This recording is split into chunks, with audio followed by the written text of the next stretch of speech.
Order. Before we come to today's business, I would like to remind the House that today is International Day of Parliamentarianism.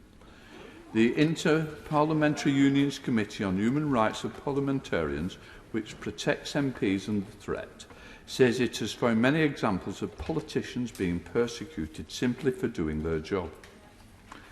And we have, in recent experience, of members of this House, peers and others who face sanctions from China for speaking out against the human rights violations of the Uyghur people that is completely unacceptable.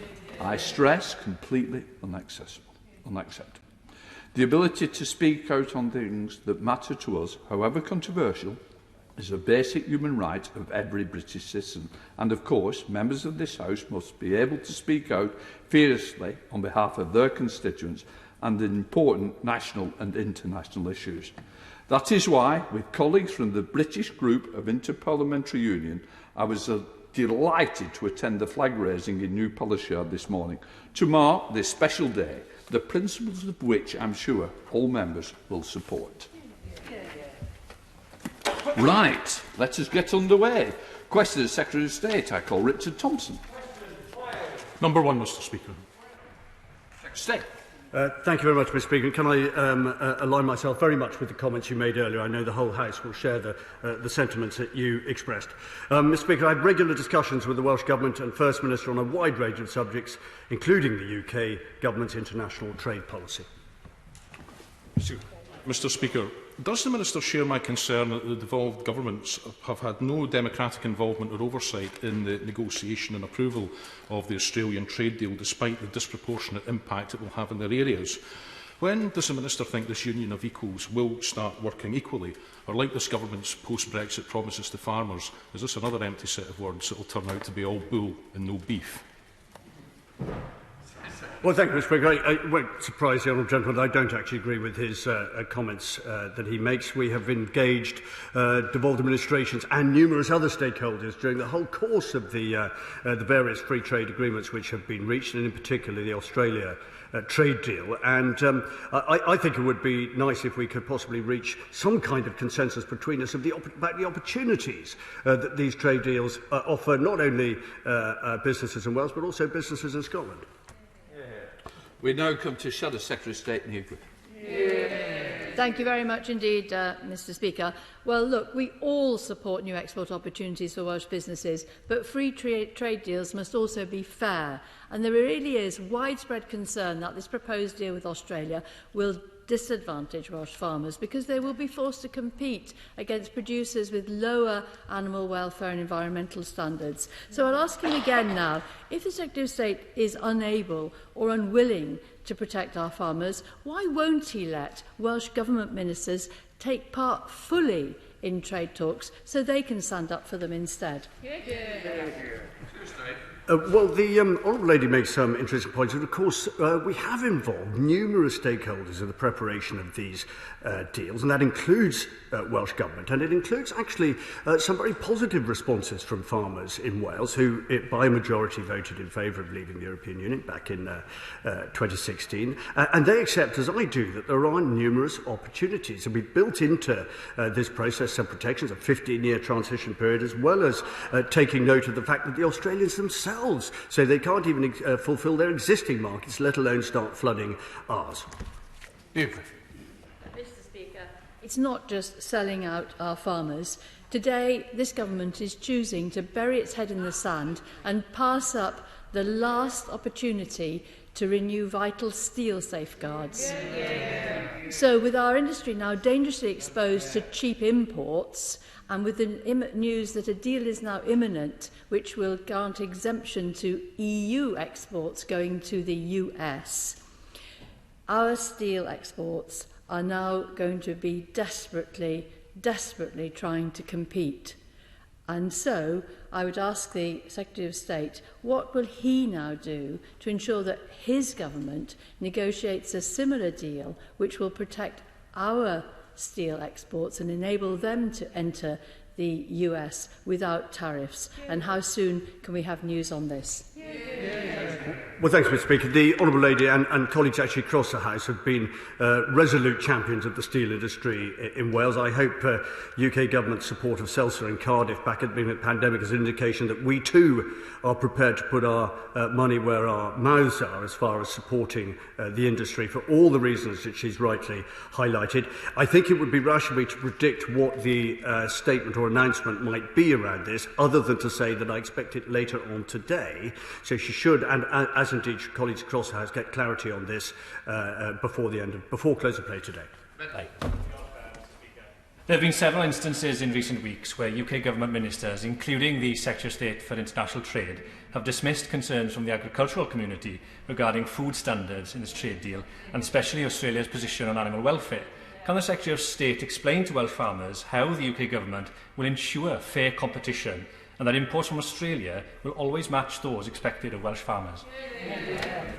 Well, thank you, Mr. Speaker. The Honourable Gentleman, like myself, has significant agricultural interests in our constituencies in West Wales. We've had local conversations as well as national ones, trying to reassure farmers, and I think successfully in some respects, that the transition period and our commitments around animal welfare and environmental standards will not be compromised. I don't think there's anything that I can say to him which suggests that has changed in any respect. But I do urge him, and I know he will take this seriously, to look at the trade deal as a huge opportunity for food and drink producers in Wales, and as we work to challenge some of the myths which have been written and spoken about the Australia deal, let's also use the platforms that we have to promote everything that is good about it and how it will provide access to new markets of the sort that we haven't had before. Jessica Vaughan. Thank you very much, Mr. Speaker. As my right honourable friend said, this government's got until tonight to step in and temporarily retain crucial steel import safeguards to protect our steel industry from cheaper foreign imports. And still no action from the government. I hear what the Minister says, but we'll be waiting with keen interest. Is this what ministers meant by promising to protect and champion our businesses post-Brexit? And what exactly have Welsh Office ministers done to intervene and stop this? Nothing. Well, thank you, Mr. Speaker. I can assure her that actually we have been in regular touch with our colleagues in government around this, also the industry itself, with whom, as the Honourable Lady knows, we deal on a regular basis. And I said in an earlier answer, our commitment to steel in Wales, as indeed she knows, because we've talked about it so many times, is absolutely resolute. But I'm afraid she will have to wait till later on this afternoon to have a statement or an announcement of some sort, which I hope will clarify the situation. Substantive question to the Secretary of State from Bob Black. Thank you, Mr. Speaker. With your permission, I will answer questions 6 and 7 together. I have regular discussion with the Cabinet colleagues as part of the UK Government response to COVID-19. This includes weekly meetings with the Chancellor of the Duchy of Lancaster, Minister for COVID vaccine deployment, and, of course, First Minister of Wales. Let's go to Bob Blackman. Bob. Thank you very much, Mr. Speaker, and I thank my right honourable friend for his answer. Clearly, the cases of infection in Wales have dropped dramatically, and over the last 7 days, they're roughly 50 to 55 per 100,000, compared to the previous highs of 500 per 100,000. In these circumstances, does my right honourable friend agree that it's about time the Welsh Government gave Welsh businesses some certainty or vision for when they can start to rebuild their lives, and also the Welsh Government should come on board with the UK Government roadmap out of the lockdown? Thank you, Mr. Speaker. I think what my honourable friend's question reveals is actually quite a sad contrast between the priorities of Welsh Government and the priorities of UK Government at this moment. And we read in the papers this week that Welsh Government are fixated with talking about new tourism taxes. They're talking about constitutional reform, even going as far as reforming the House of Lords. None of these seem to be consistent with the UK Government ambitions, which are jobs, livelihoods, investment and recovery, and they should be joining us in that endeavour. David Simmons. Thank you, Mr. Speaker. Like my right honourable friend, I hugely welcome the progress that's been made in Wales. But what frustrates many is that the Welsh Government seems to be in the habit of announcing extended lockdowns at short notice without having given consultation, without having due consultation with the government. Does my right honourable friend agree that should this practice continue, we should expect Cardiff Bay to meet the financial cost of supporting businesses to keep their heads above water during those lockdowns? Thank you, Mr. Speaker. I noticed the laughter stopped at the moment that the Honourable Gentleman raised that particular question. I think, again, what I would say is what I've often said from the dispatch box here, that actually certainty is really crucial in all of this. I've always preferred a UK-wide response to COVID, whether it's in whatever respect that might come, because it inspires confidence and it inspires compliance. And I think that some kind of further indication from Welsh Government as to the unlocking process for businesses in Wales is overdue, and I hope very much we will hear more shortly. Let's go to Liz Saville-Roberts. Liz. Diolch yn fawr iawn, Llefarydd. And with your permission, I really would like to say thanks to Wales's national football team. It wasn't to be this time, but they codwn eto will rise again. More than 1 in 5 households with a net income of under £20,000 in Wales have seen their income drop since January. Nearly 110,000 families are struggling to cover essential costs. Labour's leader in Wales yesterday complained that the key levers for tackling poverty are in the hands of the UK government, but paradoxically he opposes the devolution of these powers to the Senedd. One government has the levers, but chooses not to use them, while the other is content with not having those levers at all. Will the Secretary of State urge the Chancellor please to make use of his powers and make permanent the £20 uplift to universal credit? Thank you, Mr. Speaker. I'm absolutely happy to confirm, as I always do from here, that the Chancellor is very focused on making sure that levelling up means exactly that, that economic recovery means exactly that, that nowhere gets left behind, and that every decision that we take in government, in any department of government, has always taken through the prism of levelling up and indeed equalising opportunity, job, life chances across Wales. That's been a really transformational development during COVID, and I very much hope the Honourable Lady can join me in congratulating the Chancellor on the work that he's done. Let's go back to Liz Saville-Roberts. Liz. Nonetheless, I'm sure for those families, £20 would make a lot of difference. Nonetheless, last week I presented a bill to devolve the management of the Crown Estate and our natural resources in Wales to Wales. Scotland gained these powers in 2017, and now they're reaping the benefits of green offshore wind revolution. I'm sure he's aware that the value of the Crown Estate's remaining seabed assets, which include those in Wales, has more than doubled over the past year to more than £4 billion. Does the Secretary of State for Wales agree with me that Wales deserves equal treatment with Scotland as regards control over our natural resources? Well, thanks, Mr. Speaker. We, of course, can confirm that I have conversations with the Crown Estates, their developments off the, or their proposals as far as offshore floating wind off the West Wales coast, I think are extremely welcome. Where I think that I am in some form of disagreement with her, and she won't be remotely surprised by this, is that in order to achieve success in the renewable sector, somehow we always have to go back to powers and further devolution. Of all of the conversations that I've had with industries, sectors, individuals, voters, you name them, across the whole of the last 18 months, and including and in particular the Senedd elections, not one single person urged me to follow the route that the Honourable Lady has just set out. Of course they urge us to pursue our renewables agenda. That's what we're doing. We're doing it as far as we can as a UK-wide endeavour, because that is the way that we'll get to our targets the quickest. Question number 10. Thank you, Mr. Speaker. UK Government's Vaccine Task Force has been the foundation of the success of our COVID-19 vaccines programme. The research, development, acquisition, manufacture, payment and UK-wide distribution supported by UK Armed Forces has demonstrated beyond doubt the value of our United Kingdom. Suzanne. Thank you, Mr. Speaker. Can my right honourable friend give an indication of just how many vaccines the UK Government has now supplied to the Welsh Government and the NHS in Wales so they can continue to roll out this triumphant United Kingdom achievement where I'm reliably told my constituency in Dudley Borough are leading the way? Very grateful for the Honourable Lady's question. To date, UK government has delivered over 3.8 million doses of vaccine to Welsh government, free of charge, as absolutely should be the case. And I think that of all of the many examples that we could stand here and list about the strength of the Union, the value of the Union, and where it has been such a reassuring force in the last 16 months, it is the success of this UK-wide vaccine programme is probably the best example that we can ever turn to. And I'm very grateful for the fact given an opportunity to say so again. Question 11, Mr. Speaker. Minister. Mr. Speaker, we work very closely with the Department for Transport and share the view that the safety of staff at the DVLA is paramount. And that is why the DFT has implemented weekly COVID testing for everyone, hired more than 30 new cleaners and installed thermal imaging cameras to carry out temperature checks on all people entering the building. Thank you, Mr. Speaker.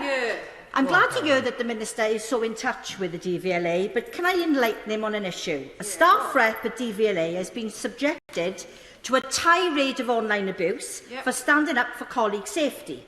Much of this abuse has been shared on social media accounts of some DVLA managers. The DVLA are refusing to remove an online petition which includes threats to the safety of this rep.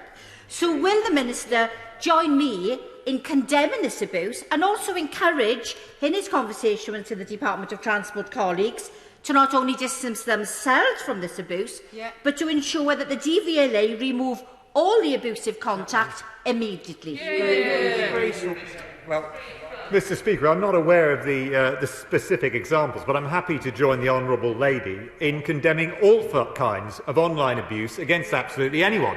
I've been the victim of online abuse myself. I'm sure the Honourable Lady has. I assume that most of us have, and I would never ever support the abuse of anyone online, whatever their views or their position in some form of industrial dispute.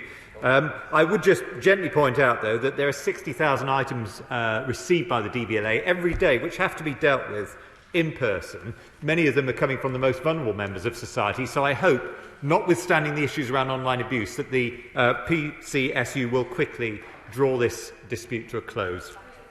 Let's go to Caroline Hanson. Thank you, Mr. Speaker. Question 12. Mr. Speaker, investment is central to the UK's government's mission to level up the UK economy. And last year, Wales attracted 5% of all inward investment projects into the UK, creating over 1,500 new jobs, safeguarding almost 7,000. And this strong performance will be boosted by the Welsh Trade and Investment Hub in T. William Morgan, which I was pleased to be able to visit last week. Mr. Speaker, and I thank my honourable friend for his answer. Visitor destinations in Wales, like Eastbourne, are set for an unprecedented staycation summer this year.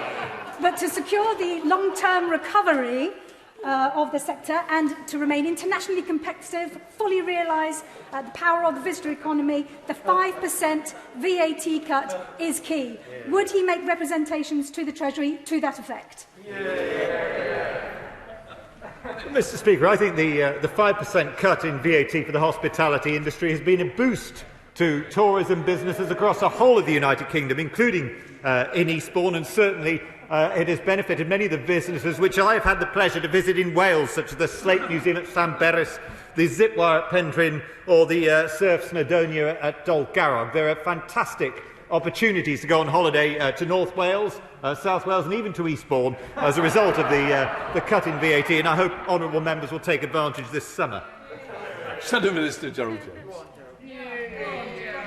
Thank you very much, Mr. Speaker. The Welsh Labour Government's business support funding has been a lifeline to so many Welsh companies throughout the pandemic. Indeed, there are businesses that have been able to stay afloat solely because of the emergency grants and loans that they have received.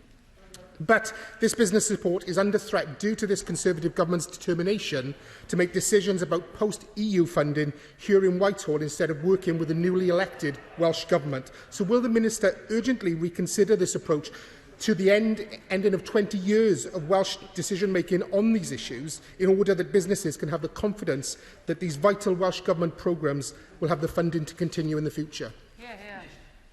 Well, Mr. Speaker, I welcome the point made by the honourable gentleman, because it is absolutely true that the £3 billion which the UK government gave in support to businesses in Wales has been hugely beneficial and ensured that those businesses survived, along with the £8.6 billion extra which the UK Government delivered to the Welsh Assembly Government. And I think that that commitment, those billions of pounds, demonstrate the enormous commitment of the UK Government towards Wales, and I can assure him that the new Shared Prosperity Fund and the Levelling Up funds will continue to support Welsh businesses, and of course we look forward to working with Welsh Government to ensure those funds are well spent. Alex Davis-Jones. Mr Speaker, the Minister will be aware that last week the Lloyds Banking Group announced the closure of 44 branches across England and Wales. For communities like mine in Pontypridd and Taffili, these banks provide a vital service for residents and are important local employers.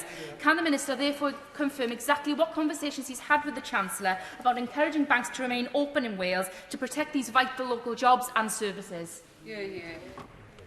Mr Speaker, I've certainly had discussions with Lloyd Bank in my capacity as a constituency MP about closures. We do not, of course, have the power to prevent independent commercial organisations from making decisions like that, but it is regrettable that banks have closed down, and obviously I'd be happy to work with the Honourable Lady, as I was last week, for example, when we visited the excellent Royal Mint in her own constituency and met some of the Kickstart workers who have benefited as a result of UK Government funding.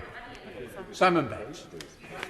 Speaker, with its World Heritage Site, the Llangollen Canal and the Steam Railway, tourism is vital for jobs and investment in Clwyd South. Would the Minister agree that the Labour Welsh Government's plans for a tourism tax would be disastrous for the hospitality industry in Wales, particularly as we just come out of the COVID pandemic?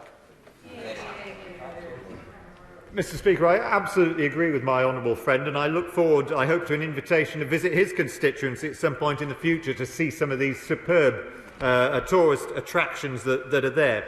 And I do agree with him. The UK Government has shown its commitment to the tourism industry by cutting VAT down to 5%. The Welsh Labour Government want to implement a tax on the tourism industry at a time when it is at its most fragile. The UK Government will always want to level up the economy. Welsh Labour will always want to levy taxes. Wendy Chamberlain. Question 17, Mr Speaker. Mr Speaker, I have regular discussions with Welsh Government and the Business Secretary on a wide range of subjects, such as the impact of legislation on Wales. This bill will ensure that any unnecessary and unclear barriers imposed on accessing professions, both for overseas qualified professionals and UK nationals, including those in Wales, seeking to become qualified, are removed. Wendy Chamberlain. Mr Speaker. Now, the bill allows the Secretary of State to exercise powers concurrently over areas where Welsh ministers normally exercise power. Right. Would the Minister therefore agree that the devolved administrations should be able to revoke these measures if they decide it is necessary in the future? Well, Mr Speaker, the UK Government has shown its commitment to devolution on numerous occasions, and it's always willing to work with the Welsh and Scottish and Northern Irish administrations. But at the end of the day, this bill is about ensuring that people, highly qualified professionals in her own constituency, are able to work anywhere in the United Kingdom, and I would have thought that that is something that she would support. Ruth Jones. Question 18, Mr Speaker. Minister. Mr Speaker, I recently had the pleasure of visiting the Morlais Tidal Energy and Pembroke Dock Marine Initiative, both of which are part of the growth deals. And later this year, we will bring forward a net zero strategy and hold an auction for up to 12 gigawatts of renewable energy funding. Ruth Jones. Thank you, Mr Speaker. The newly re-elected Welsh Labour Government has wasted no time in getting to work and is committed to building greener homes, hospitals and schools, which will develop new green jobs in a radical transition to a zero-carbon Wales. So will the Minister join me and the people of Newport West in welcoming these Welsh Labour Government commitments to build on its investment in Wales? And what lessons does he think the Westminster Government can learn from these green, ecologically sound plans? Mr Speaker, of course I welcome Welsh Government commitments to support green energy and to support green jobs. And I can assure the Honourable Lady that I and my right honourable friend will want to work with Welsh Government in furthering the same. These are issues that we can agree on, and that's why we have demonstrated that commitment through the £21.5 million going to the South Wales Industrial Cluster, and the £15.9 million going to Meritor, or Lucas Girlings, as she and I will remember it, for electric powertrain integration, something that will help many members of our own constituency. Question 19, Mr Speaker. Thank you very much, Mr Speaker. I've recently been corresponding with the Archbishop of Canterbury regarding the Bishop of St David's ill-advised and divisive comments on Twitter. I'm sure we all agree that our religious leaders should promote tolerance and inclusiveness, and I'm pleased that the Church in Wales has apologised for the bishop's intemperate language. Thank you, Mr. Speaker. I'm very supportive of the actions taken by the Secretary of State involving the Bishop of St David. But does he agree with me that this issue of intolerance towards those who hold conservative views is becoming more widespread throughout academia and public life, and that we need concerted efforts to address this? Well, thank you, Mr. Speaker. As my honourable friend knows, it appears that this sort of trolling habit is not exclusive to the bishop, sadly. Professor Lloyd Llewellyn-Jones has also been busy dishing out abuse. His most recent contribution was describing conservative voters as the lowest form of life. And I cannot help but think, I cannot help but ask what the professor would have done, how he would have reacted if any of our colleagues had described university academics as the lowest form of life. It would have been as outrageous for us as it is for him, and I very much hope that Cardiff University will follow the example of the Archbishop of Canterbury and deal with this promptly. Chris Altmore. Number 20, sir. Thank you, Mr. Speaker. We've committed £2 billion to Network Rail for the current control period. Close to £60 million has been committed to upgrade Cardiff Central Station, £76 million to electrify the Severn Tunnel. More locally, the Cambrian and Wrexham-Bidston lines, stations in Bow Street and St Clears are also set to receive additional funding. Chris Elmore. Mr. Speaker, in a previous answer, the Secretary of State said that the UK Government's priority was investment. That clearly isn't the case with Welsh Railways. We have more than 11% of the track and not even 2% of funding over the last decade. It has, Mr. Speaker, been a lost decade of Welsh railway infrastructure. The Minister needs to set out quickly with DfT officials how he's going to address this lack of investment and ensure that the Welsh Railway gets the investment it deserves. Well, the honourable gentleman is a great campaigner on this issue, but I could only really repeat what I said in the answer to my substantive question. It's a list of investment, and I would say to him again, levelling up. It's all about levelling up. It is all about infrastructure, and it's all very well. The honourable gentleman shaking his head in disbelief. But the reality is there has been more investment in all of the infrastructure projects than at any stage in recent history, and that is largely in thanks to the energy of this government and its commitment to levelling up in Wales. Speaker, the Kevin Bridge in Trowen is a bottleneck between Mid Wales and the West Midlands economy. Will the Secretary of State meet with me and stakeholders to ensure the Union Connectivity Review, which I very much welcome, tackles this bottleneck to our economy? Absolutely. My honourable friend is the epitome of campaigning, energetic campaigning on road improvement and other infrastructure schemes. And who will forget the Pant-Llanymulloch bypass as one of the great achievements for the MP for Montgomeryshire? Well, I'm happy to confirm that I will be there. So excited am I by this prospect on Monday of next week.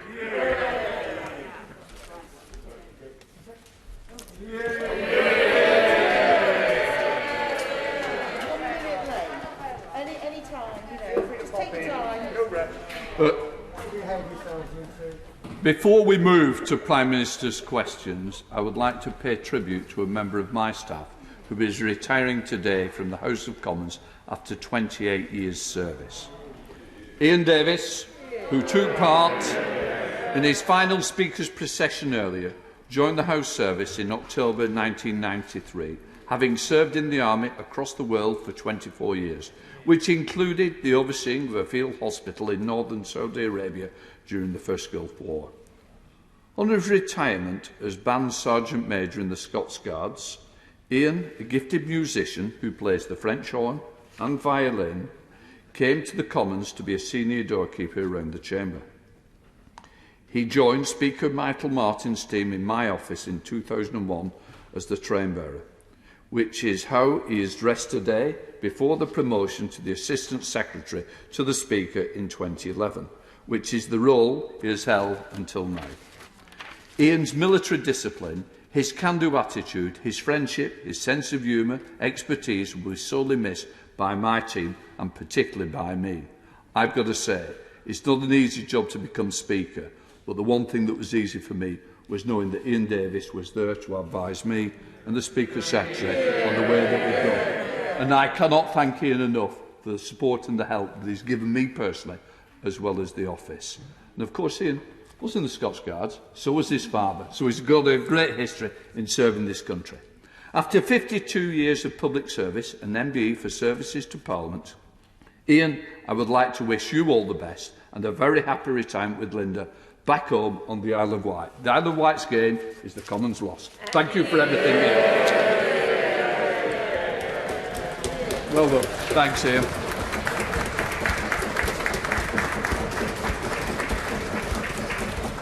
Before we get underway, I would like to point out that the British Sign Language interpretation of the Prime Minister's question is available to watch on the Parliament Live TV. Now we come to questions to the Prime Minister. Catherine Fletcher. Mr. Number One, Mr. Speaker. Thank you, Mr. Speaker. Can I begin by echoing and supporting very much your fine tribute to Ian Davis and thank him for all his service to this House and wish him all the very best in his retirement. Mr. Speaker, I know members from across this House will want to congratulate Gareth Southgate and his team on their 2-0 win against Germany at Wembley last night, the first time the men's team have beaten Germany in 55 years in a knockout game. We wish them all the best for their match against Ukraine on Saturday, and we'll all be hoping against hope that this time, finally, football is coming home. Mr. Speaker, this morning I had meetings with ministerial colleagues and others. In addition to my duties in this House, I shall have further such meetings later today. Catherine Fletcher. Mr. Speaker, after yesterday's game, many of our German friends are heading home. But does my right honourable friend agree that, as the song goes, if they want to stay here, drinking all our beer, then they need to join the 5.6 million people who have already successfully applied for the EU SS settlement scheme forthwith before today's deadline? Yes, Mr. Speaker, I thank my honourable friend, and she is absolutely right. I am thrilled that an astonishing 5.6 million EU nationals have already applied for this wonderful scheme, and I encourage anybody who is still eligible to submit their applications today. We now come to the Leader of the Opposition, Keir Starmer.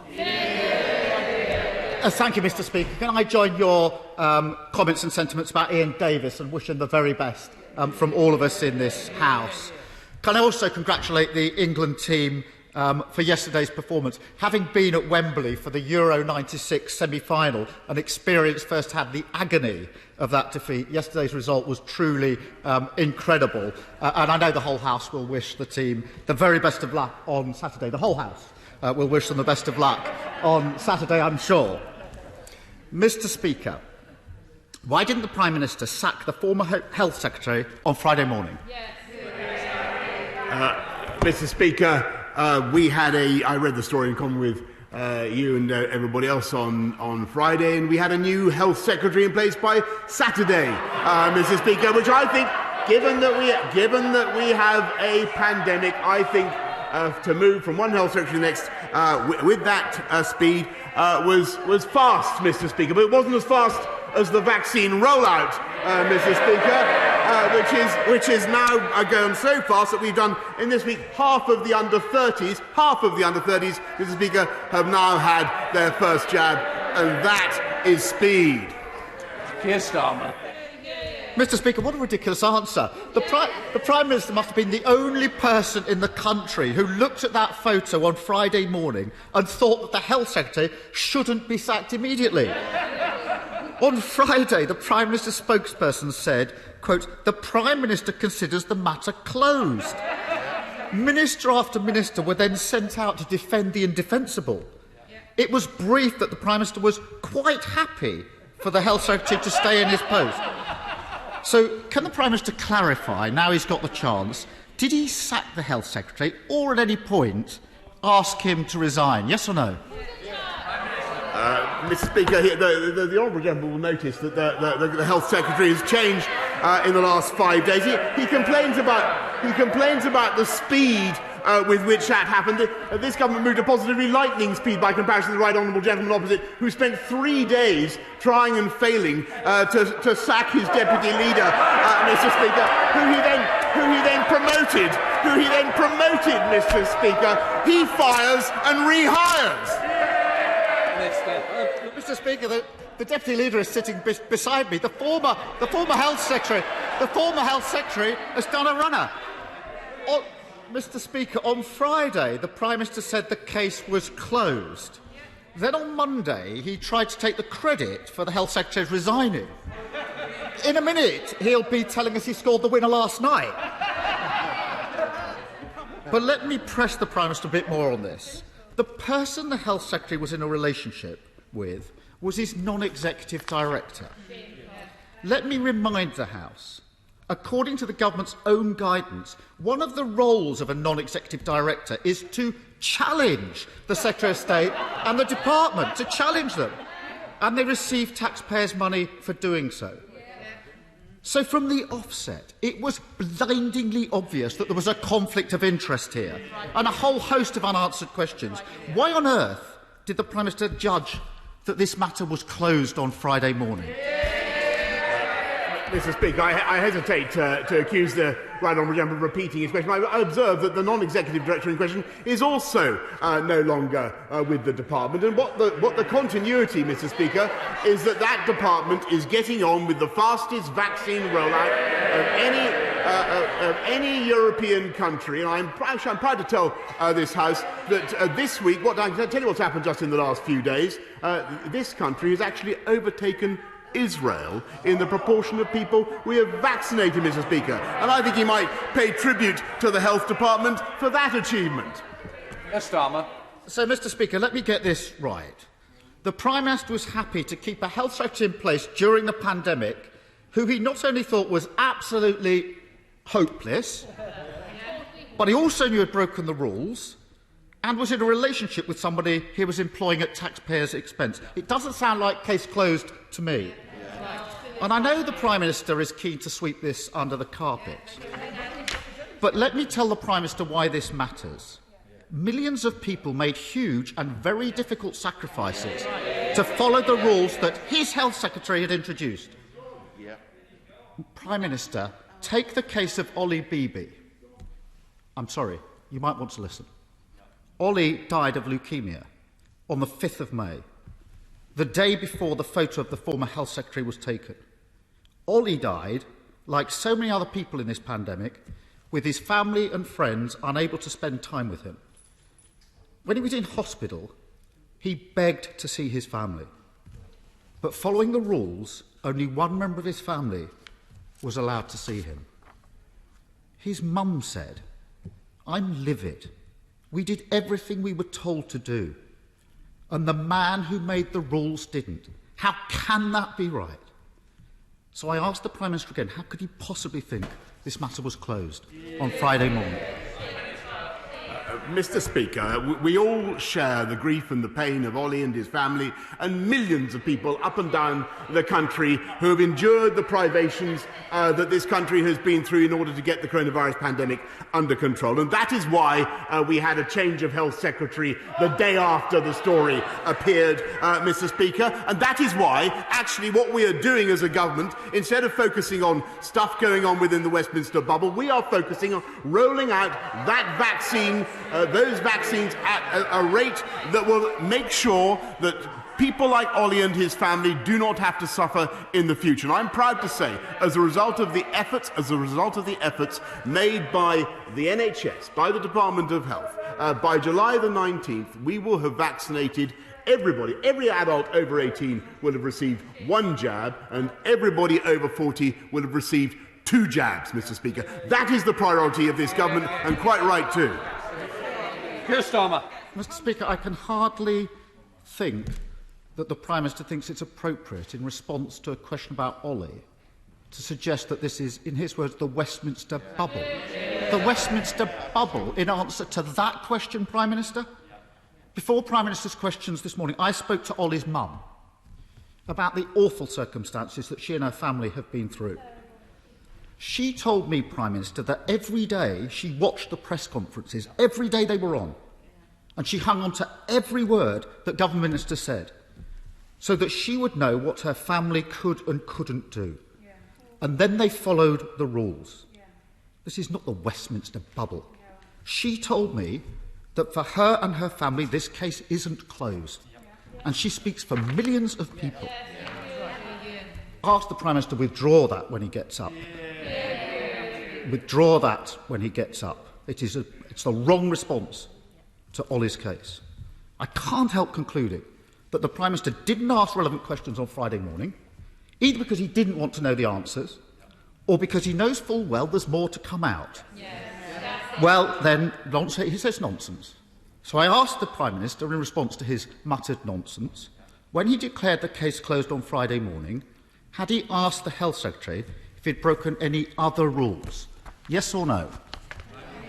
Mr. Speaker, let me be absolutely clear with the right honourable gentleman, and I think the whole House and the whole country can see that we have a new Health Secretary in place and have had one since the day after the stories appeared, and that was entirely right, and that was the right response to the situation. And he is, of course, he's right in what he says about the sacrifice made by families up and down the land. But the best response, in my view, to their grief and their pain and the sufferings that they have endured is to get on with a new Health Secretary, which is what we have, and with all the energy and application that we have, to roll out those vaccines and allow the people of this country to work forwards towards Freedom Day, which I devoutly hope will come on July the 19th. And never let it be forgotten, Mr. Speaker, that if we'd followed the advice of the right honourable gentleman, that would not be possible, because it was under his proposals that we would have stayed in the European Medicines Agency and been unable to deliver the vaccine rollout at all. Yes, Starmer. Mr. Speaker, I really think that having failed to sack the former Health Secretary, he really is trying to take credit now for the fact that we've got a new Health Secretary. So, Mr. Speaker, well, it wouldn't be there if the Prime Minister had his way. The matter was closed. So, Mr. Speaker, it's no questions asked by the Prime Minister on Friday and no questions answered today. There's a pattern here. When Dominic Cummings broke the rules by driving to Barnard Castle, the Prime Minister backed him. When the Housing Secretary unlawfully approved a £1 billion property deal for a Tory donor, the Prime Minister backed him. When the Home Secretary broke the ministerial code, the Prime Minister backed her. And when the Health Secretary broke COVID rules, the Prime Minister tried and wanted to back him too. Every time it's the same old story.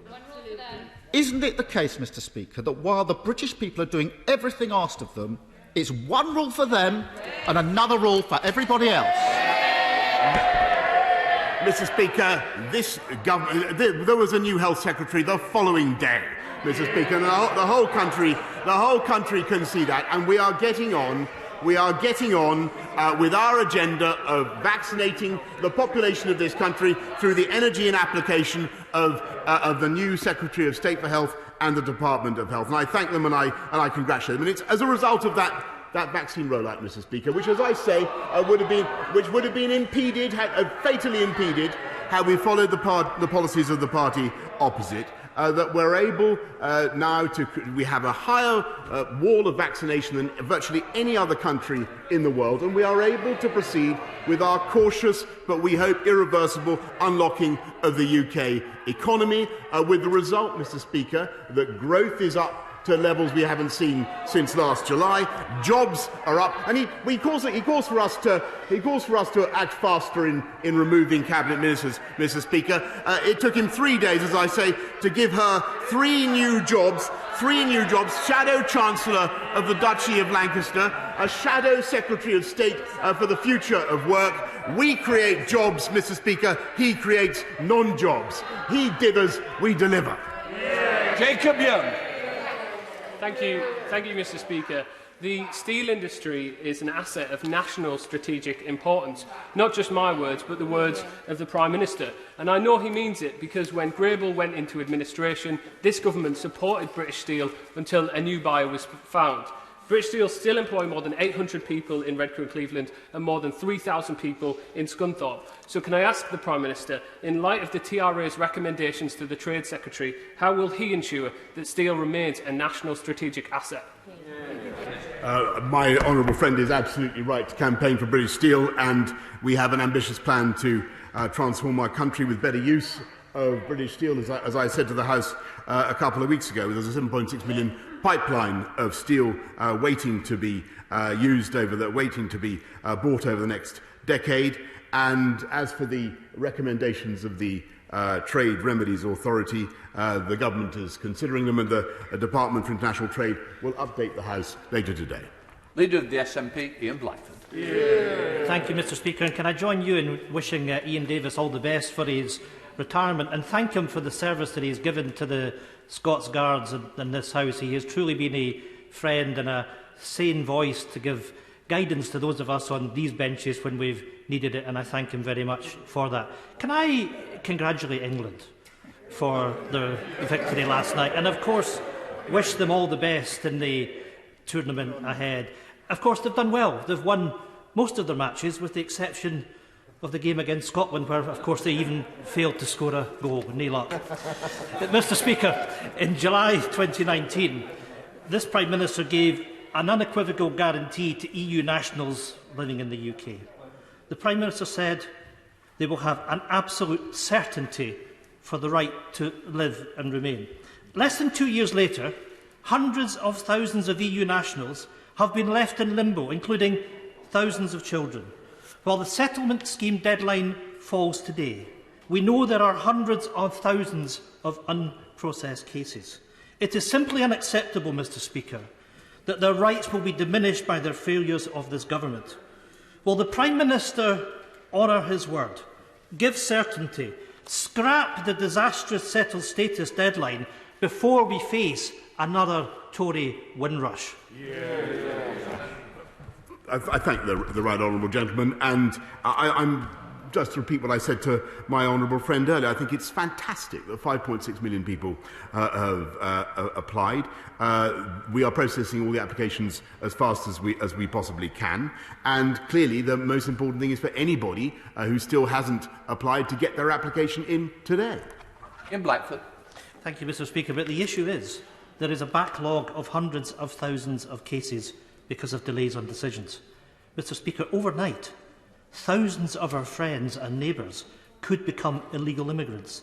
They are living in fears for their jobs, their families and their livelihoods, all because this Prime Minister won't keep his word. We know all too well the experience of this government's Home Office. Dawn raids, vulnerable people deported, a hostile environment for the Windrush generation. Scotland's message to EU citizens is you're welcome here. We want you to stay. This is your home. But this UK government is causing EU citizens untold stress. One woman who has been in the UK for 44 years says that she feels suicidal. Another says she feels like a third-rate citizen. So, Mr Speaker, this is shameful. Will the government now do the right thing? Scrap the deadline and introduce automatically granted settled status? Or will the Prime Minister's legacy be the ridiculous removal of NHS staff, our local community workers, our teachers and many more who have made their homes here? Mr Speaker, it's obvious from the statistics I've already quoted that this is an outstanding success, because we've had huge numbers of people applying. And, of course, if there are people still who have to apply, and there's been several extensions of the deadline. It's 5 years now since the Brexit referendum.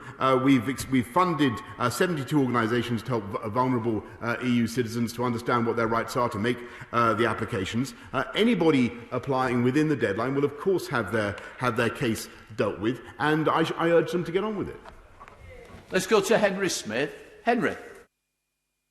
Thank you very much, Mr Speaker. I pay tribute to the government for the world-leading COVID-19 vaccination programme. And can I encourage my right honourable friend and the government to press ahead with allowing those who are fully vaccinated greater international travel to save as many aviation and travel sector jobs as possible and help regrow our economy?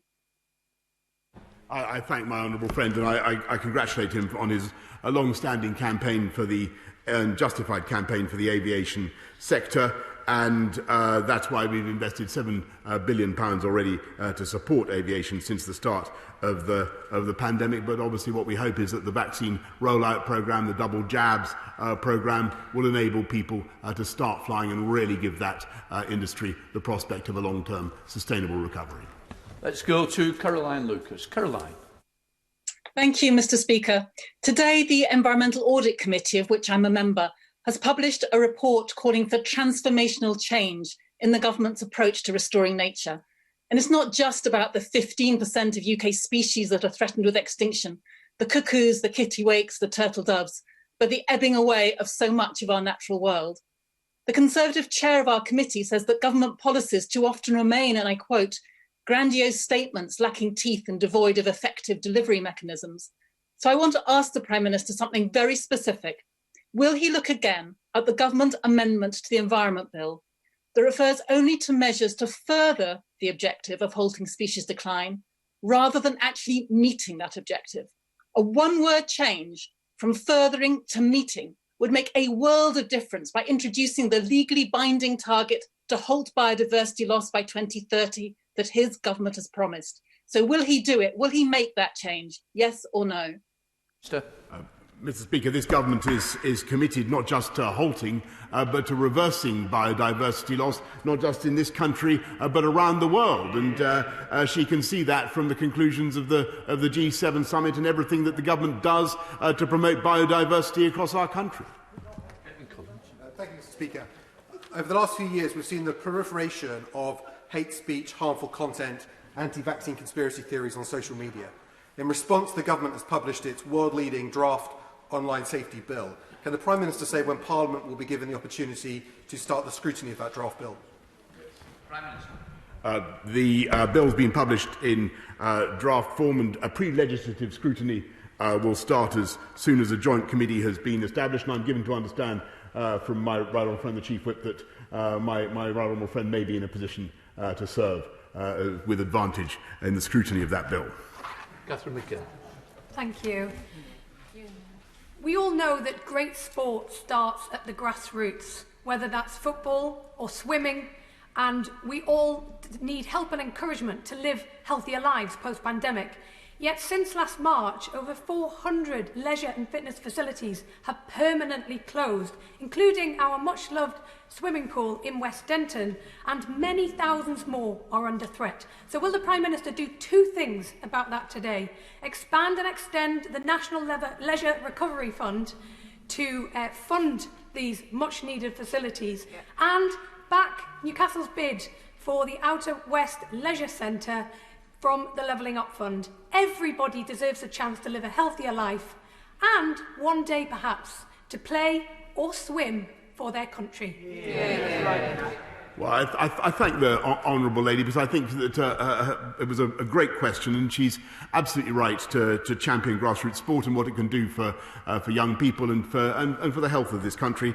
I certainly hope that the centre she champions will be successful in the Levelling Up Fund, but obviously I can't control that myself. She must make that case herself. But I'm wishing her every possible good fortune. Thank you, Mr. Speaker. In Rochester, we are incredibly proud of our long-standing creative arts community and the contribution it makes to the Medway towns.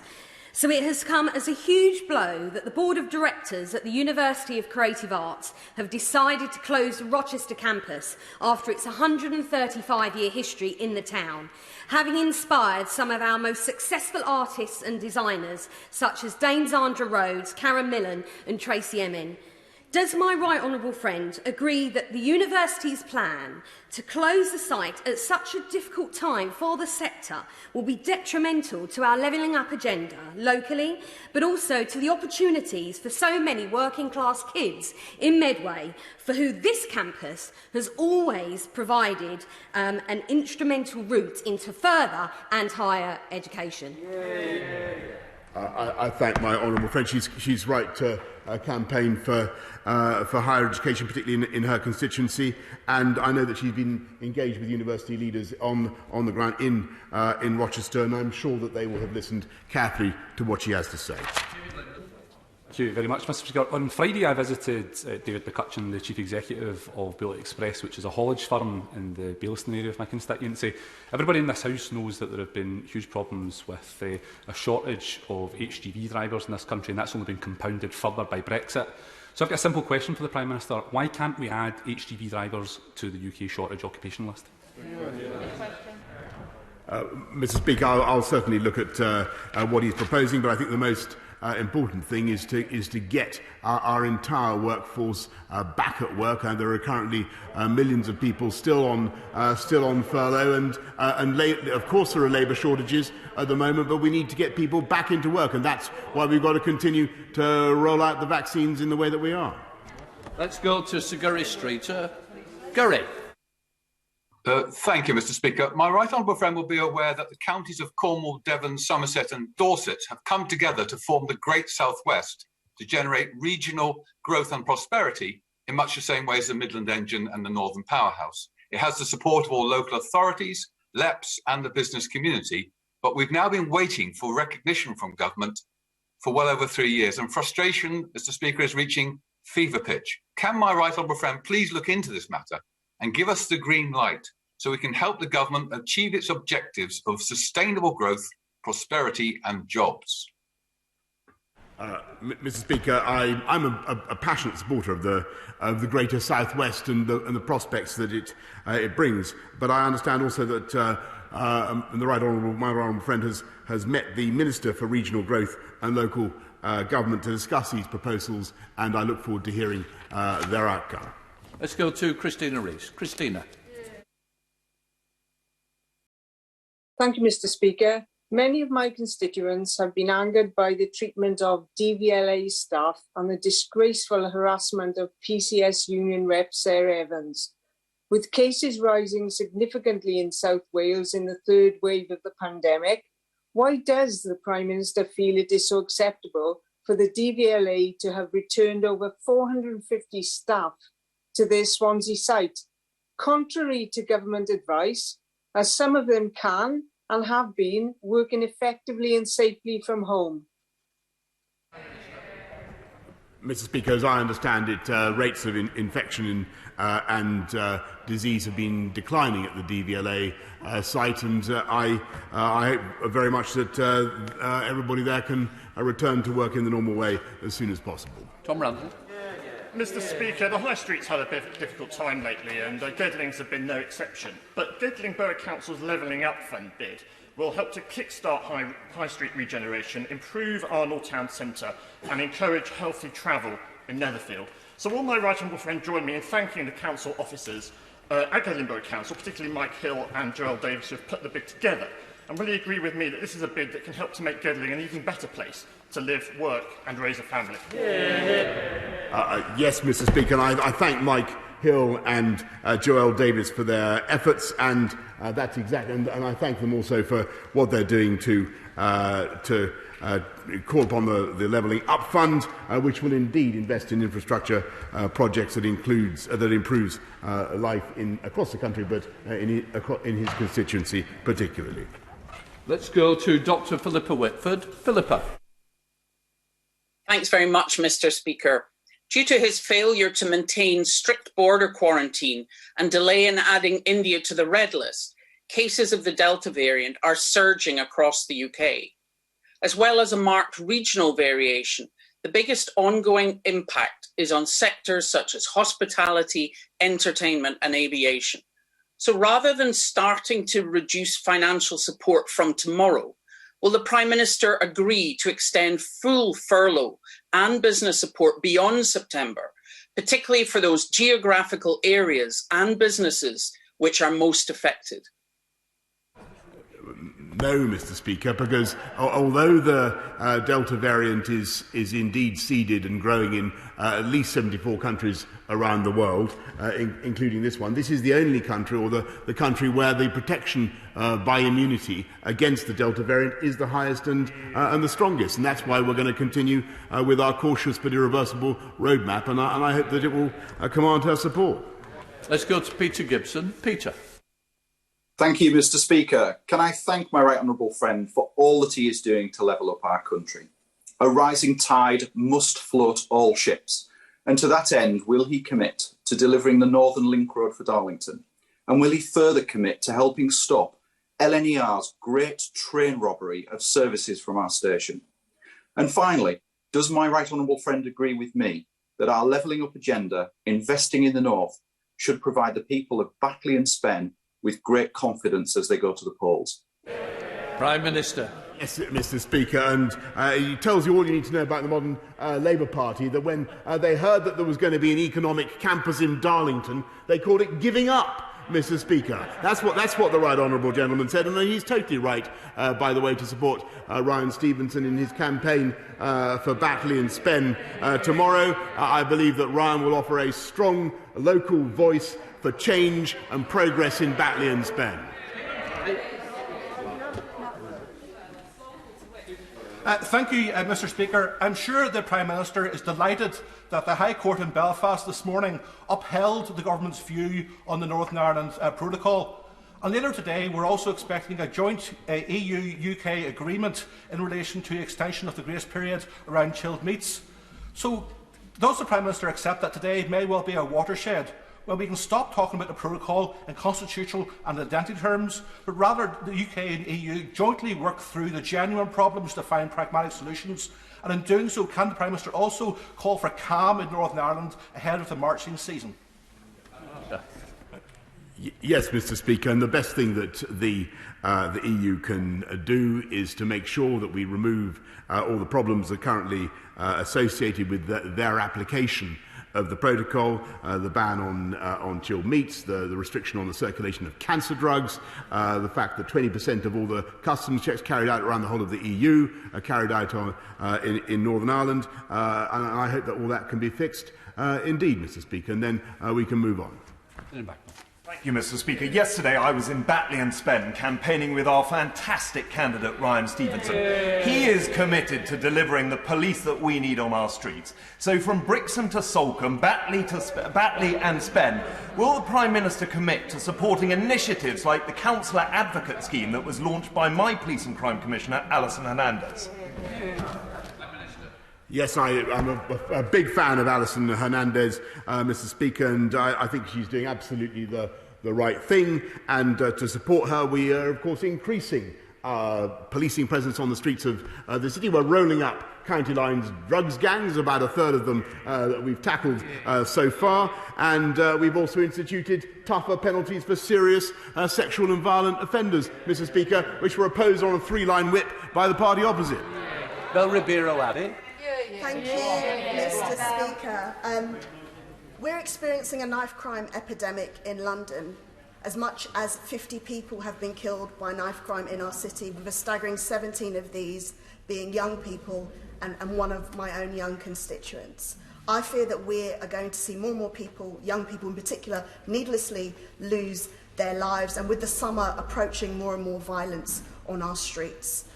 The Prime Minister is aware just how much youth services are important in the prevention of crime. So could he explain why his government has cut over 70% of youth services in the past decade? And will he pledge to do more for this city's young people, put his money where his mouth is, and reverse these disastrous cuts? Minister. Mr. Speaker, we invested in youth services and will continue to do so. But I think it's quite extraordinary that she continues to avoid the McCavity-like performance of the Mayor of London, who is totally failing to grip this, to reduce serious crime and to stop knife crime. There was a previous Mayor of London, Mr. Speaker, who got the murder rate down by 50% because we gripped it and we took responsibility in City Hall. I think it's shocking to see what Sadiq Khan is doing on this issue, but we will do everything we can to fill in the gap. Ian Paisley, final question. Thank you, Mr. Speaker, and can I refer to my registered interests and also associate all Northern Ireland members with the tribute you have made to Ian Davies today.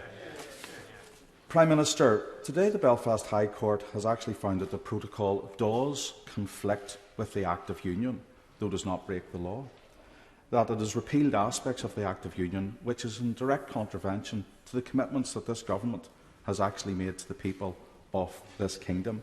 The Prime Minister will be aware that litigation is still ongoing in the High Court in England on a commercial case that could result in the loss of earnings claim of hundreds of millions of pounds by British businesses trading in Northern Ireland. Under Section 8 of the Withdrawal Agreement, the Parliament here is sovereign. The judgment today confirms that Parliament is sovereign. Prime Minister, you have a solid majority on your benches? Have you the will to now finish this job, to reverse the mistakes of the Northern Ireland Protocol, to seize the moment and to defend the Union and to unilaterally fix once and for all and put Northern Ireland out of its commercial, social and political misery? Minister.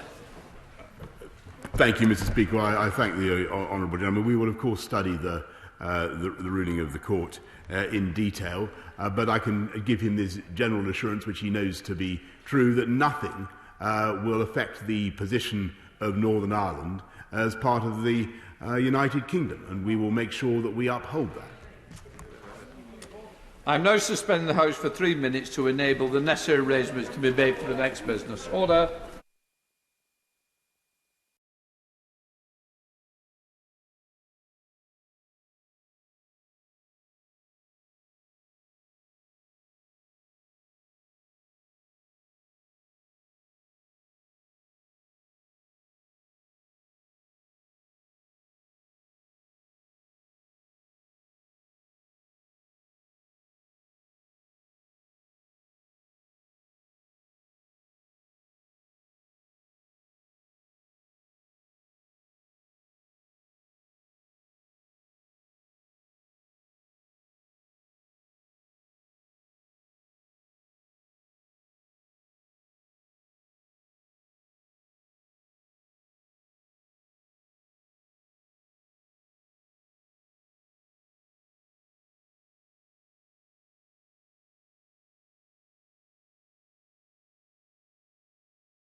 Order.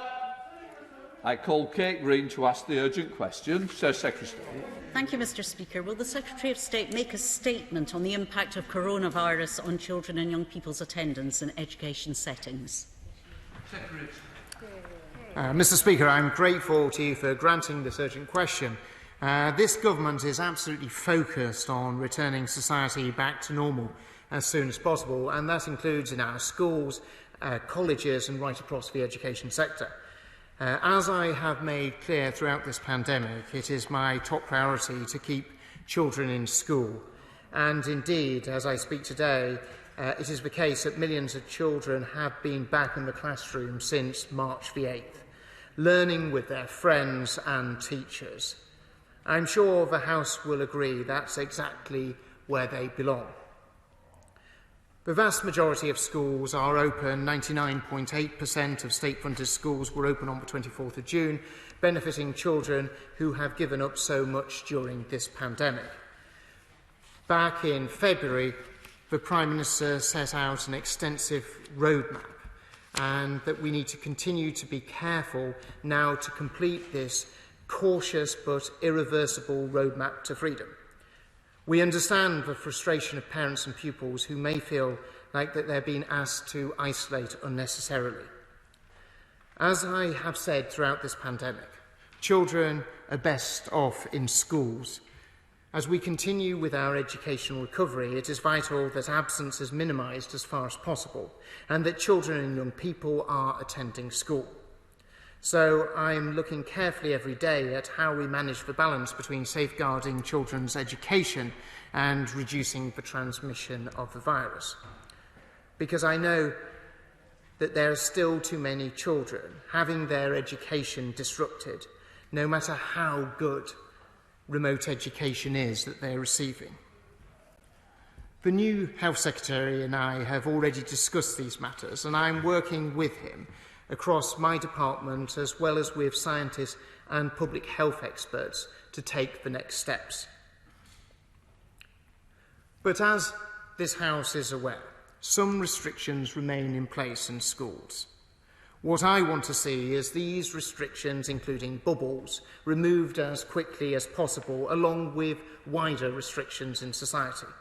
I do not think it is acceptable that children should face greater restrictions over and above those of wider society, especially since they have given up so much to keep older generations safe over the last 18 months. Further steps will be taken to reduce the number of children who have to self-isolate, including looking at the outcomes of the daily contact testing trial, as we consider a new model for keeping children in schools and colleges. We constantly assess all available data, and we expect to be able to confirm plans to lift restrictions and bubbles as part of Step 4. Once that decision has been made, we'll issue guidance immediately to schools. I would once again like to put on the record this government's sincere thanks to all teachers for their dedication and work at this time. My commitment to the House and to the children of Britain is that we open up wider society. We will stick, as we open it up, wider society up, we will stick to the principle that children's education and freedom comes first. Kate. Thank you for granting the urgent question, Mr. Speaker. Data published yesterday showed 375,000 children were out of school last week because of coronavirus. It's 9 weeks until the new academic year begins, but we have no idea what the Secretary of State plans to keep them in class. School leaders dread another last-minute announcement. They need time to put plans in place, and their staff also desperately need a break over the summer. The Secretary of State has briefed that the bubbles policy will be replaced with daily testing from September. Will testing take place in schools, and if so, what support will they receive to do it? Can he tell the House the results of the pilots in schools using regular testing instead of bubbles? What impact has this had on the number of coronavirus cases in the school community and the number of hours children and staff remain in class? And can he tell us why, if he believes he has a solution that will keep children safely in the classroom, he's waiting until September? What's he doing now to keep children in school before the summer holidays? Time and again, Labour's called for mitigations to keep children learning, including ventilation and Nightingale classrooms. Why has this not happened? Can he clarify why he abandoned the policy of masks in schools when cases were rising and masks were still required in shops and indoor spaces? Will he share the scientific evidence that led to this decision? Can he confirm that children who have to isolate over the summer and can't attend the holiday activities and food programme will still receive free meals? And finally, Mr. Speaker, can he tell us when he expects to receive JCVI advice on vaccinating older children? Does he believe that they will begin receiving the vaccine before September? Mr. Speaker, Ministers' negligence in letting the Delta variant into our country is keeping hundreds of thousands of children out of the classroom. The Secretary of State must act now or make way for someone who will. Secretary of State. Thank you ever so much, Mr. Speaker. So in terms of daily contact testing, this is something that we've been running trials on. Public Health England have been running trials on. We expect for them to report back to the Department for Health and Social Care and ourselves in the coming weeks. But we are very clear that we want to sort of action to be taken, and that is why we very much want to see the lifting of more restrictions and the bubbles within schools as part of the next step. But as the Honourable Lady and yourself, Mr. Speaker, will appreciate, that this is a decision that has to be made across government as part of the next stage of our roadmap. But we, of course, be informing schools and keeping them up to date as to that progress in plenty of time before the start of the next term. But let us not forget, Mr. Speaker, it's the party opposite. It's the party opposite that deigns to give advice. I mean, their advice was to join the European Union vaccine programme. Well, where would that have got us, Mr. Speaker? The party opposite that said it wouldn't be possible for schools to be able to deliver testing right across all our schools and colleges, yet this is what we were able to do. And actually, is a party opposite that opposed children going back into the classroom and didn't actually support this government's efforts to ensure that children were able to get their education at the earliest possible stage. At every point, the party opposite has done everything that they can to frustrate and stop the opportunities of children being in school. Select Committee, Robert Hunt. Thank you, Mr. Speaker. I thank my right honourable friend for what he's doing to try and keep schools open. But we have 300,000 children being sent home. In addition, there are 93,500 children who are missing 50% of school or more, as identified by the Centre for Social Justice this week in a hard-hitting report. We are in danger of creating a generation of ghost children denied a proper chance to climb the education ladder of opportunity. So will my right honourable friend update the guidance, look to establish mobile testing units at school as soon as possible, even before September, so as to stop the need for children being sent home? And will he also set out a plan galvanising the forces of the department, local authorities and schools as to how these 100,000 ghost children are going to be returned to school properly so that we can bring their education back to life and we don't damage their life chances for decades to come? My right honourable friend raises the important issue of those children who aren't attending schools. This is why we pulled together REACT teams, which is a combination of DFE teams, regional school commissioners, local authorities, the police, as well as, crucially, schools themselves, in terms of being able to target those children, working alongside the Supporting Families initiative that is led by MHCLG.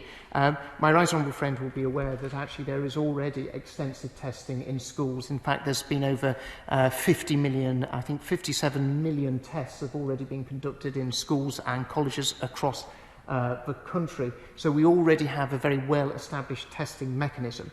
But the next stage, as we move to step 4 of the roadmap, is we want to see the ability for schools to be able to operate more freely. When it comes to the summer activities, we want all children to be able to be part of that, whether that's the holiday activity and food programmes, whether that is whether that is the additional summer schools that schools are laying on. And that is why, as part of Step 4, we're looking at lifting those restrictions and lifting those bubbles that currently schools have to sort of operate within that guidance of. And we're looking at doing that at the very earliest opportunity, so children will be able to benefit through the summer as a result of that. Let's go to Barry Sherman. Barry. Thank you, Mr. Speaker. Can I say to the Secretary of State, would he stop this dither and delay?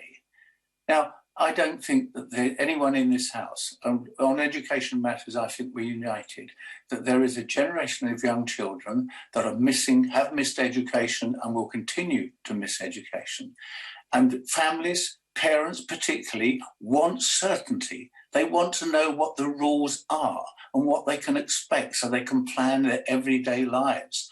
And most of all of us who care about education know that the summer holidays coming up could be an opportunity for a vast level of national volunteers working with children to give them that support they're going to be vitally missing because they've missed so much school education. Come on, Secretary of State, take the lead, do something positive, imaginative and bold. Well, I thank the honourable gentleman for his thoughts. We have already outlined, and if he had listened to the question, I had sort of, in answer to my right honourable friend, the member for Harlow, is that we're very much looking towards lifting the restrictions, especially in terms of bubbles, as part of the next step of the roadmap. As the honourable gentleman will be aware that the government is going to, in the very near future, announce the next step of the roadmap, and it will be very much part of that. And that will be, it's important that all the actions right across government are properly coordinated as part of the process of easing restrictions right across the country. Let's go to Bob Blackman. Bob. Thank you very much, Mr. Speaker. And I'm delighted that the government prioritised the reopening of schools as we ease the lockdown. And I congratulate my right honourable friend for all the efforts he's made to make sure that children return to schools and get in-person education as much as possible. Now, clearly, as we do so, does he agree with me that rolling out regular testing will ensure that we stop the spread of the virus, but also prevent children from unnecessarily being sent home and missing out on their education, at the same time as making sure that the tests are carried out properly and appropriately? I absolutely agree with my honourable friend, and he'll probably have seen the figures of over 50 million tests already conducted across schools and colleges. We're very much aware that testing has been an important part of getting schools reopened, and we continue to work with colleagues in the Department for Health and Social Care and Track and Trace in order to ensure testing is available, which of course it is available to all pupils and their families as well. We go to Daisy Cooper. Daisy. Thank you, Mr. Speaker. The number of children missing school is rising every single day, and families are at their wits' end whilst the government is once again far too slow to react. So will the government act now and establish a rapid task force with public health directors and school leaders with a mandate to keep schools open safely? Well, it's fair to say that Liberal Democrats, Mr. Speaker, have never been very good at numbers, and actually schools are open right across the country. They are welcoming children. You've got millions of children in school. You've got millions of children benefiting from being with their teachers, and we continue to take actions to ensure we do everything we can do to maximise the number of children there. And of course, as I touched upon earlier, as part of Step 4, we'll be looking at lifting more restrictions as part of that, but that will be to be announced in the near future. Thank you, Mr. Speaker. I very much welcome my right honourable friend's work to keep schools open and his ambition to see the end of the bubble system. But can I ask him to also look at a cohort of children who risk being caught up negatively by COVID guidance and restrictions, and that is children who are due to start primary school this September. I declare an interest that my own son is due to start school this September. in that schools are currently under guidance, unable to run the settling in sessions that are essential to familiarise themselves with their new environment and have the best start at school life. So can I ask my right honourable friend to take action to ensure that those settling in sessions can happen? I will sort of share some of the guidance we've got, but there is flexibility for schools to be able to do, for those key transition years, to be able to do some level of familiarisation with those children, and I'll organise for my office to share that information with my honourable friend. Let's go to Tahir Ali. Tahir. Thank you, Mr. Speaker. We have seen the number of children self-isolating quadrupled during this month due to increase in cases of COVID. Due to this sharp rise, more children are now able to learn online from home, with the IT equipment and access to internet provided to schools by the government. Hundreds of families in my constituency of Birmingham Hall Green have benefited from this scheme. I'm now hearing that many of these devices have either been disabled or taken back by the schools. This impacts significantly on learning, especially those that are living in poverty. Mr. Speaker, it is important that access to IT equipment is not disrupted. Therefore, will the Secretary of State ensure that the children keep the laptops and only return them when they leave school at year 6 and 11?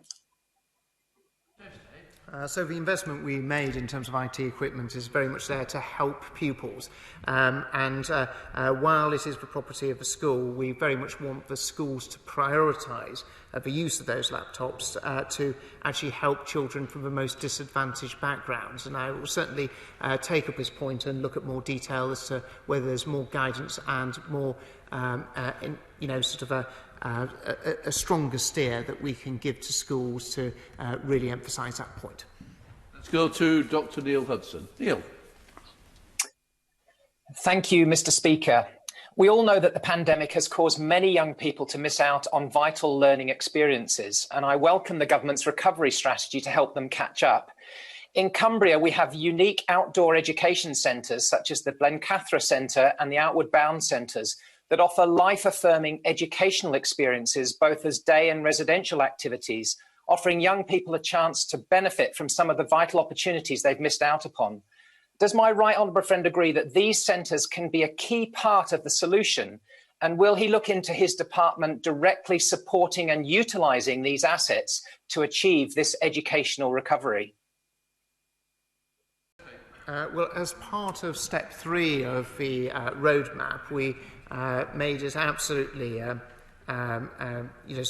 lifted restrictions so people could do overnight residential. Of course, my honourable friend is absolutely right to highlight the benefits of outdoor education centres and the real value they bring to so many young people, and we certainly continue to work with the sector to how we can promote this, especially as schools got more and more freedoms in the future.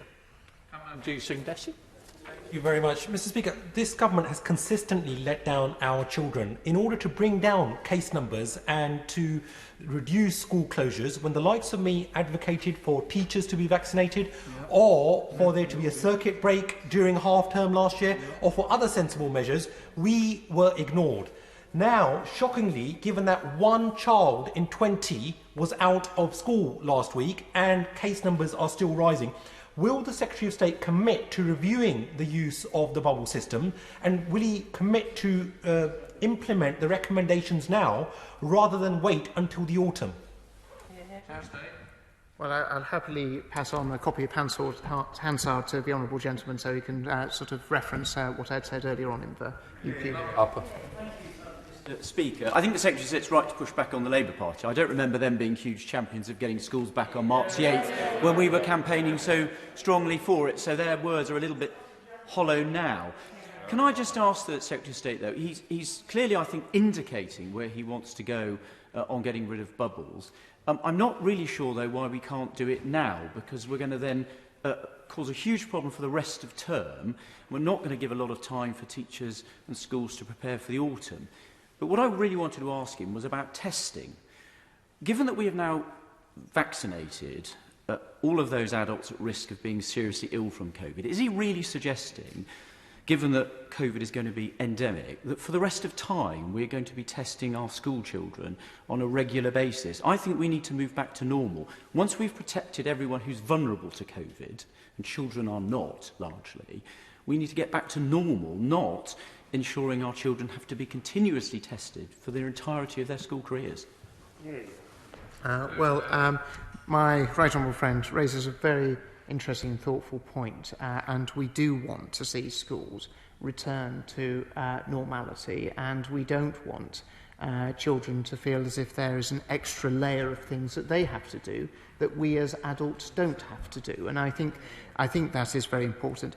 Testing has been an incredibly important tool as part of the armoury to get schools back, especially in March the 8th, where we saw the mass return of schools. But we do keep this under review. We're looking at, we obviously take advice in terms of scientific advice from the Department for Health and Social Care and Public Health England, and of course other scientific bodies. But we are looking at this continuously, but we have found it a useful tool.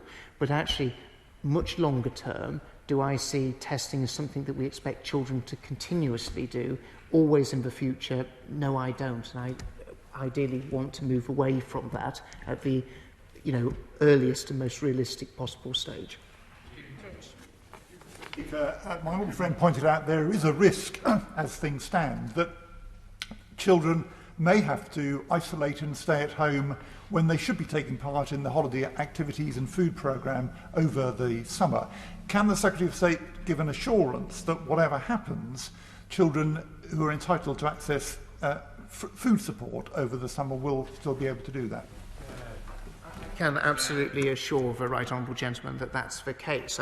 We will be looking to ensure that obviously the Department for Work and Pensions has its COVID support fund that is available for local authorities to provide free school meals. Any changes as part of the roadmap that would lead to the lifting of further restrictions and of bubbles within schools would also mean and take effect. So for the summer period, the summer holidays as well. So children who wanted to take part in holiday activity and food programmes would very much be able to without operating within a bubble system. Red Clark. Thank you very much indeed, Mr. Speaker. Because of new variants, it's quite possible long into the future that the number of cases of COVID will increase from time to time. But is he aware that Professor Sir Andrew Pollard, who was behind the Oxford AstraZeneca vaccine, said that if high protection against hospitalisation continues, despite spread in the community, the public health crisis is over? So does my right honourable friend understand that we must move away from being concerned with the number of cases of COVID and disrupting schools needlessly through testing and isolation and focus squarely on hospitalisation? I very much do have that at the forefront of my mind, and it'd be very interesting if my right honourable friend has time to actually maybe sit down with him and also some of my team and some from Department for Health and Social Care actually to sort of discuss this in greater detail, because the key thing is to making sure that people aren't being hospitalised and people aren't in danger of dying. And of course the vaccine has had enormous success in doing that, but we cannot then have a break on children's lives in the future. Shannon. Mr. Speaker, I commend and thank the Secretary of State for being here today and addressing the concerns of many of us. What happens here sets the direction for regional administrations. COVID-19 has had a huge impact on young people's education, with some not being able to access resources and many suffering from the closure of schools, and mental health of pupils are rising at very alarming levels. So what discussion has the Secretary of State had with school principals and with regional assemblies to reduce the negative impact on our children's academic development? And what steps can the Secretary of State take to ensure that the education system is pandemic ready for the future? Well, we have always, at all stages, done as much as possible to work with all devolved administrations right across the United Kingdom, and will continue to do, whether that's to do with issues to do with mental health, whether that is to do with awarding of grades, or whether that is to do with education recovery. And if I could just take the opportunity, Mr. Speaker, just to put on the record my thanks for work that I had the opportunity to do with Peter Weir, who was the Minister for Education in Northern Ireland, who we had a very close working relationship, and very appreciative of all the work he undertook for the children and students in Northern Ireland in his time as Minister. Let's go to James Daly. James. Thank you very much, Mr. Speaker. The Metropolitan Borough of Bury currently has over 2,000 children self-isolating, negatively impacting their social, emotional and educational development. I welcome and recognise my honourable friend's commitment to keeping children in school, but does my right honourable friend, and I'm sure he does, recognise and agree that we cannot allow this situation to continue? Surely we must learn to live with COVID-19 and remove the requirements for school bubbles, together with the current policy of self-isolation at the earliest opportunity.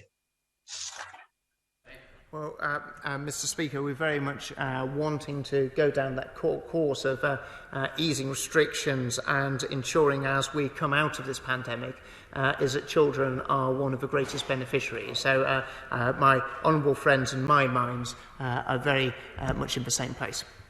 Let's go to Siobhan McDonough. Siobhan. Thank you, Mr. Speaker. Children in the most disadvantaged areas are almost twice as likely to be those self-isolating, like Year 6 at St Mark's Primary in my constituency. But they are also likely to be on the wrong side of the digital divide, with 23 pupils at St Mark's still without the kit and connectivity required to log in and learn from home when isolating. With every click widening the attainment gap, will the Secretary of State today back my campaign to ensure every child entitled to free school meals has access to data and a device at home? Well, this is, Mr. Speaker, is very much why we invested hundreds of millions of pounds in the rollout of 1.3 million devices to be able to support schools, but most importantly to be able to support children, such as the Honourable Lady set out. Let's go to Caroline Notes. Caroline. Thank you, Mr. Speaker. Can my right honourable friend reassure me, as we look to both the 19th of July and the end of the summer term, that there can be no question of a return to bubbles and self-isolation when children return in the autumn? Well, Mr. Speaker, I don't want to be preempting the decision of cross-government in terms of the next stage, but our direction is very clear about lifting the restrictions and ensuring that children are not in a situation where they have to bubble, very much part of the course of this roadmap. And of course, we'd be very much expecting that children would not be facing that in September, as my right honourable friend has asked. Let's go to Caroline Lucas. Caroline. Thank you, Mr. Speaker. The Secretary of State says his priority is to keep children in school, yet hundreds of thousands of them are missing yet more precious time in the classroom, as well as important end-of-term rituals, and families are angry and desperate. But for many months, organisations like the Health and Safety Executive and the Royal Society of Medicine have been saying that to protect our children, one of the basic things that needs to be done is to ensure better ventilation in all classrooms. If you live in New York, for example, you can consult a public website to see the ventilation status of every single classroom in the state, and there is serious investment in ventilation and filtration. Why hasn't the Secretary of State done something similar here, introducing those basic mitigation measures and fast-tracking the assessment of testing pilots? Living with COVID mustn't mean dumping all the risk on our children because the Education Secretary hasn't acted with anything like the urgency and ambition this crisis demands. At every stage, we've put in all the protective measures that are required in order to be able to keep children safe and make sure that they're back in the classroom and having the opportunity to learn. Right, let's go. Richard Graham. The numbers of pupils self-isolating and therefore not at school have risen nationally from 40,000 to 300,000 in 3 weeks. And in the same period in Gloucestershire, from a few hundred to almost 8,000, virtually 8% of all pupils. This is clearly not the direction either the Education Secretary or any of us would like to see happen. And therefore we can all agree with the SAGE's children's expert, Professor Russell Viner, who said that we have to rethink all the rules around our schools, which are not the driver of transmission at the moment. And to my knowledge, there is not a single child in Gloucestershire which is in one of our hospitals with the virus. So something needs to be done, and my right honourable friend has already given a clear steer that he wants to see children back at school as soon as possible and the benefits of summer school enjoyed. So could he consider a pilot project in Gloucestershire to allow all these children who are self-isolated to get back at school as soon as possible? Well, frankly, Mr. Speaker, if there's going to be a pilot project, it's going to be in Staffordshire, not in Gloucestershire, but it was a good old point. Right, let's go to Andrew Gwynn. Andrew. Thank you.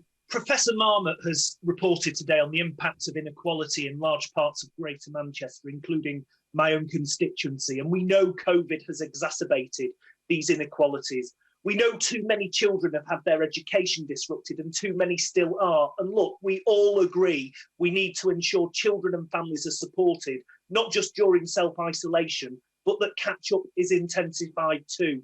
So what work is his department doing on the wider impact that COVID may have on this cohort of children in school or college through the pandemic? How do we ensure we properly tackle the inequalities created by COVID on top of the pre-existing inequalities affecting the same children? I'd very much appreciate it if the honourable gentleman would forward on the report, as it would be very interesting to sort of look at the details on that. And we have been looking very closely at the impact of COVID on children's learning right across the country.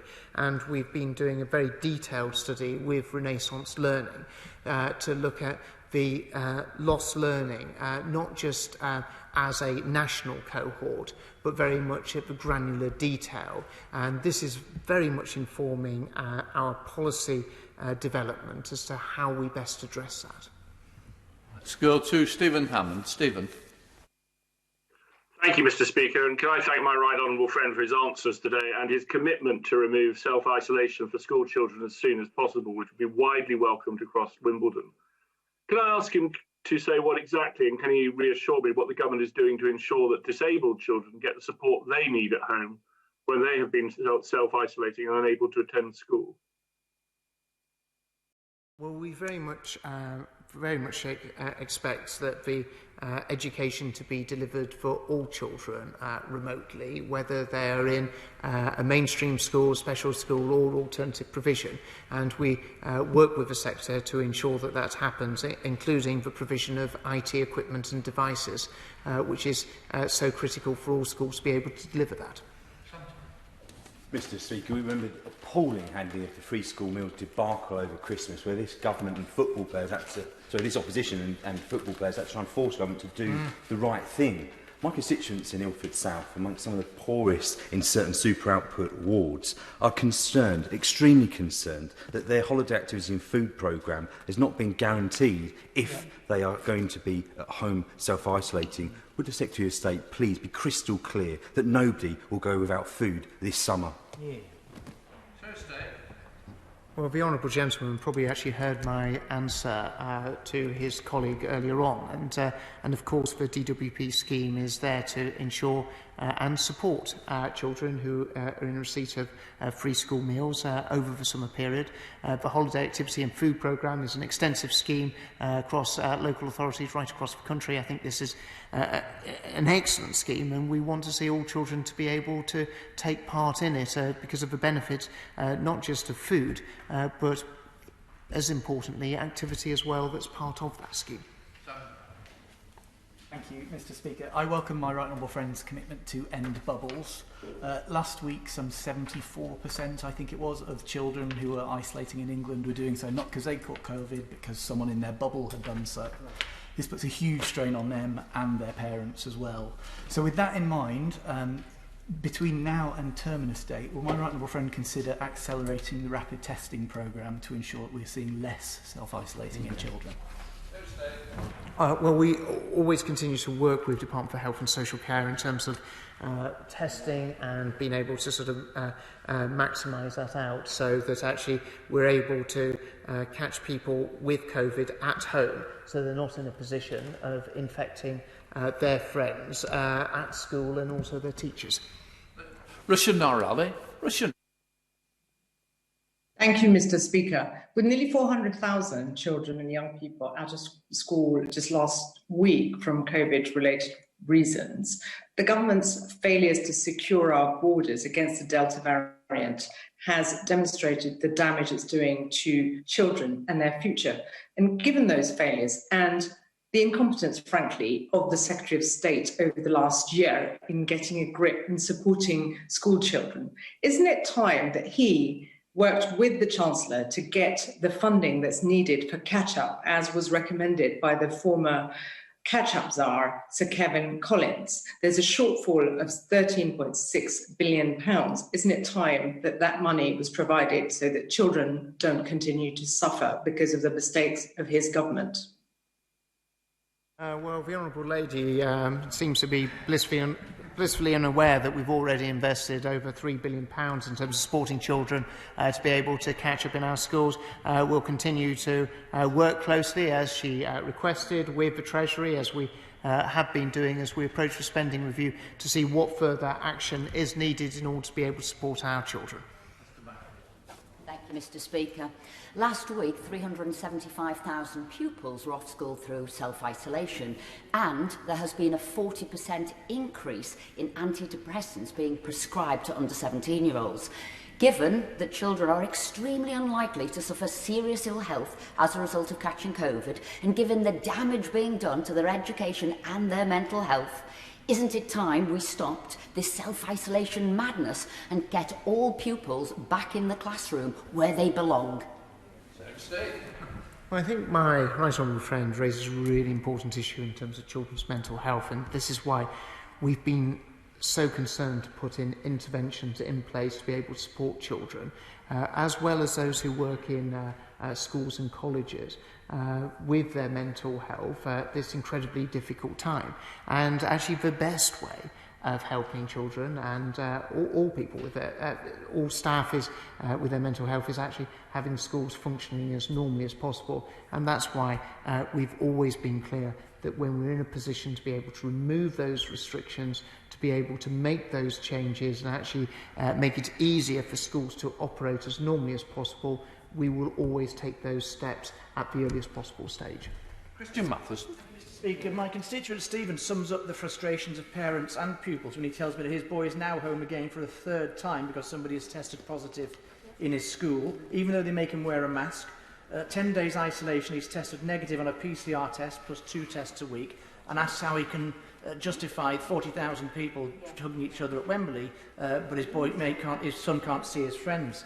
And the effect on pupils was raised by my constituent Joe, who teaches and who has seen the mental health effects that the Secretary of State has just referred to. What additional support will be put in place to support Joe and the pupils he supports in this mental health crisis?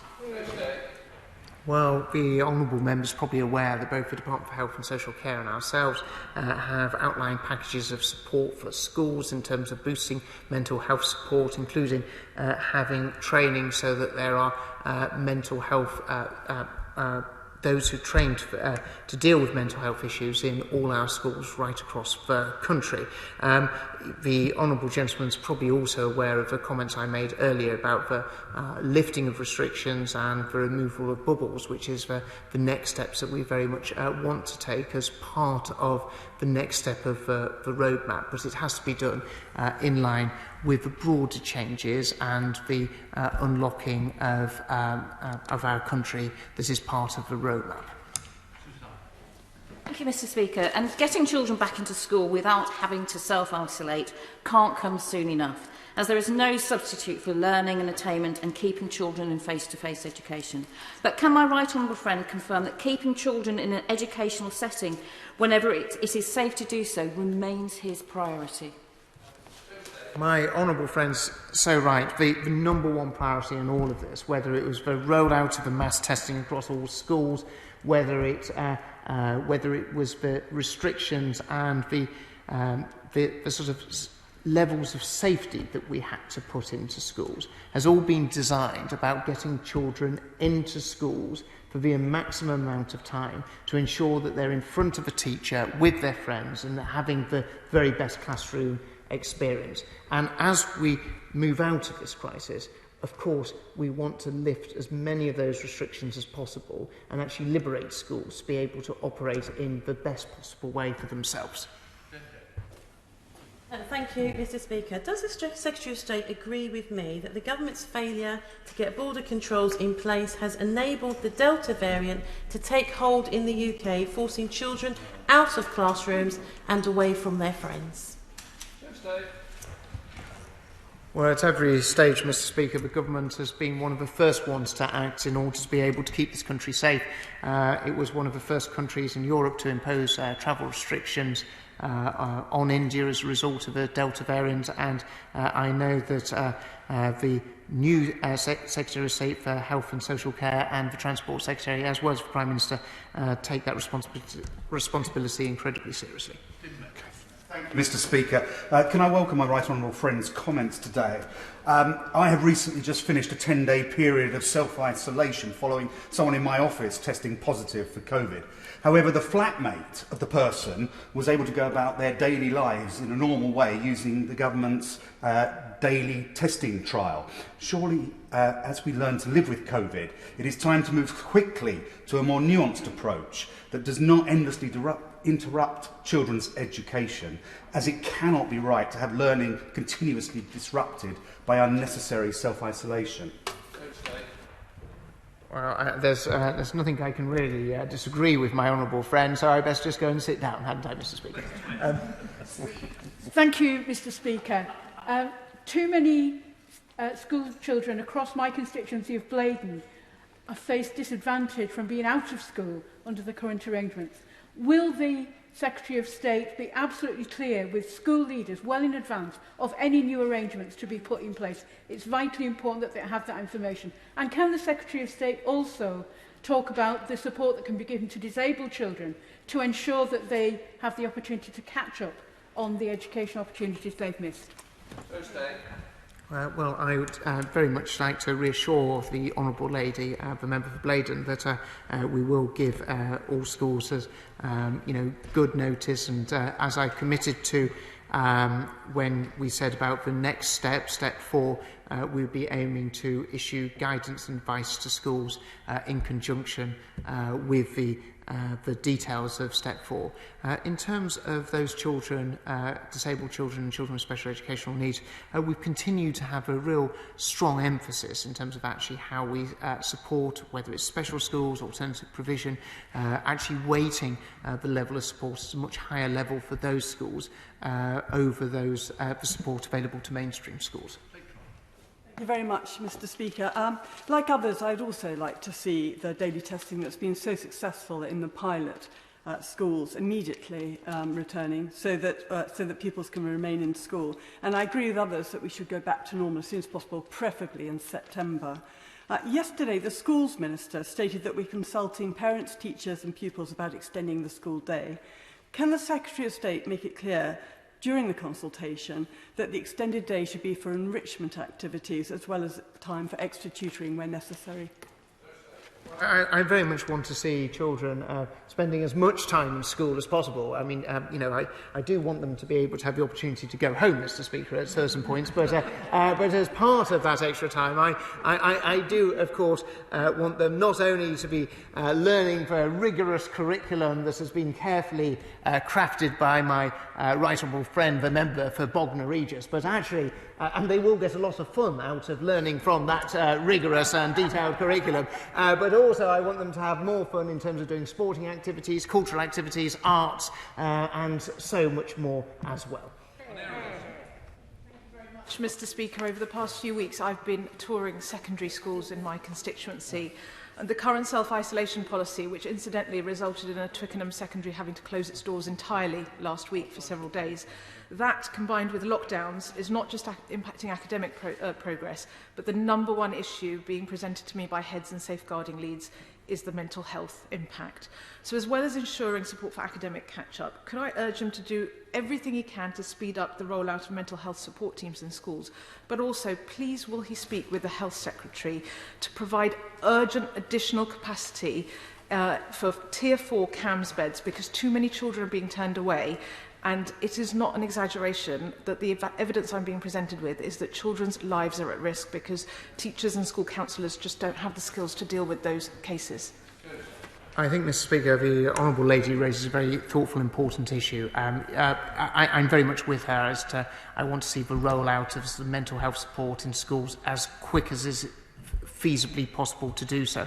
And I think that also plays an incredibly important role in actually tackling some of further pressure that's then put at the door of CAMS services. But I'll be very happy to take up the point that she raised with the Department for Health and Social Care, who runs CAMS, and as to how best we're able to support children in those early stages, but if there is the need for clinical intervention, how that can be best supported and swiftly supported in order to be able to deal with the problems early on. Thank you, Mr. Speaker. The government prioritised reopening schools above almost anything else, and schools in Stoke-on-Trent have been doing an absolutely amazing job to keep education going, given the challenges faced. And I know schools in my constituency are struggling with several COVID cases right now. It's absolutely vital we keep children in school as far as possible, especially from the most disadvantaged backgrounds. So will my right honourable friend do everything possible to ensure no more time is lost, ensuring all our young people receive the good quality education we want to see? Well, I know my honourable friend's done so much for education in Stoke, including his efforts to secure a new free school for the Stoke-on-Trent South constituency, and he's right. We constantly review what needs to be done to keep children in school for the maximum amount of time so they can benefit from the education. We recognise that that delivers the best benefits for children, not only in his constituency, but in all of our constituencies. Let's go to Charlotte Nichols. Charlotte. Thank you, Mr. Speaker. Teachers and school staff in Warrington North have moved heaven and earth over the last 18 months to try to support the education and welfare of our town's young people in the face of last-minute, changing and often contradictory guidance. Nowhere is this more the case than in SEND educational settings, especially as testing can be traumatic or indeed impossible for some children with special needs. When will schools know what is to happen in September? And can the Secretary of State confirm that this will be shared with schools well in advance of the summer holiday to ensure staff are not required to work across their summer leave, and that specific guidance will be provided for SEND schools rather than them being an afterthought? Well, specific guidance is always provided specifically for special educational needs schools, and I can ensure that the detail of gov.uk website is available to the Honourable Lady, so she might be able to read it if she is interested to do so. And, Mr. Speaker, I can absolutely assure the Honourable Lady, as I said earlier on in answer to other questions, that we will provide that information at the earliest possible stage. Thank you, Mr. Speaker. I've been contacted by parents across Burnley and Padiham, some who have children off school for the third time, despite having never had coronavirus themselves. So can I welcome the Secretary of State's work to end isolation for students? But one of the things that will really help schools is getting that testing solution right. So can I ask what conversations he's had with Public Health England and the Department for Health on new types of testing, like saliva testing, which will be far quicker and easier for schools to implement? Madam Deputy Speaker, we always work with our colleagues in the Department for Health and Social Care, as well as colleagues in Public Health England. It's the very best forms of testing.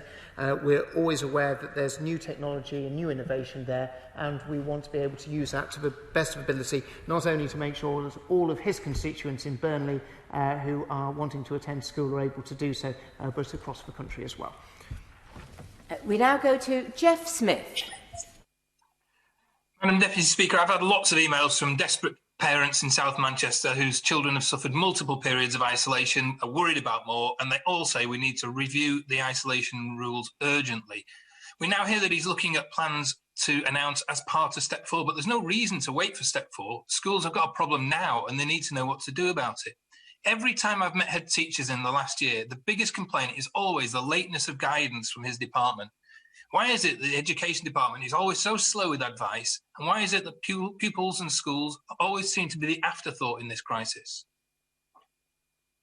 I can assure you, Madam Deputy Speaker, we always do everything we can to ensure that all guidance is available to schools at the very earliest opportunity.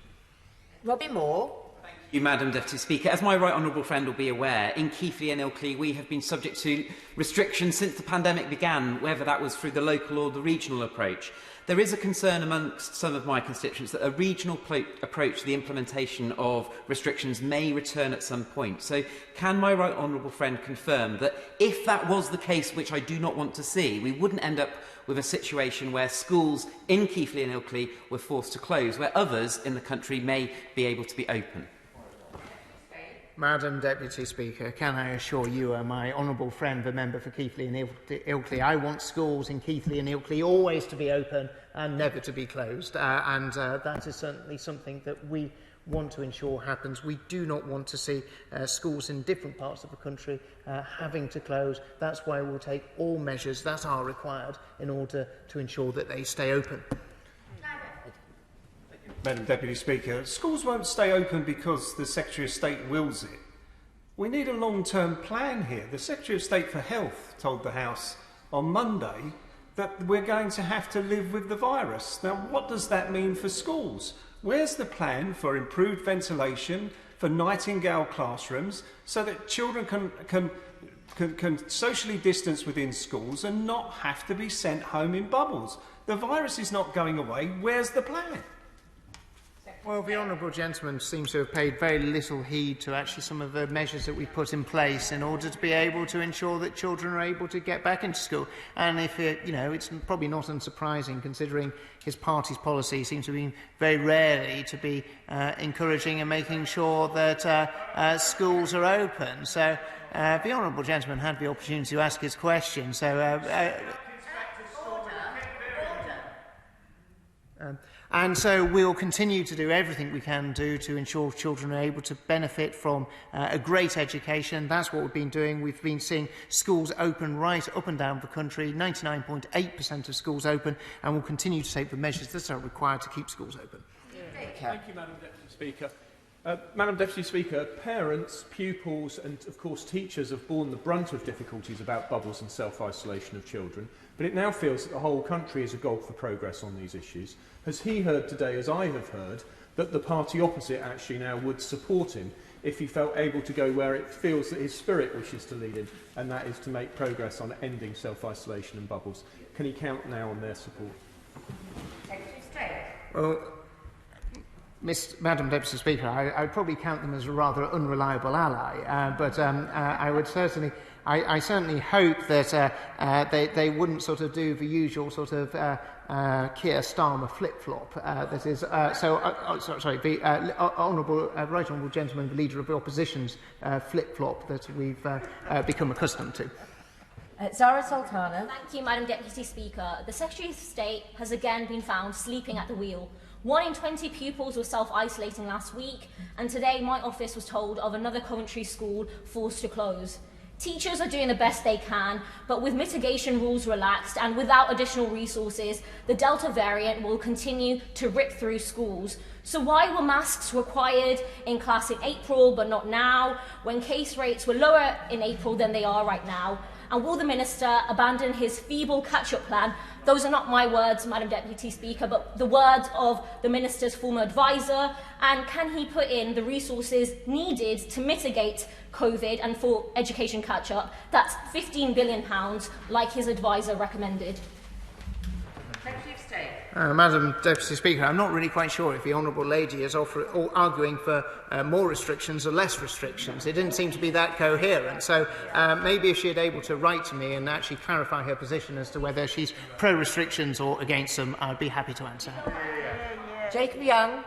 Thank you, Madam Deputy Speaker, and I thank the Secretary of State for his update and the promise of ending bubbles and school isolation.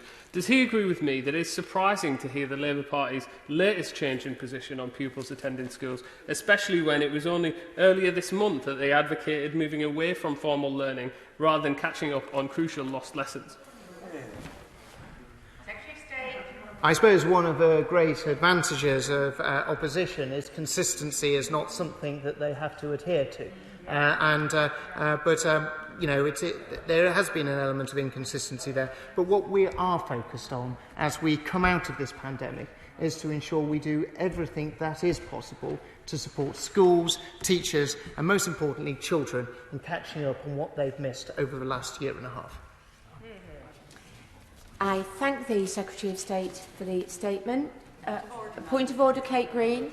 Thank you, Madam Deputy Speaker. On Monday, in a point of order, I queried the apparent discrepancy between the Secretary of State's insistence to the House on the 21st of June that 6 million children will benefit from tutoring and information given by his officials to Schools Week that the government had pledged to provide 6 million courses.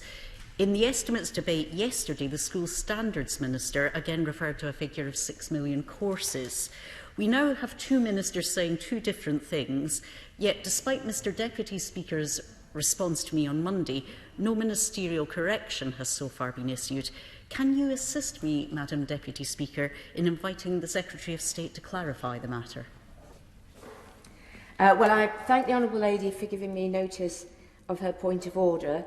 It is, of course, essential that ministerial statements to this House are accurate, but as she knows, the content of a speech is a matter for the member or minister themselves. Don't know whether there's any point that wishes to be made, but the Secretary of State is here, as are his ministers, and will have heard the Honourable Lady's point of order, and I'm sure that she will find some clarity forthcoming. Thank you. A point of order, Martin Doherty-Hughes. Ahead of my Westminster Hall debate this afternoon, Madam Deputy Speaker, regarding my constituent Jagtar Singh Johal, it has come to my attention that members of this House have been sent briefings originating from the Indian High Commission here in London. Madam Deputy Speaker, this is something diplomatic delegations, as you will be aware, are entitled to do. But in this instance, it would seem that they have included details that would seek to prejudge what is a live criminal case in that country. I'm sure you will agree a most unusual state of affairs when one considers the separation of the judiciary from other branches of government, which is seen as a cornerstone of a well-functioning liberal democracy and a position which flies in the face of the fundamental truth of being innocent until proven guilty. Madam Deputy Speaker, during the 3.5 years of his imprisonment, I have sought myself to not prejudge the case against my constituent, as it is, as you would appreciate, a matter for the Indian courts. I have only asked for transparency, due process and the rule of law be abided by, something that in this instance it would have seem is being denied to Jagtar, and another indication of the growing calls for the UK Government to define his detention as an arbitrary one, which should now be listened to. Madam Deputy Speaker, could you advise myself and the House what recourse is open to members of this place to ensure that diplomatic missions to the Court of St James with regards to their ongoing business with this House? Well, I thank the Honourable Member for his courtesy in giving notice of his point of order. I do not think it appropriate that members of this House should be lobbied in this way, nor that judicial processes should be interfered with. And I do thank him for putting his concerns on the record and for giving me the opportunity to express our concerns as well. Thank you. I'm now going to suspend the House for 3 minutes to make arrangements for the next business.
Order.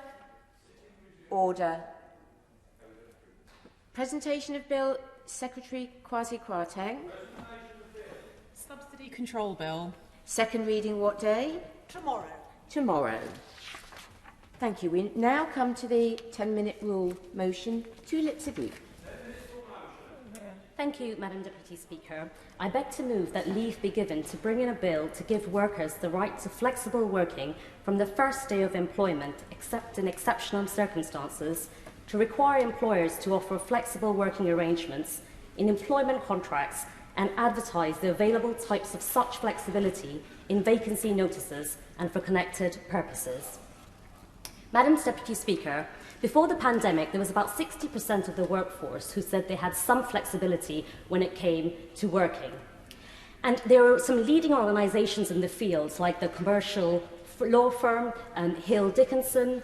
There were some astonishing organisations in my constituency, like Synergy Vision, which talked about bringing in flexible working for their employers and to increase the happiness in the workforce. And for that, they've been recognised and awarded a Best Workplace 2020 award.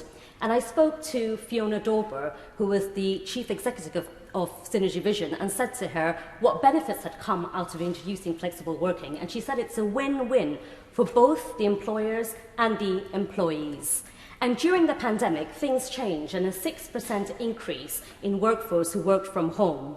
But there is a myth that during the coronavirus, everyone had flexible working and everyone worked from home. And actually, that's not true. The truth is that people from higher incomes and who were earning more were able to work from home, and they were able to work flexibly. But that wasn't the case for everyone. People on low incomes either didn't have the flexibility to work or had to retain working from home and couldn't change their working lifestyle at all. In fact, from March 2020, the other flexible ways of working, other than working from home, so whether that was compressed hours, whether that was job sharing, whether that was part-time working, all declined gradually. And the organisation Pregnant Then Screwed said the number of phone calls to their hotline from women who talked about the refusal they had had when they had asked for flexible working had more than doubled, and about 2/3 of the requests for flexible working had been turned down. 4 out of 5 people in the future want to work flexibly. And there are organisations who are already doing this work. The Royal Air Force, for example, was recognised as a leading practice in this. They were awarded a best practice for flexible working. There were other organisations who believe that putting the mental health of their employees first is important. And for those of us during coronavirus who were able to work from home and who were able to work flexibly, it was a life-changing experience. There were parents who I spoke to who said that they had never felt more connected to their children. There were mothers who talked about the relief of not being the last to pick up their child from nursery, sitting on the step of shame, as we call it, and I can relate to that, Madam Deputy Speaker. I spoke to disabled workers who said that it was such a relief not to have to commute in the morning to go to work, and that they could sit in their own living room and log on and speak on Zoom to meetings. I spoke to carers who said it was such a relief not to have to worry about whether the pharmacy was closing so that they couldn't get to the pharmacy in time to get urgent medication for the elderly relative that they were looking after. There were people who benefited massively. And the truth is, flexible working disproportionately benefits people who are women, people who are disabled, people who are carers, people who are from low-income backgrounds, and people from a BME background, because the intolerant office culture still exists. There's also massive mental health benefits when it comes to flexible working. There was a survey done which showed that 96% of employees said that their happiness levels had risen since agile working was introduced. Not to mention the benefits when it comes to retention and recruitment, and it comes to the workplace. Ernst & Young said that the productivity of workplaces when they introduce flexible working is quantified at £15 million per year. And an infrastructure and construction company said that when they started talking about flexible working and promoted it, 38% of people started applying more to the jobs that they advertised. There's also the benefit in terms of people who then feel there's a wider talent pool to pick from once they've advertised and once they've said that there's flexible working. But overall, the impact of flexible working is most on women, and that's something we can't deny. In this country, the childcare responsibilities and looking after children does largely fall on women. And the statistics show that if women can flexibly work and go back to their jobs, they're twice as more likely to not quit their jobs after they've had a child and to go back to their careers. And the statistics show that men can flexibly work as well. Women are twice as likely to excel in the career that they're pursuing if they have their husbands helping them with childcare responsibility and looking after children. McKinsey pointed out that if we fully utilised women in the UK economy, that by 2030 we would be adding £150 billion to our economy. And a lot of this depends on widening flexible working and making sure that it's brought on. But despite all of these, despite the benefit to the economy, despite the impact on mental health, despite the benefit to disabled people, despite the benefit to people on low incomes, despite the benefit to people from BME backgrounds, there still isn't a culture of flexible working in this country. Since 2020, the number of jobs that have been advertised, only 17% of them have actually said you can flexibly work if you apply for this job. A third of requests that are made about flexible working are turned down. The problem is there's a wide range of business reasons that companies can use to say that I will not be granting your request for flexible working. And the problem is that they're just given a blank check. They're not told about the fact that you will face some sort of legal restriction if you say you can't flexibly work. There's no point in saying that coronavirus has completely changed the office work culture and that everyone will be able to work flexibly from now on. I have a million case studies at my fingertips, but I'll just use one, which is a mother who looks after a 5-year-old child and has a disabled husband, and she has caring responsibilities for her 80-year-old father. During the pandemic, she worked flexibly, and her productivity increased, and this was reflected in her bonus. She then went to her employer when the pandemic sort of has come to an end and they're all going back to the office. And her boss said to her, you can't continue working flexibly. Which just goes to show that we can't just leave it up to officers to make their own decisions. We've got to bring in robust legislation if we actually want to change the culture and if we actually want to bring in some amount of change.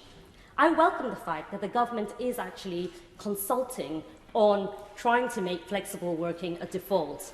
But I've been in politics far too long, and I know that consultations can drag on. They can have the veneer of being true and that we will take action in the end, but it drags on and nothing actually changes. Yep. We in this Parliament have the privilege of changing the law so that flexible working becomes something that everyone can enjoy and everyone has the right to, not just a privileged few who have the perk of enjoying flexible working. So I'm asking the government to pay attention to the fact that I have cross-party support for my bill. Yeah. The number of emails a lot of constituents have probably written to you about flexible working. And I also want to ask the government to take this seriously, to bring in robust legislation, to make a difference to the way that we work in this country. And I also want to thank some of the organisations who've pushed for this for years and years and have helped me with my bill. Pregnant Unscrewed, the TUC, the Fawcett Society, Mother Pukka, Young Women's Trust, the Gingerbread, the Fatherhood Institute and Working Families. I hope the government will listen to me. I hope it will listen to its own colleagues who are supportive of this bill and to voices around the House and bringing legislation that changes the way we work in this country once and for all. The question is that the honourable member have leave to bring in the bill. As many as are of that opinion say aye. Aye. Of the contrary, no. I think the ayes have it. The ayes have it. Who will prepare and bring in the bill? Laura Ferris, Leila Moran, Christine Jardine, Caroline Lucas, Dr. Philippa Whitford, Claire Hannah, Jim Shannon, Mary Kelly Foy, Crevin Brennan, John McDonnell, Dawn Butler and myself. Tulip Siddiq. Flexible working bill. Second reading what day? Friday, 19th November. Friday the 19th of November. Thank you. We now come to the motion on the estimate for the Foreign, Commonwealth and Development Office. I call the Minister to move the motion formally. I beg to move. The question is, as on the order paper. The debate will be opened by the Chair of the International Development Committee, Sarah Champion. Thank you, Madam Deputy Speaker, and I would like to thank the Backbench Business Committee for allowing us this estimated debate on official development assistance, more commonly known as foreign aid, and also for allowing us to debate the British Council. I think it's very clear how much passion and interest there is cross-party on this topic. Over the last 2 years, there have been considerable and brutal reductions in overseas development aid at a time of unprecedented global need. When other nations across the globe are stepping up, the UK seems to be walking away. And that's why today's debate is so important. Public and parliamentary interest in aid has never been higher. Madam Deputy Speaker, I wanted to spend this debate looking in detail at the Foreign, Commonwealth and Development Office's spending plans. I wanted to scrutinise how the UK aid spending, cut drastically to 0.5% of GNI, at a time when more aid is needed, is being spent in the most effective way possible. But the information to carefully check this spending simply isn't being shared by the FCDO. The International Development Committee has had to fight tooth and nail to extract whatever information it can from government. A pattern of behaviour is emerging that demonstrates this government's contempt for parliamentary scrutiny, and this cannot be allowed to continue. Will she give way on that point? I will indeed. I'm extremely grateful to her for giving way and for the comments she's made so far and for work on the relevant select committee. Isn't it the case that in the post-Brexit age we're hearing a lot from the British government on sovereignty and being able to make sovereign decisions? But isn't the crux of the matter, as this major issue shows in the cut to international aid, that we're not making decisions on the basis of parliamentary sovereignty, and the government really should be taking more attention to the views of this House? That is absolutely the nub of my speech. At a time when we ought to be really able to scrutinise the detail of taxpayers' money, particularly at a time when cuts are being made to it, that is just not in the gift of this House. It is only in the gift of a very few ministers, and that should concern all of us. When my committee received the main estimate from the FCDO this year, we were genuinely shocked. It looked very different, with considerably less detail than last year's equivalent. Budget lines had been altered, with the majority of spending from the former DFID lumped together under one heading. This obscures the size and distribution of the cuts to aid spending. It's customary for the government to consult with relevant select committees prior to making such radical changes to the presentation of estimates. Needless to say, Madam Deputy Speaker, this didn't happen. Surely, at a time of increased parliamentary interest in aid spending, we would expect more detail, not less. With such little detail and such little information, Parliament cannot know exactly what is going on and what it is agreeing to. How can we make an informed decision without a basic breakdown of where the FCDO plans to spend in a particular country or on a particular theme? Sadly, this is entirely consistent with the lack of information and the lack of transparency provided by the FCDO throughout last year. Adding to a lack of willingness to engage with my committee and questions to members being dodged or simply ignored, Parliament is facing a constant uphill struggle for the most basic details that we should be entitled to. The government has said it will return to spending 0.7% of GNI on aid when fiscal circumstances allow. My committee, and I'm sure members in this House, have lost track of how many times we've actually asked the Foreign Secretary to define what is meant by this, and we're getting no closer to an answer. We have repeatedly asked for a country-by-country breakdown of funding allocations for this financial year. Instead, we only got a worryingly short list of countries where the UK will spend bilaterally this year, with no figures attached. It's simply impossible to perform proper scrutiny without these figures. My committee is being stymied in our efforts to scrutinise. Parliament is being blocked from being able to consider these figures. And many of the organisations that are implementing the UK aid programmes, who are making the difference on the ground, have had to fight for clarity on whether their programmes will even survive these cuts. Madam Deputy Speaker, the haphazard way in which these cuts to aid programmes have been made have also caused considerable financial waste. Let's take the cuts to global health. one of the FCDO's priority areas. Just one example.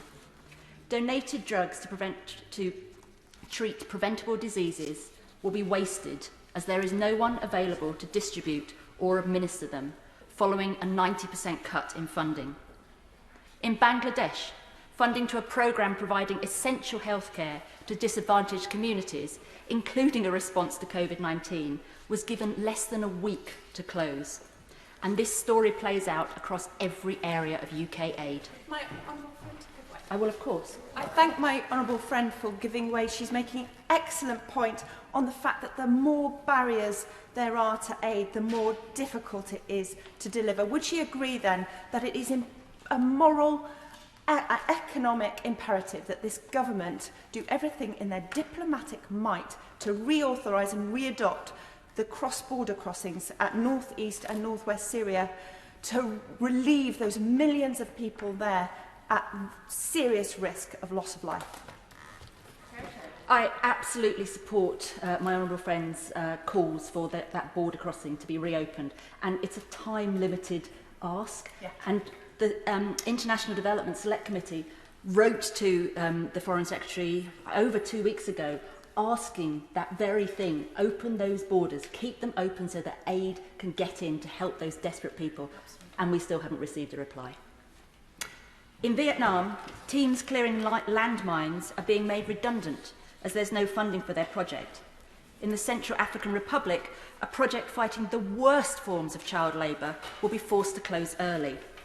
How does it make sense to invest in these transformative projects over years and then cut the funding at the very point they are about to realise their goals? It's a waste for those communities and a waste for the UK taxpayers who have been funding it. This debate also considers the role of the British Council, an organisation that has experienced huge challenges as a result of the pandemic. Unable to offer its normal range of paid-for educational services, budgets have been squeezed dramatically, impacting upon other programmes and leading to office closures around the world. Indeed, from next week, British Council are starting the redundancy process for between 15% and 20% of their jobs. The British Council is one of the best examples of soft power that I know, and this government is standing by and letting it crumble. And this is set against a growth of cultural institutes from other states, namely China's Confucius Institute, that are creeping across the planet. Not exactly the action of an outward-looking, global-focused Great Britain, is it? The government says it's proud of the UK's aid spending, but hiding figures, failing to respond to my committee's questions, these aren't the actions of a government that is proud. They seem like the actions of a government that is trying to cover up their shocking reductions in funding and the devastating results of this.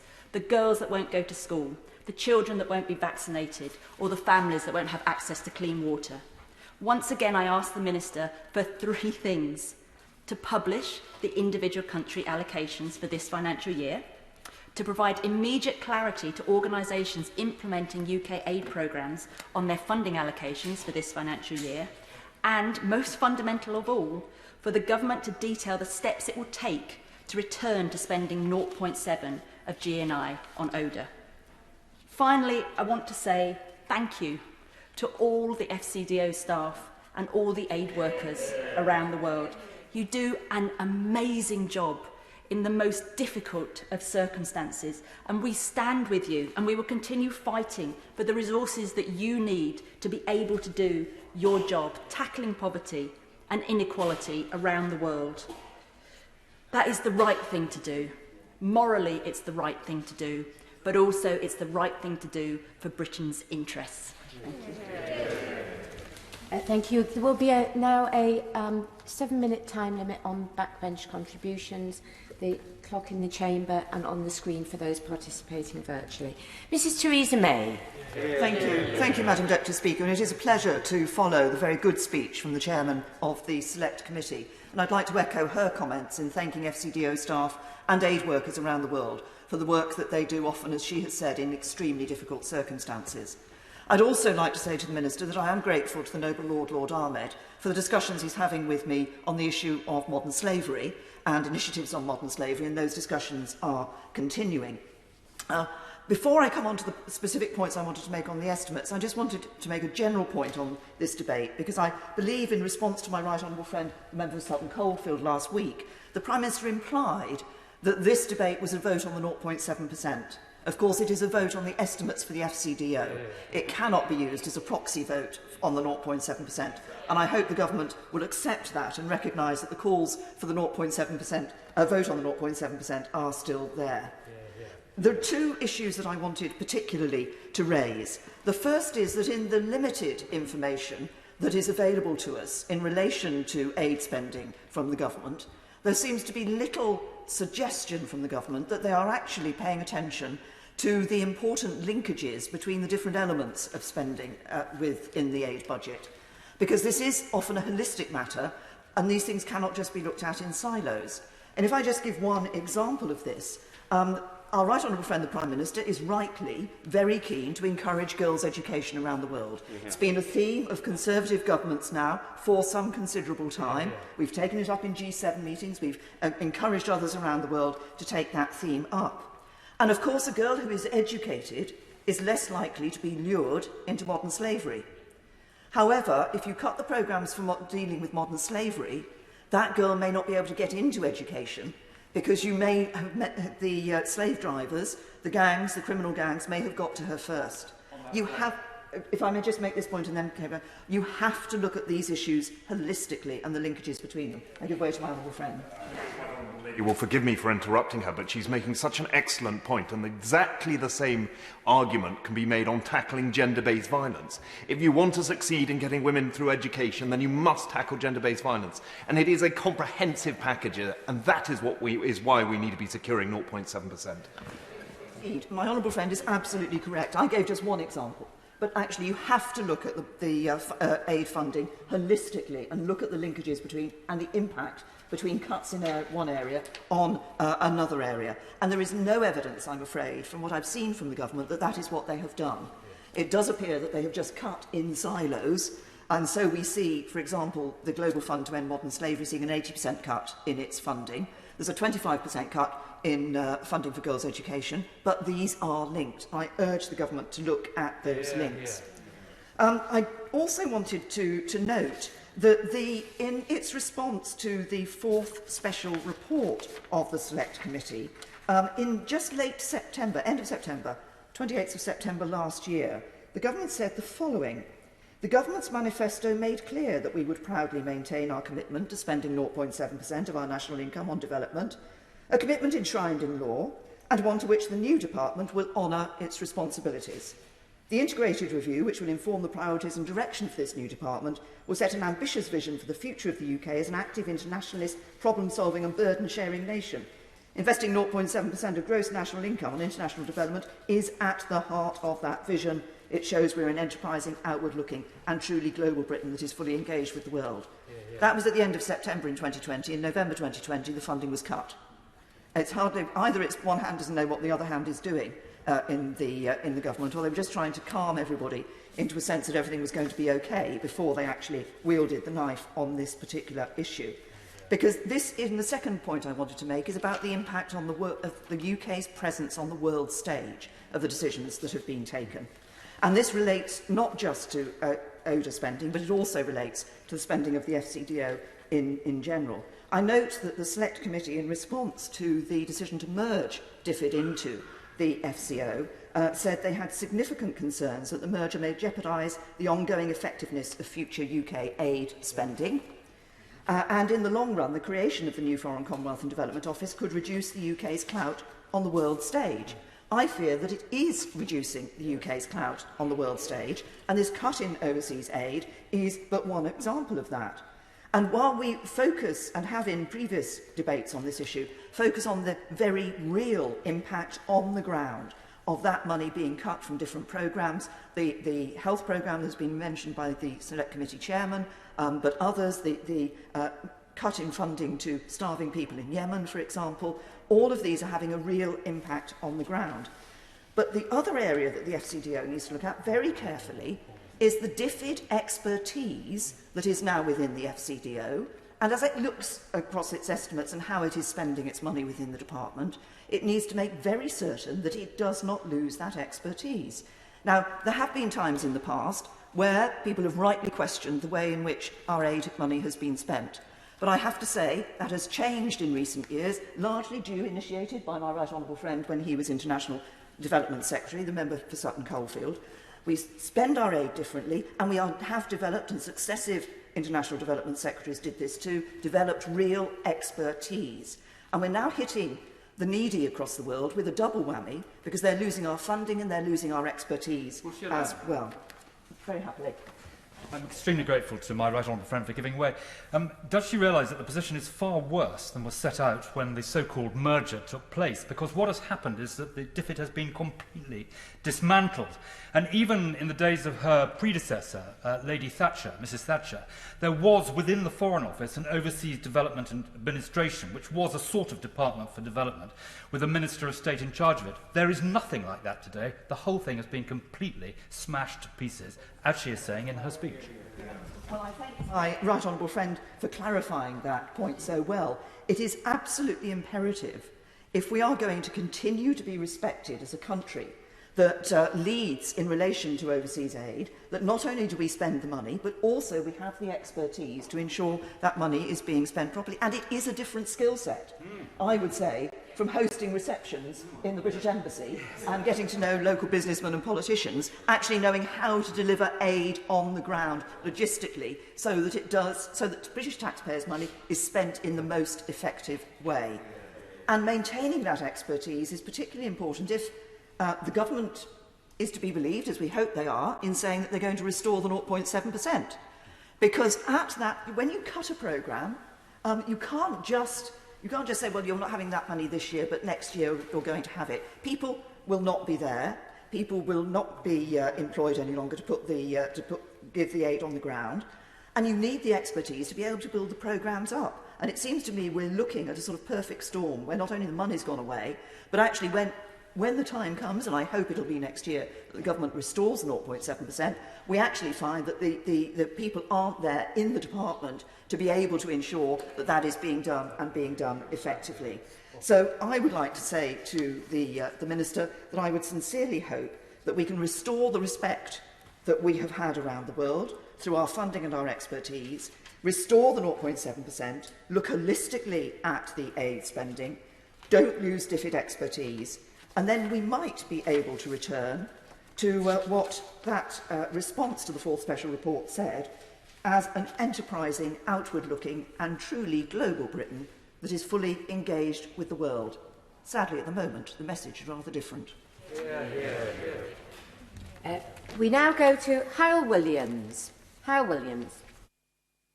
Thank you, Madam Deputy Speaker, and it's a pleasure to follow the very effective speech by the Right Honourable Lady. And I suspect that we will see a good deal of consensus across the House this afternoon on these points. The government's sudden defaults on its commitments enshrined in law and the way the cuts are being implemented with minimal information for this House has damaged plans, partnerships and trust which have been built up over many years between the UK government and international partners. At a stroke, the government has succeeded in damaging the UK's reputation as a reliable partner at a time when it is supposedly developing the UK's role as a global player. And all of this purportedly to ensure that all shoulder the burden of its disastrous COVID policy, but conveniently, of course, also playing into the supposed prejudices of its new and possibly fickle supporters. These cuts have been rushed with no consideration or assessments as to the impact they'll have on the people who receive UK aid and the effect on UK-based overseas aid projects, particularly so, if I may say so, small-scale initiatives without the robust structures or funding to absorb large-scale cuts by their main or even their only real source of finance. There has been no real consultation, not least with this House, a failure or more like a refusal to understand and take into account the likely impacts and engage with partners and communities so as to try to minimise the damage, if this is at all possible. Now, throughout this process, there's been poor communication with partners.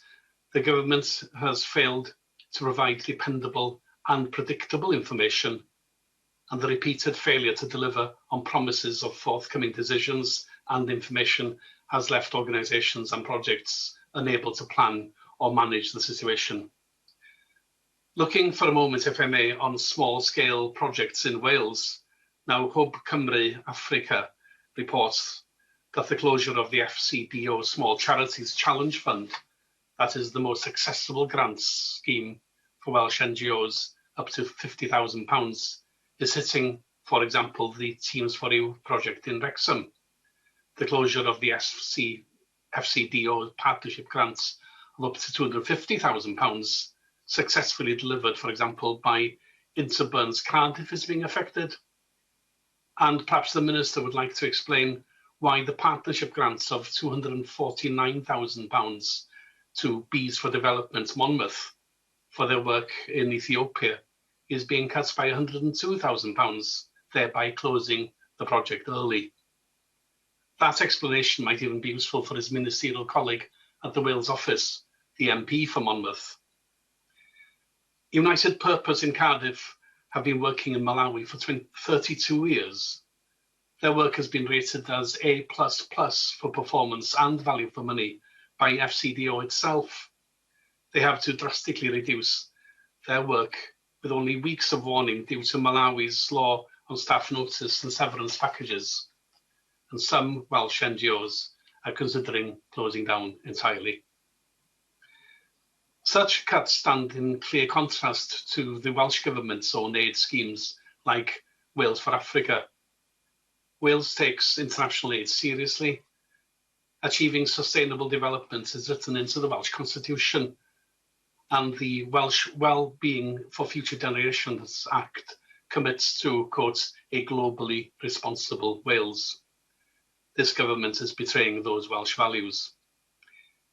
Even our universities responsible for so much of the success of the domestic vaccine programme are affected. UK Research and Innovation have already confirmed that the ODA budget cuts will lead to £120 million of budget shortfall in 21-22. That is conflicting with the government's own ambitions for R&D to reach 2.4% of GDP by 2027. This is disastrous, not only for Welsh universities, but for the wider UK research community. And to close, Madam Deputy Speaker, turning to an example of broad-scale effects, Plan International reports an estimated 20 million women and girls now won't be reached. 700,000 fewer girls supported by girls' education programmes, 2 million fewer women supported by humanitarian assistance, 8 million fewer people and girls supported by nutrition interventions, 9 million fewer women supported to access clean water and sanitation. This is a disaster. Madam Deputy Speaker, this is not a deliberate wrecking by a perfidious foreign competitor. It is not an explicit hostile action by an enemy. It is not even the unintended consequence of absent-minded and careless prime ministerial policymaking aimed at grabbing a headline or two. It is a deliberate disaster of this government's own making, and it will not be forgiven or forgotten by its survivors. Thank you. First Select Committee, Tom Tugendhat. Thank you, Madam Deputy Speaker. Now, I'm not going to go over the existing point on 0.7 and 0.5 because I think the House knows my view, and I share absolutely the views of the Honourable Lady from Rotherham and the Honourable Lady from the Right Honourable Lady from Maidenhead, who have made their point, and in fact my point, extremely clearly. Instead, I'm going to focus on the integrated review and the merger of the departments and what it actually means according to the statements of Her Majesty's Government compared to the actions on the ground. Because we are seeing, I would suggest, a slight dissonance between the talk of bilateral Britain engaging directly with nations and the cuts to bilateral Britain while we're reinforcing multilateral action.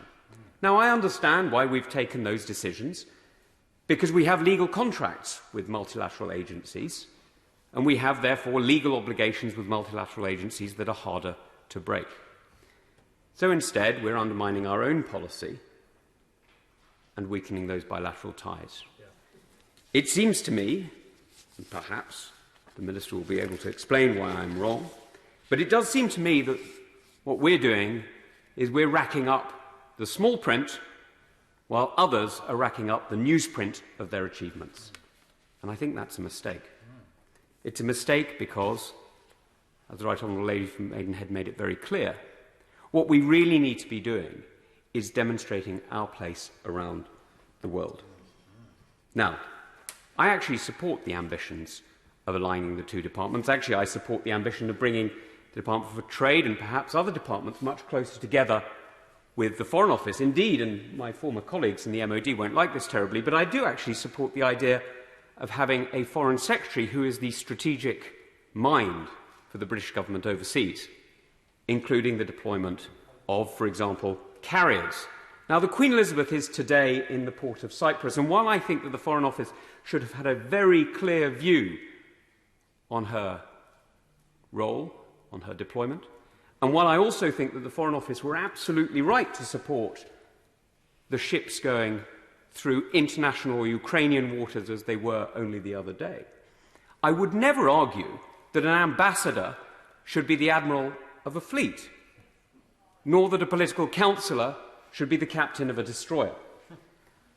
The same is true, I'm afraid, for aid spending. There really is a technical expertise here that is not the same as the strategic oversight of foreign policy. And that's why I would like to see some of this coming back and being reinforced as the technical skill that it really is. But let's look at a few examples, because some have said to me that perhaps we're going back to a pre-1930s world, and there is certainly a certain hint of that. If you look, for example, Madam Deputy Speaker, at the cuts that we've seen in Lebanon, a very important historic ally, one in which we have invested very, very heavily through the Lebanese armed forces, through the relationship of building capability that would fight terrorism that we all face, an organisation that has done actually more to hold the state of Lebanon together than many of its supposedly civic institutions. We have invested an awful lot. We have a huge amount of goodwill. And I have to say, having been there and having met the Lebanese Armed Forces chief when I was serving in the armed forces, we have also brought back a lot of raki from his personal collection. But that is a separate matter. What we have done is we have built up a fantastic relationship with a very important strategic partner in the Middle East. Now, this isn't just good for Lebanon, who are facing the problem, the crisis even, of about a quarter or a third of their population being migrants, refugees forced over from the Syrian civil war, nor is it just a good moment for the Middle East because it creates a link into various different forms of support into other countries. It is actually brilliant for Britain. It is fundamentally strengthening the United Kingdom and our place in the world. It gives us a toehold into one of the most vibrant financial climates in the region, and indeed to an essential partner for so many of our other operations. I'll give way. Thank you for allowing me to interrupt him, because he is making an excellent point, but he's making the point about our relationship with countries and promoting Britain and having that relationship, but it's also about the organisations that we support. Whether it be Halo, whether it be War Child, these organisations end up being supported by the British government and then find themselves in active duty promoting our interests, helping save people. That is also something that is integral to delivering the global Britain message. My honourable friend is absolutely right, and indeed I've spoken to the Mines Advisory Group about their work in Lebanon, which is being so important in not just promoting our interests, but sadly is almost certainly going to be needed, not just in Iraq, where I know they have operated at some points, but sadly as well, we know, in Syria. I will give way. My honourable friend, does he share my concern that 6.8 million of the spend by the Foreign Office on Lebanon last year was not audible, which is a remarkable thing, since our support in particular to Lebanese armed forces has enabled land in Lebanon to be farmed by farmers who haven't seen that land for 50-odd years. The Honourable Member is making an absolutely essential point that the OECD definition of what is odiable is, I think, historically anachronistic. He is absolutely right that we need to update it, and he's absolutely right that spending money on the armed forces who keep the peace and allow development is an essential building block of development, and therefore should be odiable. That is a slightly separate point to the one I'm making, but I'm very grateful to him for making it, and certainly as an honourable and gallant member, he knows very well the strength that the armed forces, indeed Royal Naval Surgeons, can bring to any theatre. Now, the next point I wanted to bring up was about the change to our footprint in Mali and Niger and Chad. Although we've just opened embassies here, which I welcome, and I'm very glad that we are extending the footprint of the Foreign Office. Indeed, the Honourable Member, who is on the front bench, is the Minister responsible and has or will no doubt very soon visit all three of these embassies and these three missions, and will, I hope, take the best wishes of the whole House with him when he goes, to our staff there. But of course, it's not just good enough to have, in areas like that, nice words. You also need to have the nice actions. And the actions that we need our diplomats to be able to complete are those which promote our interests, our values, and indeed the interests of the people there. Now, those aren't terribly difficult. They are democracy, the rule of law, the education of women. I've heard the Prime Minister speak about them so often I can rattle them off, well, not quite in my sleep, but pretty much. And it's certainly true that we are doing all the right things when we have the capability. The challenge we have is that for Mali and Niger and Chad, there is no budget line.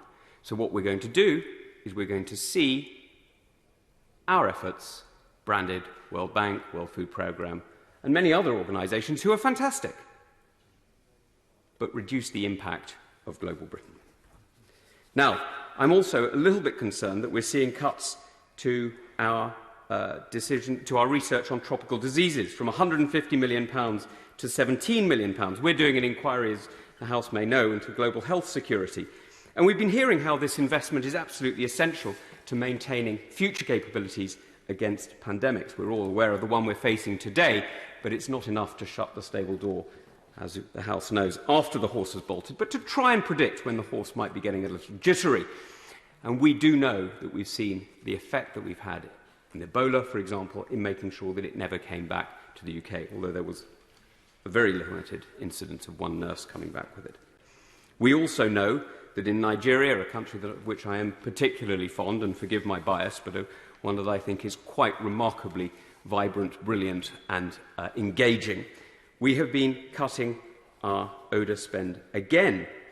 Now, this does leave me somewhat confused because health makes up 34% of the current allocation and, indeed, education about 11%, so a cut of 58% is very likely indeed to cut into those. Now, Madam Deputy Speaker, I hope you can see that while I welcome strategic alignment, I don't think that ambassadors are admirals or consuls are captains.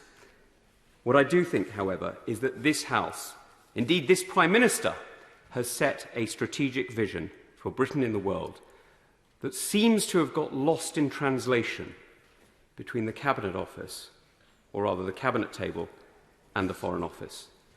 And I just question very slightly whether or not a moment of deep thought, of alignment and reinvestment might just bring back a bilateral and a multilateral into keeping, and perhaps, when we get back to 0.7, will give us the global Britain we've all asked for. We now go to Rushanara Ali. Thank you, Madam Deputy Speaker, and it's a pleasure to follow on from the Chairman of the Foreign Affairs Select Committee, as well as former Prime Minister, the Right Honourable Member from Maidenhead, and I want to congratulate my honourable friend, the Member for Rotherham, for speaking so powerfully in this debate. This debate has already demonstrated the cross-party strength of feeling in terms of what is being done to our aid budget. While every G7 member state has responded to the pandemic by increasing aid, the UK government has done the exact opposite, which is deeply, deeply frustrating and concerning, reducing the budget by £4 billion this year on top of the almost £3 billion that was cut last year, and reducing it to 0.5% is something that should shame us all. Because until this point, until this year, there has been a very, very strong cross-party alliance on maintaining 0.7%, which we are all proud of. And today's speeches have already demonstrated that strength of feeling.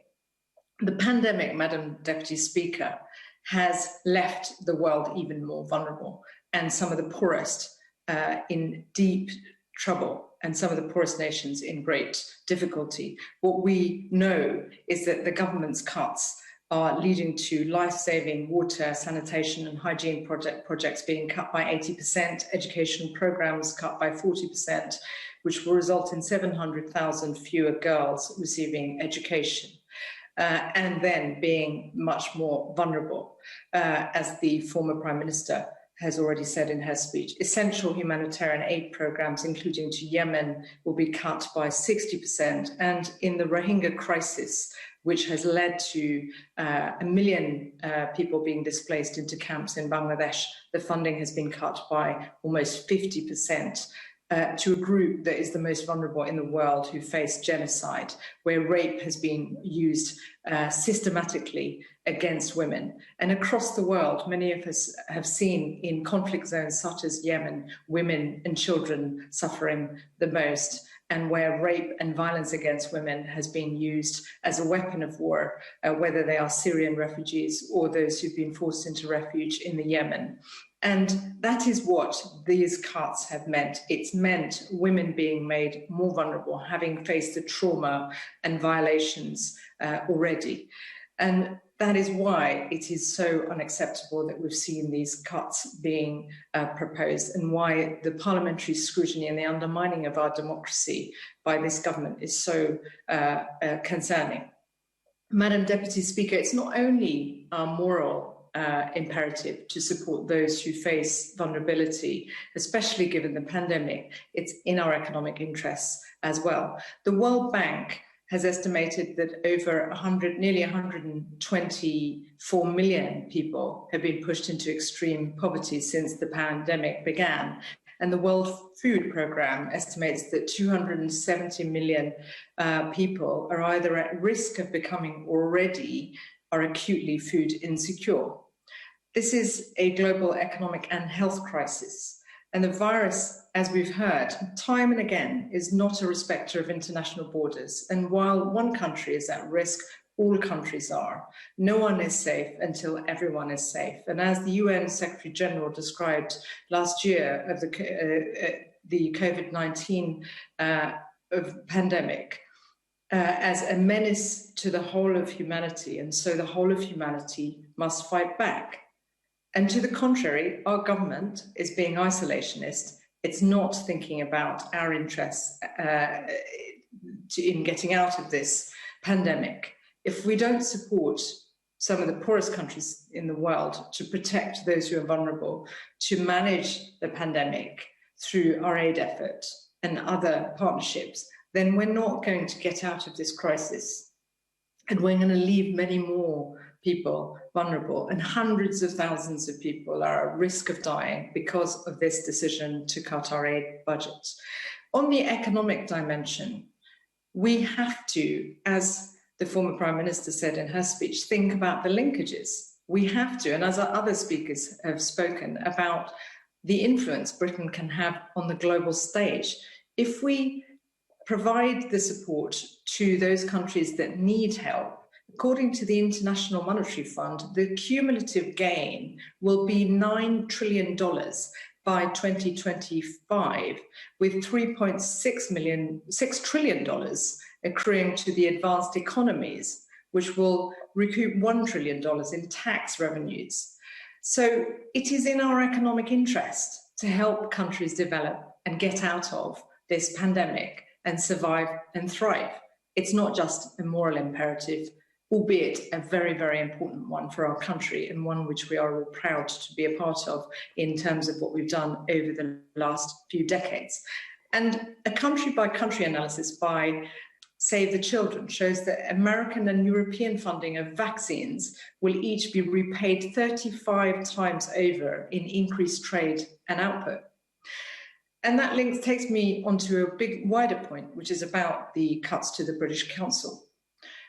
As we've heard, the linkages between our different institutions and what they do and their presence in developing countries can create the climate for better trading relationships, for our economy to succeed through those partnerships. And we're already seeing that in the attempts to get trade agreements with countries outside of the European Union. If we cut our funding when they need it most, it doesn't bode well for strong partnerships, whether on the economic side or security, as well as development. That is why it's so important that the government allows us to vote on the 0.7% in the future, and that it reconsiders this cut in the aid budget, because it is in our economic interest, as well as there being a moral imperative in these really difficult times. That is why I call on ministers to think again and reverse these cuts. Thank you, Madam Deputy Speaker. I draw the House's attention to my interests set out in the Register and thank the Backbench Committee and indeed the International Development Committee, so ably led by the Honourable Lady for Rotherham.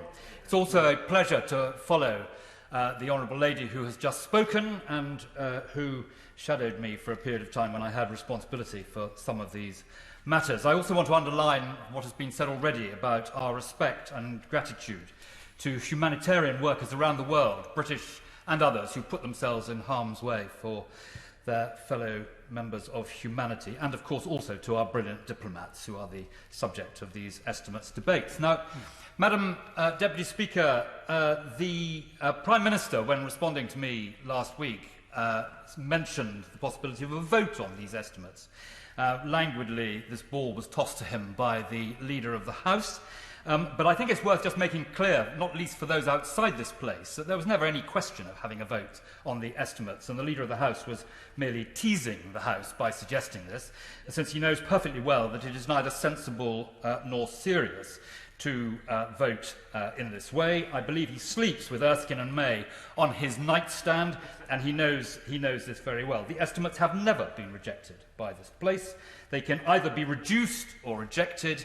They cannot be increased. And of course, many of us want to see them increased so that we honour our commitment to 0.7. So if we had accepted his invitation on the estimates, the Foreign Office, and we have rejected them, the Foreign Office would have needed to send out redundancy notices on Monday in order to meet its legal obligations. And like Liverpool in the days of Derek Hatton and the loony left. And they think that we, who stand up for the 0.7, are the irresponsible members of this House. So let us be absolutely clear on the estimates. To oppose them would have given my right honourable friend, the Chief Whip, all his Christmases in one go. No responsible opposition would support such a thing. What we seek from this government that is rebelling against its own promises and manifesto is a meaningful vote, not a show of force, something that the government can ignore. And we do this in accordance with Mr. Speaker's specific instructions to the government at 3:30 on June the 14th, just a couple of weeks ago. Now, why do we care so much about this, Madam Deputy Speaker? Just 3 points I'd like to make, because the House has heard me probably enough on much of this. But this is hurting our reputation, and it is threatening our foreign policy ambitions. My right honourable friend, who spoke so eloquently from Maidenhead, made it her first commitment in the 2017 election, because she understood the importance of standing by the 0.7 in reinforcing our values and our promises. But much worse, these unprecedented cuts in the heart of a pandemic are damaging hundreds of thousands of people's lives and leading to many avoidable deaths. The three examples I just wanted to mention very quickly is our first, education, which the Prime Minister has spoken about so eloquently for girls, and which the British policy has been driven passionately and effectively by my right honourable friend for West Warwickshire. And yet we are cutting this investment by 40%. 700,000 fewer girls will now get into education, but also we are cutting by 60% UNICEF, an agency which is the very engine of getting girls into school, and which the British government in 2010 doubled UNICEF's grant. And Remember this, Madam Deputy Speaker, a third of all girls in secondary schools in Africa drop out because they become pregnant, and yet we are cutting by 85% the work that the United Nations Family Planning Agency does across the world. 85% cut. It is not, as my right honourable friend for Maidenhead indicated, joined-up government. I give way, of course. I thank the honourable member for giving way. Would he agree that it's often women and girls across the world who face the brunt of climate change in their own communities, and the cutting back of aid within those countries and communities is really having a devastating effect, not only over there, but the interconnected nature of climate means it's impacting us here. And in the year of COP, 5 months away from it, surely we should expect better from this government. It's an extremely good point. You cannot understand international development unless you see it through the eyes of girls and women. Now, the second point, which has already been mentioned, is the 90% cut in neglected tropical diseases. This is a huge British taxpayer investment. It is also one of the best investments you can make in global health. And the Prime Minister, in a superb video earlier this year, promised strongly to support this work.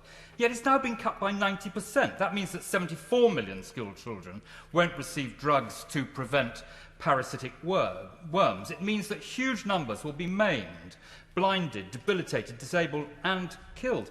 And the UK was a world leader in this extraordinarily important area, stimulating public and private sector partnerships. And as a result of this cut, hundreds of millions of drugs, vaccines and tablets will be wasted and probably burnt.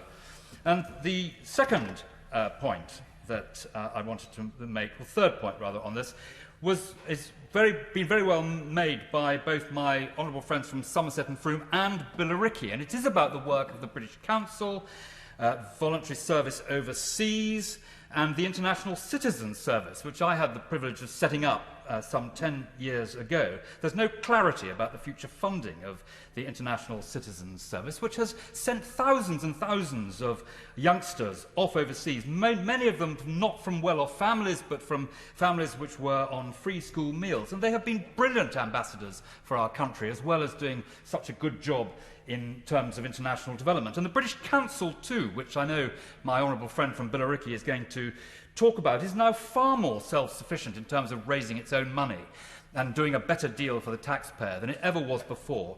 And to let it down in this way is really quite wrong. And is it any wonder, Madam Deputy Speaker, that my right honourable friend from Maidenhead rather movingly made the point 7 her first pledge in the 2017 general election? Now, I also want to draw the House's attention to the words of the Deputy Foreign Secretary, the Minister for Braintree, who as little time ago as the 9th of July last year said this from the dispatch box: "The government remains completely committed to the 0.7 of GNI to ODA. That has been called into question a number of times, so I will repeat myself. Despite the fact that my time is short, the government are completely committed to the 0.7 target. That commitment is embedded in law, but we do not spend 0.7 because it is embedded in law. We spend 0.7 because it is the right thing to do." And so I end, Madam Deputy Speaker, on just 2 points. When is the government going to abide by Mr Speaker's instruction to the House at 3:30 on the 14th of June to bring forward a meaningful vote? And then secondly, post-Brexit, with the emphasis on returning powers to this Parliament, we stand here today on an issue where we all promised, all 650 of us, to stand by the 0.7, where the government gave undertakings on the floor of the United Nations General Assembly, an issue which is enshrined in law, with the most senior lawyers in the country warning that the government have changed the 0.7 and not missed that target, and which the government is avoiding this vote because they know they will lose a vote on the floor of this House. And if that is the case, Madam Deputy Speaker, what is the point of the good people of the royal town of Sutton Coldfield sending me down here when what has become of the pride we all feel in being members of this place, if we cannot secure a vote on an issue of life and death? Do we not need to look afresh at the balance of power between the executive and government, the legislature, this House of Commons, to see that we do have powers in this situation to have a vote on something that is so important and to which so many of us have been for years so committed? Patrick Grady. Thank you, Madam Speaker. I don't think I've ever agreed with so many consecutive speeches from that side of the House. I want to congratulate the honourable member for Sutton Coldfield and indeed the chair of the Select Committee on securing this debate in the first place. And it's great that we're getting to discuss the estimates on the Estimates Day. Not so long ago, members would have been called to order and dismissed from the chamber for trying to discuss estimates on Estimates Days. So this is one arrangement, possibly the only arrangement that has been a beneficial emergence from the establishment of the evil procedures in this House. So if evil is to be done away with, and I hope it is, I hope this aspect of scrutinising line-by-line government expenditure through the estimates is retained. But sadly, as the chair of the committee has said, we are only discussing one line in today's estimates documents. What was once an entire department with its own estimate and all the scrutiny that could accompany it, the Department for International Development, has been reduced to one budget heading, strategic priorities and other programmatic spending, programme spending, in HC 14, the estimates document, page 187. All the amazing life-saving work carried out by DFID staff, partners, stakeholders and grassroots organisations around the world, diminished not only by the savage cuts to the budget, but even by the way it's accounted for and reported in the government's own spending paperwork. But at least, Madam, very briefly, he agree that we could learn, and perhaps only in this example could we learn, from the US Congress and the French Parliament, and indeed a few other parliaments around the world, where the government is required to publish its accounts line by line in a way that can be compared year on year. It's a little bit difficult to hold the budget to account if you're not given the details with which to do it. Absolutely, and indeed if we had that kind of appropriations process we could vote to amend the budget lines as well, and I would agree again with the member for Sutton Coldfield on that. But at least we should be thankful, Madam Deputy Speaker, that it's not just listed as a giant cash machine in the sky in the budget, because of all the ignorant, offensive, dismissive and belittling expressions used by the Prime Minister both before and since his election to office, that description of the UK's aid budget and everything that went with the budget, the leadership it showed, the cross-party consensus it represented, the diplomatic weight that it carried, to be dismissed so frivolously and contemptuously tells us everything we need to know about the ideology behind the decision to walk away from the 0.7% target and slash spending by over £4 billion. It has nothing to do with the pressures of COVID on the economy and everything to do with an ideological distrust of what aid is supposed to achieve. But aid works. Aid saves lives. 0.7% wasn't a magic number. It was agreed by developed countries in the 1970s as the result of working out how much was needed to address global poverty at the time and how much those who could afford it should contribute. It helped shape the goals of those days that eventually became the Millennium Development Goals and the Global Goals for Sustainable Development, goals that the UK helped to devise. Yes. I'm extremely grateful to him for giving way. But will you agree with me that those in Wales and Scotland who believe in an ethical foreign policy who support humanitarian aid will look at the skewed priorities? Over £200 million in a royal yacht to be spent, yet a cut to international humanitarian aid. What message does that give to the people of Wales and Scotland? Yes. Absolutely. Well, aid was supposed to be one of the great benefits of the Union. The DFID in East Kilbride, the UK's global leadership, that was presented to people in Scotland in 2014 as a reason to vote to stay in the United Kingdom. So I don't know what message the government thinks it is now sending to people in Scotland by slashing this. And I notice the high proportion of members of Parliament from Scotland and Wales that are down to speak in this debate. Perhaps the government, if it wants to protect its precious union, should reflect on that as well. Because aid isn't a cash machine in the sky. It can't be turned on and off like a tap without consequence. Cuts and closures today simply can't be undone tomorrow or when the fiscal situation allows, whatever that is supposed to mean. The abrupt end of many projects, not least those supported by the British Council, will do long-term damage that is not easily fixed. And indeed, to undo the damage or restart the programmes will end up costing even more in the long run. A recent cross-party meeting hosted by the Stop AIDS campaign heard from incredibly brave activists and service providers from Kenya and Indonesia, whose projects are at risk from these cuts. And that means more people at risk of contracting HIV or going without treatment.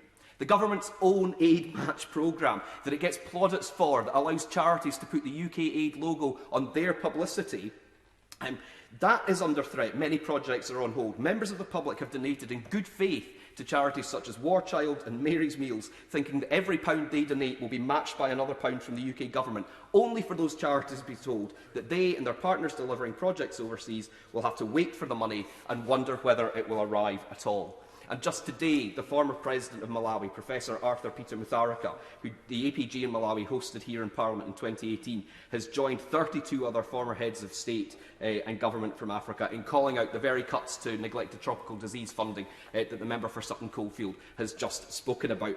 Cuts that the WHO says there is no other alternative obvious source of funding for and will literally lead to tens of thousands of otherwise preventable deaths. And in my own constituency at the University of Glasgow, Professor Alison Phipps and her collaborators working to tackle violence against women in Ghana, Palestine and Zimbabwe have had their work paused, again without notice. Professor Phipps said, "People were in tears. We are being offered advice from people in other countries who have experience with governments who are corrupt and who cancel contracts with impunity." Well, so much for the soft power superpower. In the year it hosts the G7, the UK is the only G7 country cutting its aid budget. In the year it hosts the Global Climate Conference, it is stepping back from global leadership. But it can always find money, as my friend from Wales says, for a new royal yacht, or indeed there's always money for weapons of mass destruction on the Clyde. The government has been boasting of late about vaccine stocks and ventilators and certain amounts of funding it's making available to developing countries to fight COVID. So it would be quite helpful to hear from the Minister today whether or not this is additional to the aid budget, because if it's not, then we're going to diminish the small pot that is there for the aid budget anyway. And if it is additional, then is it going to get classified as ODA, and how does that work in the overall accounting for things? I mean, he can address this in his summing up, but it would be interesting to know exactly what effect this COVID assistance is going to have on the overall aid budget. So, as we've said, debating estimates on estimates days is an improvement on the previous scrutiny, but the government should be relieved that these aren't amendable. Because if there was a votable amendment today to recommit the government to the 0.7% target, everybody knows it would be carried by the House. But perhaps this is just another example of where the government doesn't really want to take back control after all in Parliament. As we said, this was supposed to be one of the great successes of the Union. It has been a pledge of the SNP ever since the target was set that an independent Scotland would meet and even seek to exceed the target of 0.7% GNI for aid. And in the recent Holyrood manifesto, the SNP government has pledged to increase its relatively small but highly effective international development budget, which incidentally the UK government then quite merrily accounts for as overall UK ODA spend. So even in the face of economic difficulty in the global pandemic, the Scottish Government and we in Scotland recognise our responsibilities to those less fortunate than ourselves.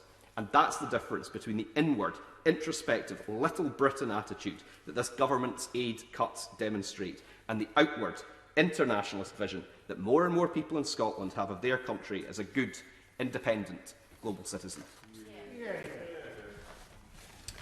We now go to John Barron. Thank you, Madam Deputy Speaker, and may I start by thanking the Backbench Business Committee for granting this aspect of today's debate on the British Council, and indeed all those who supported our application. Parliament will know that since 1934, the British Council has promoted British culture, education, and the English language abroad. And in doing so, it has fostered good relations and trust between the British people and people from other countries. It was the first and remains the world's preeminent cultural relations organisation. For example, prior to COVID, it directly connected with nearly 800 million people. It is a key reason the UK is considered a soft power superpower. And on behalf of the British Council All-Party Parliamentary Group, and indeed Parliament as a whole, I would like to thank all employees, both past and present, for their excellent work. It is both recognised in this place and very much appreciated. And governments of all persuasions have got it. The Prime Minister has told me personally that he gets it. The Defence Secretary earlier this year said that there was not enough British Council in the world. However, Madam Deputy Speaker, actions speak louder than words. Our campaign, which has included a letter to the Prime Minister signed by well over 100 colleagues, which still hasn't been answered, relates to the fact that despite generous government support to see the British Council through the pandemic, it is still £10 million short of what it requires to keep or maintain its international network of offices.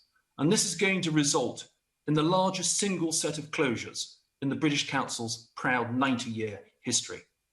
And this government support is needed because in any normal year, the British Council is almost self-funding, courtesy of its commercial activities, typically, for example, teaching English in China. But last year, these commercial activities dried up. The cash reserves were used, and no commercial loan was available because of the British Council's relationship, or the nature of that relationship, with the government. Yet the FCDO maintains it has increased its support to the British Council by around 27% on last year. But, Madam Deputy Speaker, last year was an unusual year. A more accurate and fairer comparison is with the last normal year, 2019-20, because during this normal year, the 27% increase so claimed by the government actually represents a cut in FCDO support when compared to that last normal year. And in addition, a chunk of this year's support is solely earmarked for restructuring, typically redundancies, and cannot be used for programming or keeping offices open. As the government will not close this £10 million shortfall, office closures and programme reductions are to follow. Now, let's be clear, Madam Deputy Speaker, that these closures are not operational matters left to the British Council. As the Foreign Secretary's letter to the Chair of the Foreign Affairs Select Committee confirmed, these closures have been required by the FCDO and they have been subject of close ministerial involvement. Indeed, the FCDO has listed the 20 offices to be closed, as defined by the removal of a country director and staff. They come in three categories. There will be a complete cessation of in-country activities in Namibia, Sierra Leone, South Sudan, the United States, and Uruguay. There will be a remote presence, this is the second category, a remote presence over the internet or via local third parties, but no British Council staff in Afghanistan, Australia, Belgium, Canada, Chile, and New Zealand. And finally, the third category, there will be hub and spoke operations directed from London, essentially covering the Balkans, but also including Malta and Switzerland. In all these 20 countries, a physical, recognisable and distinctive British Council presence will cease. And may I briefly draw particular attention to our withdrawal from Afghanistan, Madam Deputy Speaker. As an ex-soldier, I supported the initial mission, well-resourced mission, to rid the country of Al-Qaeda in 2001, but thereafter opposed the morphing of the mission into one of nation building. But I believe the British Council's withdrawal compounds this error. Over the last 20 years, Britain has invested heavily in Afghanistan, in every sense. We made a promise to the Afghan people that we would not abandon them. And almost in one fell swoop, we are withdrawing our military support, as well as our British Council offering. This will live long in the memory. And let us also be clear that whilst the FCDO is right that we should be alive to innovations such as remote working and digitalisation, the British Council would not be going down this road on this scale but for the current financial situation. And the fact that other countries are increasing their global footprint indicates that they believe there remains great value in having a presence on the ground. China, for example, is planning to open a further 1,000 Confucius Institutes over the coming years. There is no better substitute to a physical presence on the ground to understand the country in question, and such a presence might have averted some of our foreign intervention errors. So in conclusion, Madam Deputy Speaker, I believe this retreat from the world will be noted by other countries, and it is not compatible with the vision of the global Britain, nor with the ambitions in the integrated review. I ask the government to think long and hard about this error, particularly when it comes to the comprehensive spending review. Yesterday, I received an answer to a WPQ confirming there will be no further closures. I would ask the Minister, when he speaks at the dispatch box, to confirm that remains the case. And finally, I would like to thank the many colleagues who have supported our campaign, including the 100 who signed our letter. our campaign to get the government to think again. And I would ask the Minister to bear this in mind when future considerations are thought about with regards to the British Council. Thank you. We now go to Liam Byrne. Liam Byrne. Well, thank you very much indeed for calling me Madam Deputy Speaker, and I'd like to speak this afternoon, like many others, to deplore this cut in aid, which we've heard this afternoon with such analysis and eloquence.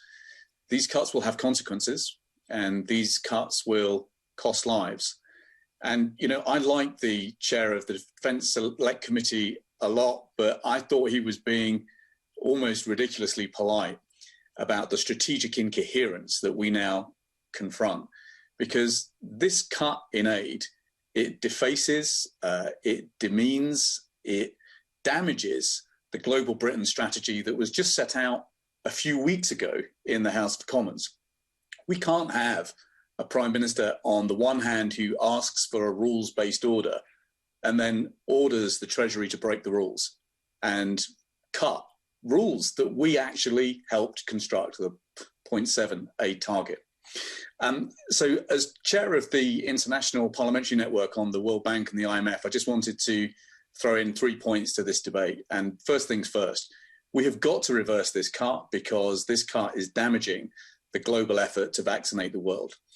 You know, the Prime Minister sallied into the G7 talks in Cornwall with grand talk about getting the world vaccinated by the end of next year. But, you know, when the dust had settled on the G7 communique, the IMF revealed that we're 2/3 short of the grant finance we need to vaccinate the world. That's $23 billion. Now, when I asked the Prime Minister a week or two ago where that money's going to come from, he just brushed it off. Well, look, that is not good enough. We need answers, and reversing the cut in aid could help us provide those answers. But, you know, the second point is that we need this aid cut reversed because we need the Foreign Secretary to reacquire some credibility, to rally the global resources that we need to tackle this pandemic and its aftermath. World Bank thinks that we need about $200 billion extra to tackle COVID around the world. We need $250 billion extra to reinvest in climate-friendly infrastructure in poorer countries. And, you know, this week, we took a big step towards finding those resources. The executive board of the IMF basically signed off on a plan to issue $650 billion of SDRs. That would channel about $27 billion in resource extra to the poorest countries. But the real prize is the $623 billion of SDRs that go to richer countries. We need to recycle them. We need to revise the old voluntary agreements that entail half of that money being held back. And we need to maximise the amount of money that goes into grant rather than soft loans. We need Britain to be a force helping lead those debates. And furthermore, we have a big decision as a world community to make around replenishment of the International Development Association. IDA 20 replenishment has been brought forward. The framework that was published last week has significant changes that involve prioritising investment in human capital, absolutely critical when we hear what is going on to education and girls' education around the world. We need the Foreign Secretary to have credibility in those talks, and reversing this cut would help give him that credibility to rally resources around the world to do what the world needs to do to reverse that first rise in extreme poverty we've seen this century. Final point, Madam Deputy Speaker, you know, we judge a nation's values by the numbers in its budget. Right now, we are putting up defence spending by something like £24 billion. We are cutting development spending by £4 billion. We are cutting the budget to prevent conflict and increasing the budget to prosecute conflict. We are even cutting aid in places where we drop bombs, like Iraq and like Libya. That is just morally wrong. So look, I know these things are a balance, but right now we've got the balance wrong. And we need the Foreign Secretary to do a better job fixing this imbalance now in the comprehensive spending review. And if he can't do that, then he needs to hand the task to the House of Commons. Let us have a vote and we will fix it for him. Thanks very much indeed. David Davis. Thank you, Madam Deputy Speaker. It's a pleasure to follow the right honourable gentleman. He is, as he so often is, absolutely on the nail with his speech. And it's all well and good either sitting or standing here talking about the percentage cuts here and the percentage cuts there. But we're all clear on this. These cuts will kill. In Whitehall, the savings the government say they will make are rounding errors in the government's accounts. But in Syria, Yemen, Somalia and the Sahel, these small savings are a matter of life and death. It's that simple. In the Horn of Africa, the epicentre of instability may be Ethiopia at the moment, but it threatens to ripple through Eritrea and Somalia into Kenya and Tanzania, because the virus and locust plagues have ravaged livestock and livelihoods there. Fertile ground for the terrorist organisation Al-Shabaab to thrive, recruit and revive their murderous endeavours. To the west across the Sahel, droughts in the summer and floods in the winter have already caused conflict over resources. And in northern Nigeria, Boko Haram's reign of terror continues to persist. That these events are not on the evening news does not make them any less threat to us. And while the tragedies at home, COVID-19 deaths, job losses, loneliness, mental health, may be our primary concern, just because it's not happening here does not mean it's not happening, or indeed it does not matter here. In the Sahel, 270,000 people a year get life-saving medical support. That's going to be cancelled this year.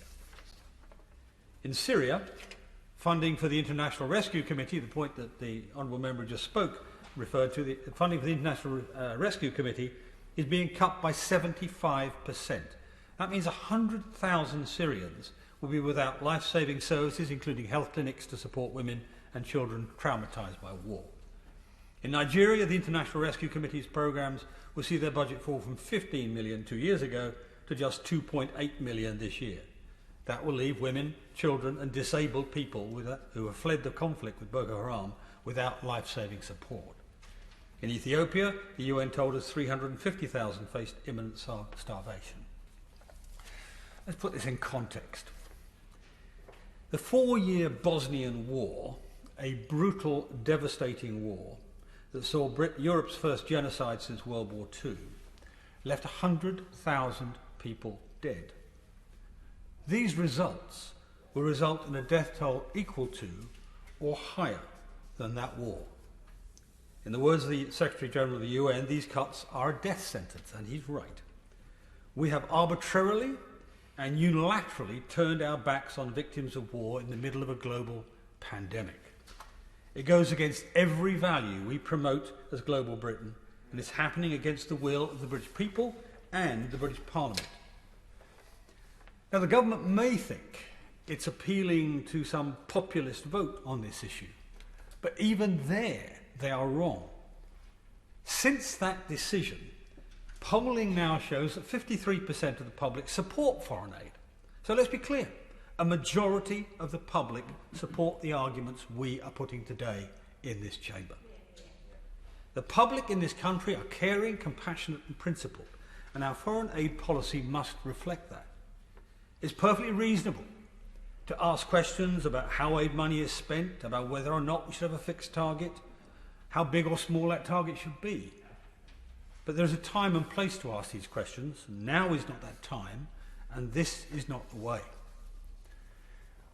Listening to the debate today, Madam Deputy Speaker, I thought there was a risk for all of us. I think it's asserted that Stalin once said that a single death is a tragedy and a million deaths is a statistic. And we've been standing here talking about 100,000 deaths here and 100,000 deaths there.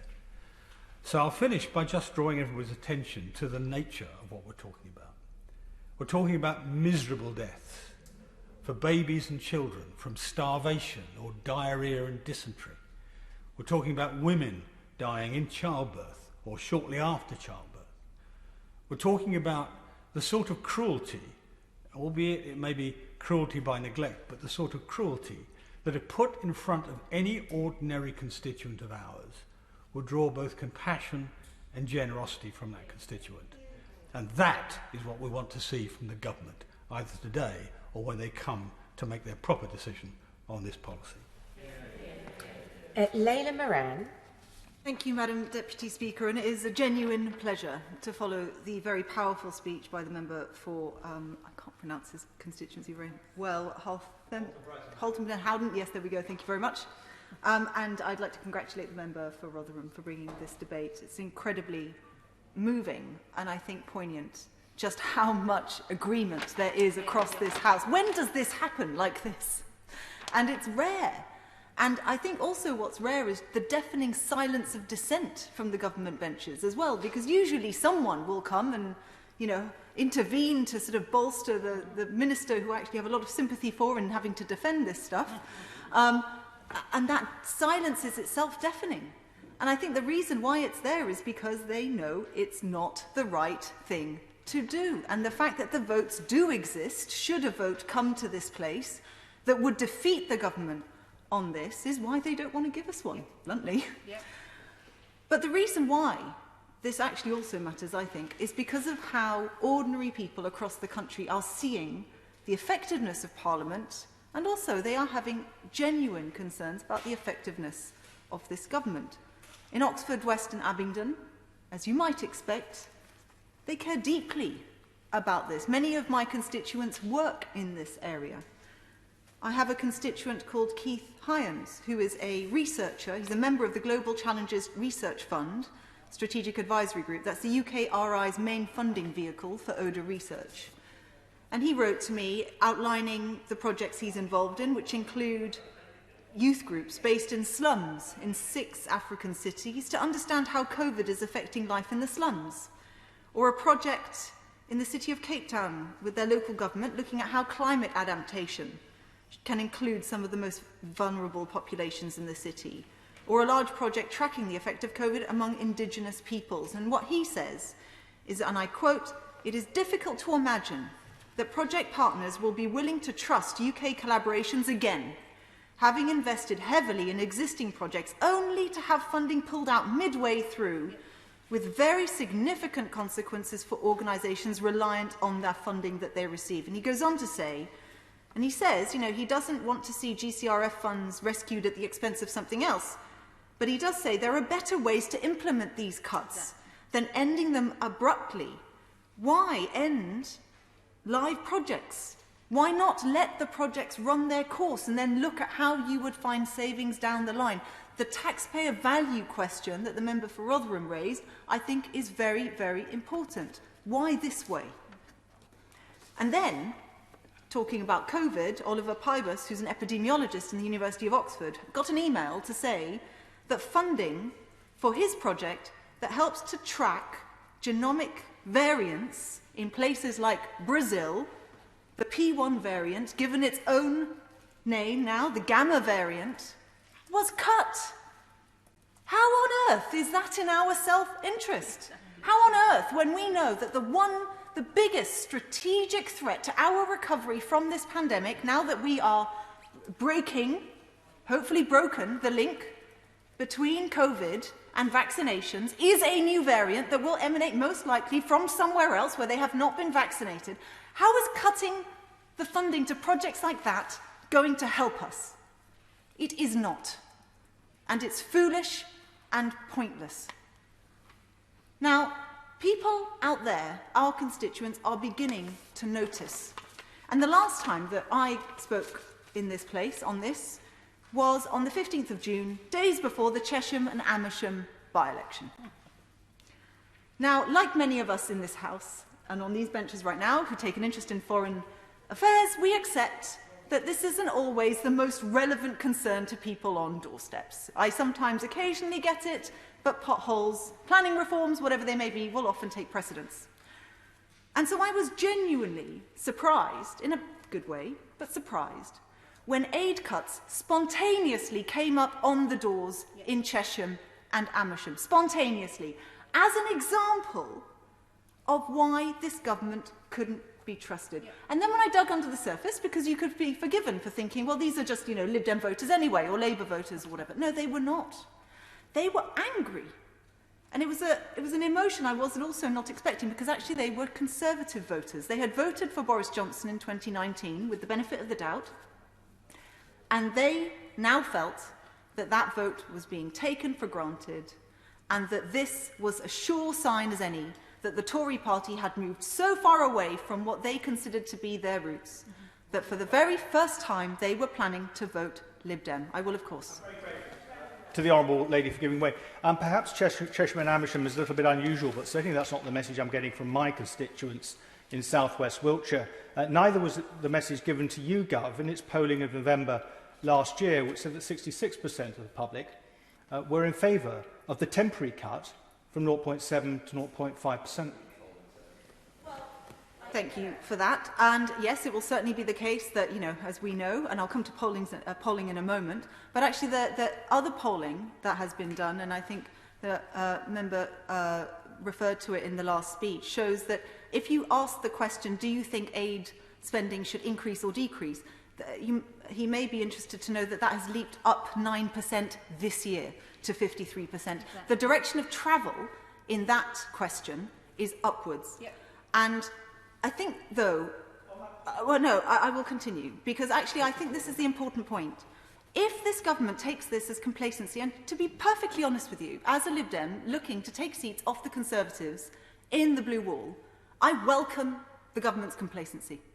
Because I know, and the Coalition for Global Prosperity has done polling in these seats, and I know that it is not the sole issue, it's not even the top issue, but it is an issue, and one that many Conservative voters care about, especially in those areas, but actually not just in those areas, across the country.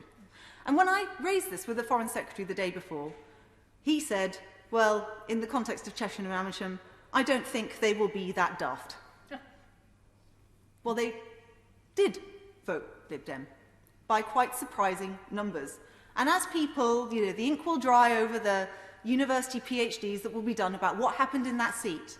But the point I'm trying to get across to the government is that this matters. This is not just about the spending of one project here or there. And it's the moral thing to do, and it's the smart thing to do, but it's also the right thing to do, not just for the country, but also for their seats. Because people in these areas understand the interplay. They understand the link. They understand that if we want to sit proud on the world stage, and if we want to lead at COP26, and say to other countries across the world, do as we say, but don't look at what we do, then we are going to lose credibility. Yep. And so I urge the government, please do not be complacent. Give us our vote, or even better, give us the assurance that point 7 will return next year, no ifs, no buts. Yeah. Harriet Baldwin.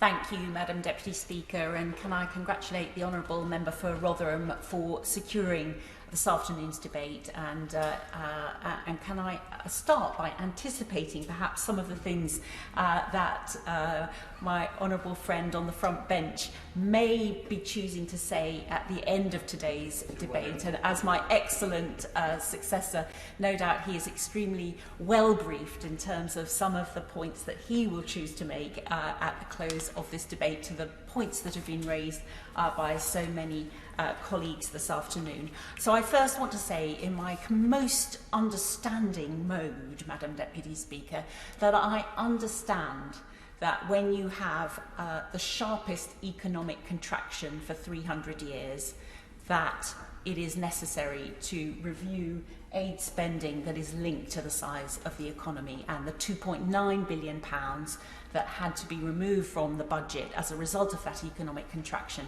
is something that I can understand. Unfortunate, but I can understand it. I can also understand the defence that the Minister will no doubt put up to the fact that in the International Development Assistance Act, there is a clause which says that under extreme circumstances, of course, the government can come to Parliament and outline an explanation for why they did not meet 0.7% in a particular year. I'm also anticipating that the Minister in his response will point to the fact that the UK is continuing to spend £10 billion this year in terms of overseas development assistance, and as any one of us would accept, that is a very large amount of money. And I think that when you're spending a large amount of money, it's always important to review it and see if you're spending it wisely, and therefore doing a zero-based budget exercise, which is effectively what the Foreign and Commonwealth and Development Office has just gone through, by looking at every line item of expenditure, is something that any prudent government should do from time to time. But where I begin to depart from agreeing with what my honourable friend is likely to say at the conclusion of this debate is around the change to 0.5, to go deliberately into a financial year and changing that percentage point without testing the will of Parliament to agree to it. And that's where I think we're getting onto rather difficult legal and constitutional ground, because of course we all went into the last general election with a pledge to meet 0.7%. It was something that 100% of MPs were elected on. And of course, the law does state that 0.7 is what we should be aiming to achieve, apart from an inadvertent inability to meet that due to economic circumstances. And I feel very passionately, Madam Deputy Speaker, that those of us who are expressing concerns this afternoon are really expressing the concerns of those who are most affected, who are unable to voice their opposition to this. Of course, when you break a manifesto pledge, it's usually voters at the next general election who are affected by it who will vote you out. But of course, in this case, those who are most affected by this will, according to my right honourable friend, the member for Halton Price and Howden, very likely be dead by the time of the next election and not able to lobby a UK Member of Parliament. And as my right honourable friend was saying about polling, no doubt the Minister may also allude to the fact that this it doesn't poll badly in the United Kingdom, because those affected are not themselves being polled, and those being polled are not themselves affected. Now, the Prime Minister last week, in response to the Prime Minister's question... There's been lots of backwards and forwards on this, but the simple truth is it very much depends on the question you ask. One of the effects of these cuts is to fall on starvation relief, on drought relief, on medical support. If you put to the public, do you want to give emergency aid to people starving to death, you get 92% in favour. Indeed, an excellent point. And of course, in terms of vaccinating the world, people are very strongly in favour of vaccinating the world, and that's why I very much welcome the pledge that was made at the G7, which I understand will be in addition to the 0.5, and no doubt the Minister will confirm that. I give way to my honourable friend. Also on the subject, polling, the British Foreign Policy Group, which is hardly a right-wing organisation, polled this earlier this year that 72% of people would like to see a cessation or reduction in aid until the financial situation is resolved. We're in danger of batting these figures backwards and forwards. We must rely upon what we hear on the doorstep. And I don't know what her doorsteps are like, but mine are quite unequivocal in this matter. Well, what I would say is that there is one poll that I would like to take.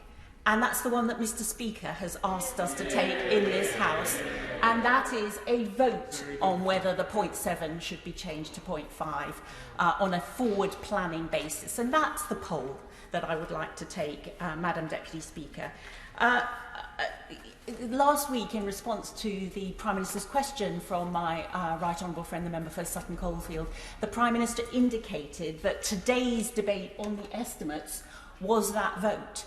And I've looked into the matter, and I understand that if we were to vote down today's estimates, not only would all diplomats stop being paid immediately, but also that a vote against estimates can only be done to reduce a budget rather than to increase a budget. So that's why I'm perfectly happy to support today's estimates, but would like to see a separate standalone vote on whether we should go to from 0.7 to 0.5. Because if this House agrees then I don't have any problems with the constitutional situation. I think that that would override what's in the International Development Assistance Act. And I think that what we need to see here is for a test of the poll of the members of this House. Now, I'm delighted to see that the economy is recovering very fast at the moment here in the UK, and that means that I hope that next year's budget for overseas development assistance can start to increase once again.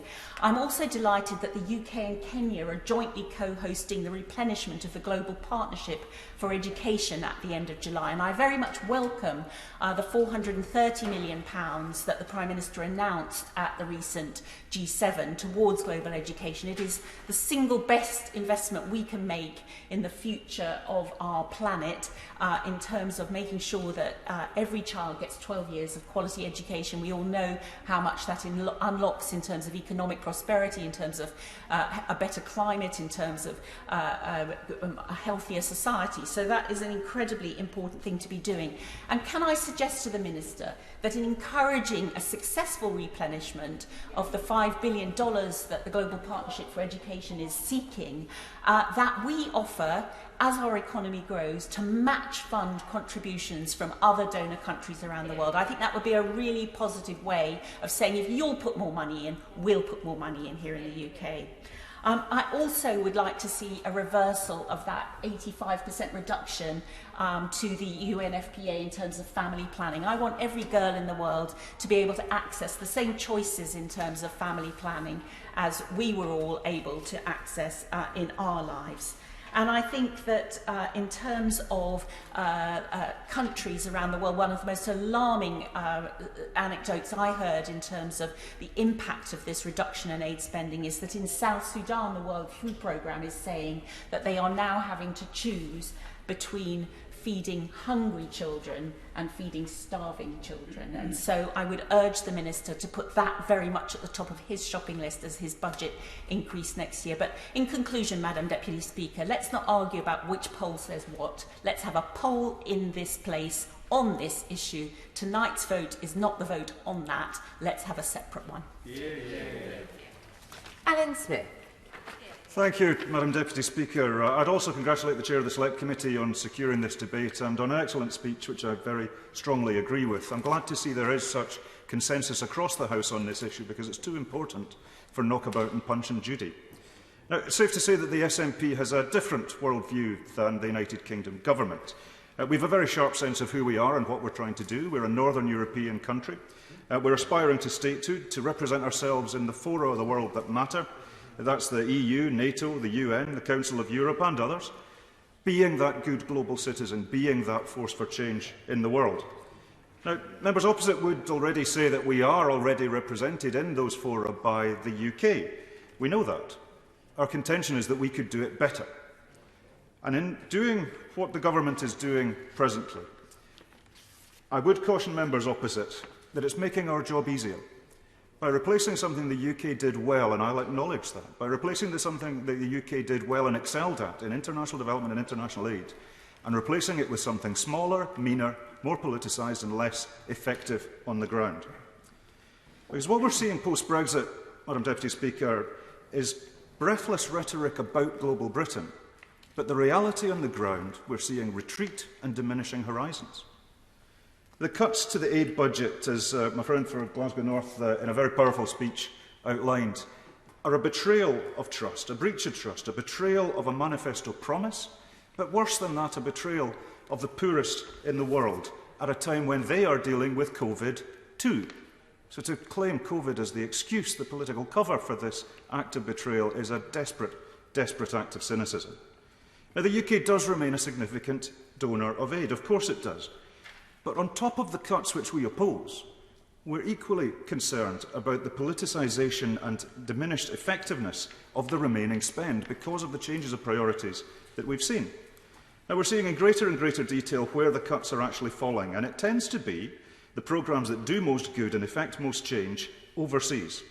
So we object to this policy. We oppose this policy. And I know my friend from Dundee West is going to focus on the cuts to aid in his remarks. So I'd focus in mine on the British Council. Now, it may seem counterintuitive for an SNP politician to praise and defend the British Council, but I will, and I will gladly. I'm a big fan of the British Council's work. I've myself used their services over the years in overseas engagement. And in Scotland, as an independent state, we will create something along those lines because we take cultural diplomacy seriously. And we will have an opportunity as an independent state to market our presence in the world as well. And the British Council is in crisis. Partly, of course, as we've heard, because of COVID, but in a more fundamental way, I believe, because of the political interference that I mentioned earlier. Now, the British Council has a funding shortfall, and that's been partially addressed by the government. That's to be welcomed, of course. But that support has come at a significant cost to the organisation in its effectiveness. Now, it had concerns for some time, but a letter of the 24th of June, Minister Adams has confirmed 20 office closures, closing offices in Afghanistan, Sierra Leone, South Sudan, the US, Uruguay. Grant and aid activity will cease in Namibia, Australia, Belgium, Canada, Chile, New Zealand. And hub and spoke model, I hope that came from an expensive management consultant, essentially a remote control model will be implemented for Bosnia-Herzegovina, Croatia, Kosovo, Malta, Montenegro, North Macedonia, Slovakia, Slovenia and Switzerland. The letter goes on to outline other ways in which I believe the organisation will be politicised to better align with the aims of the UK government rather than the betterment of the world as a whole. And taken together, I can't see these changes as anything other than a retreat. I know members might disagree, but I can't see how shutting 20 offices increases the outreach of an organisation. Nothing says engaging with the world than closing offices down and closing doors and saying we'll deal with you by fax or Zoom. It's a perfect microcosm of post-Brexit Britain. Scaling back on the granular in-country effectiveness of the organisations promoting real change overseas and focusing instead on gimmicks and baubles for domestic consumption. I'm afraid there is no amount of prime ministerial planes or royal yachts or bluster and bombast can disguise the diminishment that is occurring under this UK government. So it's not our agenda. I think Scotland can do this better.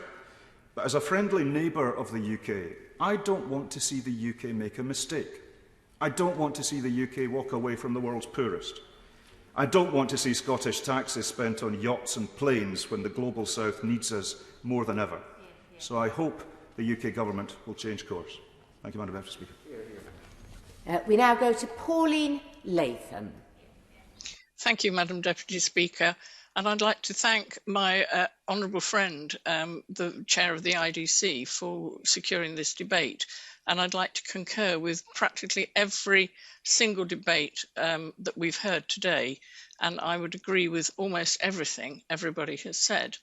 Now, I'm particularly concerned that despite being a stated priority of the Prime Minister, the overall budget for girls' education is estimated to be cut by 40% at least in 2021-22 compared with 2019.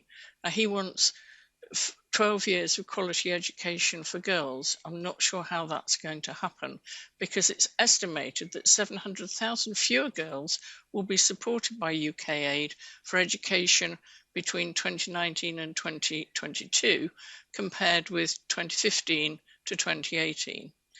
And additionally, in April 2021, the United Nations Population Fund announced that the UK government will be reducing their contributions to UNFPA supplies programme, which is responsible for 40% of the world's contraceptives, by 85%. And without contraception, many of the girls will not be able to go to school. UNFPA Executive Director Dr. Natalia Kanem described the cut as devastating for women and girls and their families across the world. And I agree. The funds that the UK has cut would have prevented around 250,000 maternal and child deaths, 14.6 million unintended pregnancies, and 4.3 million unsafe abortions. Now, yesterday in our select committee, we heard that in Pakistan alone, that over 30,000 unwanted pregnancies would arise, plus over 8,000 illegal and unsafe abortions, which will be undertaken rather than by Murray Stopes, who've been operating in that field for many, many years. So I feel as if this whole budget process has been flawed. I do feel that much of what's happened, it's been, oh, well, I don't think we need to bother with that. No, we won't worry about that. Let's just reduce what we're having. But to ensure that these cuts to aid don't further impact the world's most marginalised communities, I'm urging the government to immediately confirm that the ODA budget will return to 0.7% of GNI in the next financial year. And I think they need to publish a gendered equalities impact assessment of the cuts to ensure that gender equality is not further reversed. This will equate to around £4 billion of cuts from aid levels in 2020, which is huge to the developing countries. Women and girls do suffer disproportionately from reductions in funding in critical sectors, which will result in an estimated 20 million women and girls who won't be reached by programmes as a result of these cuts. 2 million fewer women will be supported by humanitarian assistance. 8 million fewer women and girls will be supported by nutrition interventions. And we know that if there's nutrition interventions, this helps to stop stunting. This helps the people in the developing countries from having even more problems with malnutrition than they have already. So we do need to restore this funding for nutrition. And my honourable friend for West Worcestershire talked about the nutrition and the fact that they are having to decide whether they are going to feed the starving or the hungry. And that's just not acceptable in this day and age. What's really shocking is that at the moment we've got a global pandemic, but with the amount of money being cut, an estimated 9 million people, well, fewer women, will be supported to access clean water and sanitation. We all know that we've been urged to actually wash our hands and be much cleaner and worry about hygiene. But we're going to be stopping 9 million fewer women who will have access to clean water and sanitation. Government officials estimate that the bilateral funding for water, sanitation and hygiene programmes will be cut by 80% on the £176 million spent in 2019. A 64% cut on WASH spending overall is also predicted, and at present budgeted activities for WASH this year are 47% less than in 2019-2020. And as I said before, during a pandemic, it's absolutely essential that more washing facilities are available, and hygiene needs to be much higher than it has been before. These cuts are going to put women and girls' lives at risk and threaten to undo progress towards gender equality at a time when the pandemic has already rolled back women and girls' rights by a generation. Girls' education, we've heard 12 years of quality education, but the recent G7 Girls' Education Pledge committed to support 40 million more girls into school and 20 million more girls to read by the age of 10 by 2026. Despite this, aid cuts to education programmes that target gender equality have been higher than those that do not. The overall budget for girls' education is estimated to have been cut by 40% at least in 2021-22 compared to 2019. And it's estimated that 700,000 fewer girls will be supported by UK aid for education between 2019 and 2022 compared with 2015-2018. And ironically, a country that we've worked extensively in as a party, the first confirmed programme to be cut was a £12.5 million girls' education programme in Rwanda called Investing in Adolescent Girls, which had planned to support 200,000 11-year-olds over 8 years. Girls' education programmes are vital because investing in girls during adolescence has profound effects on their own future well-being, including delaying marriage, reducing risk of HIV/AIDS, increased family income, lower eventual fertility, improved survival rates, health indicators and education outcomes for future children, increase women's power in the household and political arenas, and very importantly, lower rates of domestic violence. What's going to happen to the girls and their futures now? Now, I just want to touch... The Honourable Lady has significantly exceeded her time, and I'm afraid I have to stop her. I do give quite a lot of leeway, but perhaps the clock isn't working on the Honourable Lady's device. We now go by video link to Kerry McCarthy. Thank you, Madam Deputy Speaker. As this is the second time recently I've spoken on this topic, I don't want to repeat everything I said first time round, other than to say that I still believe it is morally reprehensible that the government has reneged on its commitment to spend 0.7% on aid and is prepared to override by backdoor means the will of this House, which voted in 2015 for that commitment to be enshrined in law. The global pandemic has been used as an excuse for these cuts, but we are the only G7 country that has resorted to such measures. And we do know that there is an underlying agenda to this. It isn't just because of the pandemic. It's been evident for some years that there are many on the benches opposite who have for a long time been trying to undermine the case for aid spending, either because they themselves don't believe that helping those in extreme poverty around the world should be a priority, or that they believe that voters don't. And until now, that agenda has been a matter of some subterfuge, but with the spending review of 2020, it burst out into the open. Of course, not all members on the opposite benches think this way, and I'm pleased that we have, by virtue of this estimates debate today, the second opportunity this month for them, including the former Prime Minister, to make that very clear. When we talk about reducing 0.7% to 0.5%, it may sound like small numbers, but the reality is that £5 billion has been cut from our aid spending since 2019. The government has tried to mask the impact of these cuts by combining previous DFID budget subheadings into a single line in the estimates, strategic priorities and other programme spending. But it can't hide what the headline numbers say, that both capital and resource spending under that subheading have been drastically slashed. And although we haven't had transparency from the government, we've heard today and in the debate earlier this month about the impact these cuts will have on our overseas aid programmes in health, education, livelihoods, gender equality, water, sanitation, and much more. And actually, we shouldn't be talking about the impact on programmes. We should be talking about the impact on people. There are real people out there who won't get the healthcare or the education or the family planning they need, who will go to bed hungry each day, who will die because of this decision by the government. Saving people's lives should, and lifting them out of extreme poverty, particularly in the wake of a pandemic that has had a huge impact in less developed countries, absolutely must be a priority. But submissions to the International Development Committee's inquiry show that aid cuts have also harmed numerous environmental charities. Climate Action Network said that there was a lot of uncertainty, with the organisation not knowing where the cuts on climate and environmental programmes were going to fall.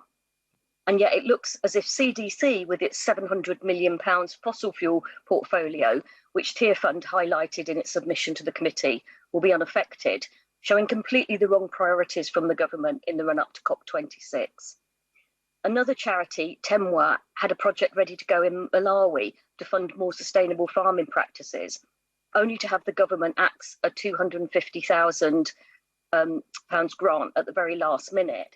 And I've been to Malawi and I've seen the long entrenched poverty there. Out of all the countries I've visited, it was the one that it seemed like most difficult to help. It's not a country that is rich in natural resources. It doesn't have many routes out of poverty. And I've been to Kenya and Rwanda with the APPG on agriculture and food for development and seen firsthand just how much of a difference agricultural programmes can make, with even small scale funding. So £250,000 in Malawi could be absolutely transformative. MPs have also been contacted by the Galapagos Conservation Trust, which says that aid cuts have harmed that grants to the trust to research prevention and removal of plastic waste were cut by 64% this year, and funding for future years is not guaranteed. 50 jobs are now at stake. 1 million tonnes of plastic waste leak into the ocean from the Pacific coastline of Central and South America each year, and this will double by 2025 without action, threatening an area where more than 20% of unique marine species live. And I refuse to believe that the people in this country don't want the UK government to take action to stop plastic pollution on such a horrendous scale, or to help Malawi improve its farming sector. I refuse to believe that people are happy to support cuts that will deny people in developing countries vaccines, maternal health care, family planning services, education for all.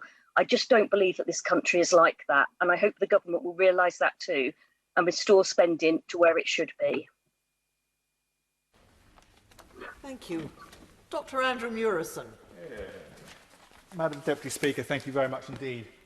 It's a great pleasure and privilege to speak in this debate, but actually quite a painful one as well, because none of us want to see a cut in the assistance we give to other countries that are less well favoured than we are.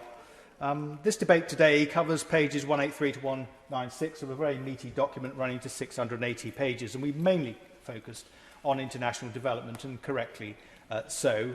There are other elements to it which sadly will be glossed over in our enthusiasm to debate this particular point. But it's right that we should do so. What I would say to those who have contributed so far, which I think have all been critical of the decision to go to 0.5%, is we should never make the excellent the enemy of the good, and we should celebrate the good that UK aid does do. It's an important point to make that what we are deciding on, what the government is charged to decide upon, has real-life consequences, no question about that. If that were not so, then we'd be wasting billions of pounds every single year. Well, manifestly, we're not. And for me, the question is how much we should be spending on international development in the longer term, because if we are arguing for a reduction in £4.5 billion for this year, then if we're doing £4.5 billion of good work, perhaps we should be spending more in the future rather than less. A point I think that has only been made by one contributor today, and that was from the SNP. Now, I'm not advocating that, because we have to make a judgment about what is a proper amount of our national income to spend on international development. And notwithstanding all the polling data that has been cited today, when I'm uncertain, I have to listen to my constituents. I did so last time I significantly rebelled against my own party, which was 2003, over the Iraq War, and I'll do so on an issue like this. Because the message I get from my constituents on this issue, and perhaps they're dramatically different from Cheshire and Amersham, I have no way of telling, but they're telling me that this is something that they are relaxed about at best in terms of public expenditure. I get it in the neck for spending on education and healthcare and law and order and all of those issues time and again. And when I say, well, where are you going to find the money? 9 times out of 10, it's international development comes back at me. And I have to justify this spend because I do believe, as a former minister in the then department, in what this money is able to achieve. But we have to take the public with us, which is one of the reasons I was very pleased about the merger of the FCO and DFID as a joint minister at the time. I was very pleased to see those two departments joined up, because it seemed to me that that was one way of convincing the public that the international development work that this government does also achieves foreign policy goals. I see no problem with that at all, and neither do the overwhelming majority of other countries, particularly European countries that do not separate the two functions. I also welcome the fact this is temporary. Now, I will be supporting the government on this, but it is conditional on this being temporary. Because when that pledge was made, the UK economy wasn't looking very good at all. The prospects were not looking good at all. Since when, I'm very happy to say, they have brightened up very significantly indeed. On that point? Of course, on that point. How temporary is temporary? Yeah, it's temporary. That is the pledge that has been made. I think that is a perfectly reasonable commitment to hold ministers to. Now, it could be that there is something else around the corner that, and I will in a minute, that can be interpreted as force majeure contained in the International Development Act. But in the absence of that, my belief is that this, as a temporary measure, that is to say 1 year, is acceptable. I don't like it, I hate it, I loathe it, and I accept my responsibility for some of the consequences, but it seems to me to be reasonable I give way. And on that point of a temporary cut, does he accept that this temporary cut will have absolutely lifelong consequences and life-ending consequences for the people that we have this temporary cut for? Yes, I do. And anybody who comes here thinking that somehow this isn't going to have real-life consequences is delusional. And I made that point in my opening remarks. Otherwise, we'd be wasting billions of pounds every single year in the money that we're talking about, 4.5 billion in this case. I've never said we waste money on the good works that we do, though others take a different view for some of the fine detail. I believe it's good. It does good things, and we should be proud of that. We should celebrate that.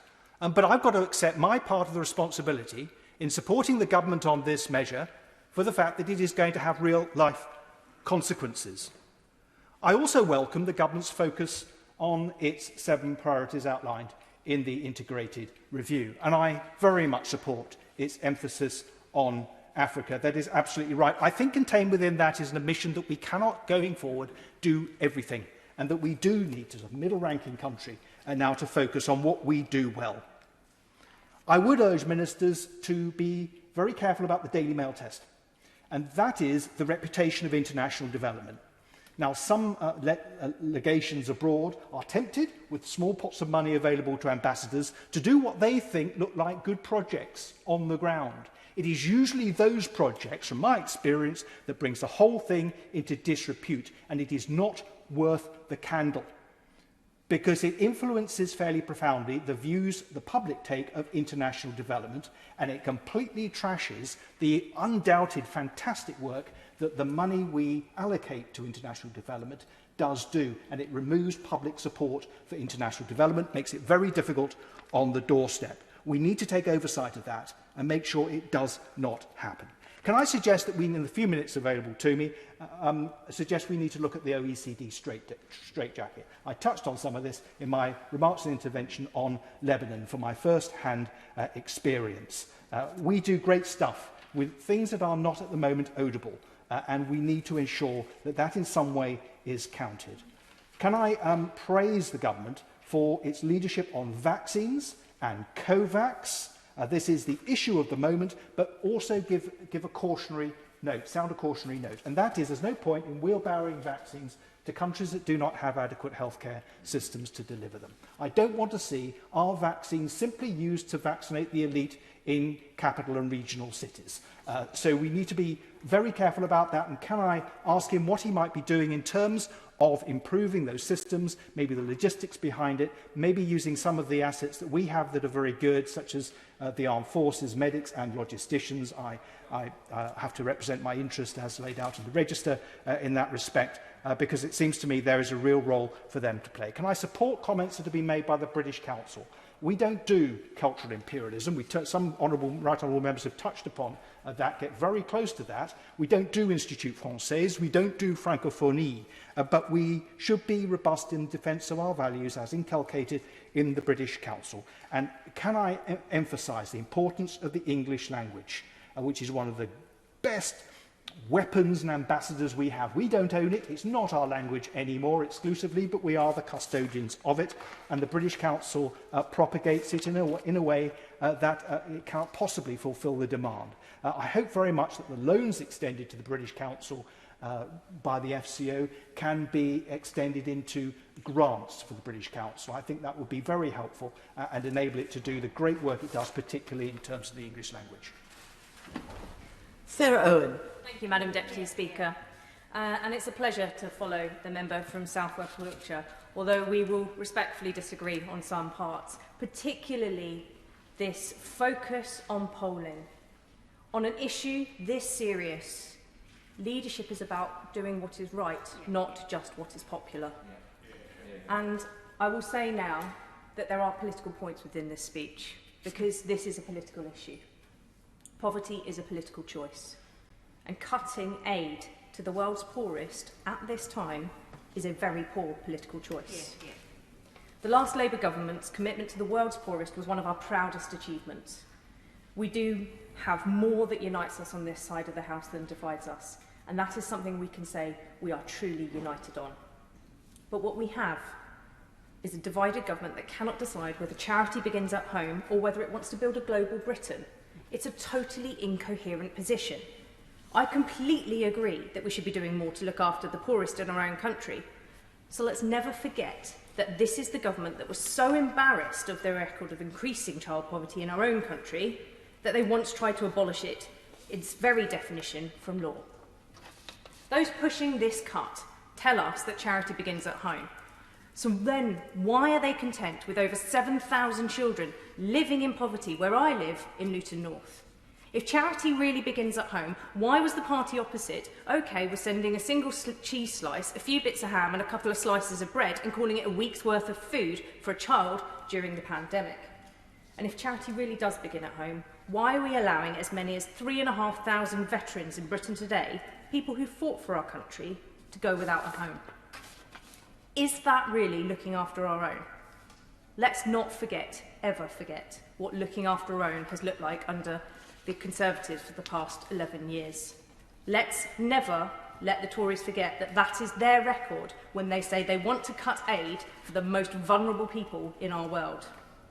The government isn't just on morally dangerous ground, but they have seriously misjudged the British people when it comes to this issue. When people in Luton North, and I'm sure in all of our constituencies, saw that children were going without food or laptops or school uniforms during the COVID crisis, they clubbed together. We do not turn our backs on people in their hour of need. The patronising attitude, frankly, of ministers cutting aid because they think it's popular in Labour heartlands or goes down well with certain media outlets is completely mismatched with my experience of people in our country. I see people banding together to raise money and giving to people and causes both in our own communities but also when disasters happen on the other side of the world. I wholeheartedly agree with Gordon Brown when he says that this decision to gut the UK aid budget is a life or death situation for so many people across the world. Our collective aim should be to end the wars, to end the climate change, to end the poverty, to end the tyranny that leaves people across the world poorer and in search of safety. Although when we see the government failing on our global commitments, taking a step back and lowering our standing in the world stage, our collective aims grow so much more difficult for us to achieve. Until we have a Prime Minister with a sense of moral and collective responsibility, and until we have a government which truly lives up to a promise of a global Britain, one where we're all proud of taking our obligations and responsibilities seriously and standing tall on the world stage again, then the least we can do is give our fair share of international aid. And if we are to end the cycle that we are seeing of dangerous new variants entering into this country, then we need to provide the support, the vaccines, to the world's most vulnerable. None of us are protected until we all are. And that goes not just during the pandemic and to vaccines, but to general health as well, sanitation, safety, education, particularly for women and girls. As a country that wants to stand proud at home and abroad, we have a moral obligation to the world's poorest. We should leave this global pandemic even more connected, even more committed to seeing every corner of this world safe and thriving, not less. Kenny McCaskill. Thank you, Madam Deputy Speaker. First of all, rather unusually pay tribute to some members on the opposite bench. They have kept the flame alive, if we can put it that way, of the 0.7 share that should be paid. It's never easy to speak out when you're a member of the governing party. I have been in that position. It would be churlish to say that it's down to patronage or threats. It's ultimately about loyalty to a cause that you stand by, and therefore I pay tribute to those members who have spoken out against the administration and indeed in respect of their own principles and supporting what actually wasn't just principle but was a manifesto commitment. It can't have been easy, but they actually have the power to change. Those of us on this bench, we have the power to protest and to hold to account, but the fundamental change that will be required, it cannot come today, has to come from them, and I encourage them to keep the faith, and I pay tribute to the efforts that they've made to date. It is essential because, as others have mentioned, there are reasons for it. It is a moral necessity. It is an economic imperative, and it's certainly also a health and well-being requirement for ourselves, not just for the entire world. And it is the case that it was trumpeted at G7 by the Prime Minister, but indeed only a few weeks thereafter it appears that we are going into reverse. Now, I do accept that there is a logic and there is rationale, and indeed right in what the government argue, that the 0.7 commitment, I think, is met by only 2 countries. If my memory serves me well, it's Denmark and France. But simply because others are wrong doesn't mean it's right that this country should seek to follow them. This is a time actually to take a lead, because it is a necessity not only for others, as has often been said by almost every speaker, but also for ourselves. So I ask the government to stick to the principles that were stood on and supported by all parties in the last election and that remain in their manifesto. Of course, it is in our own economic interests. As those who have trumpeted Brexit as part of this new global Britain of free trade around the world, let's remember that there can only be free trade if we can stimulate demand. If countries are too poor to be able to buy our goods and services, then we cannot generate the work that exists here. So we actually have to use some Keynesian logic in economics to make sure that they have the resource available to actually, in many instances, acquire things for us, as well as supporting the measures that many speakers have spoken to about addressing starvation, flooding, all the dangers that so often blight too many of these lands. We will benefit economically from giving aid, and we will face consequences if we do not, and therefore it is in our own interests. But it is also primarily a moral necessity. It is an unfair world. The opulence in this House, and most especially in the House just along the corridor, confirms the wealth that has been generated over many years. That we see north and south of the border, we see it in every city. We have benefited over many years. And of course, in these past years, people worked hard, people did show endeavour and indeed risk. But let's also remember that one of the reasons that we have this wealth here, not just in this city, but in Glasgow and Edinburgh and across the whole of this country, one of the reasons we have it is because we exploit it, because we enforce deals upon colonies and indeed in other nations. We took from them. We made sure that we stripped them of their natural resources, and we ensured that they actually had to buy the product that was created from ourselves. So in actually giving development aid isn't about simply giving charity. It isn't about charity. It's about taking responsibility for actions that this country participated in, along with others in the developed world.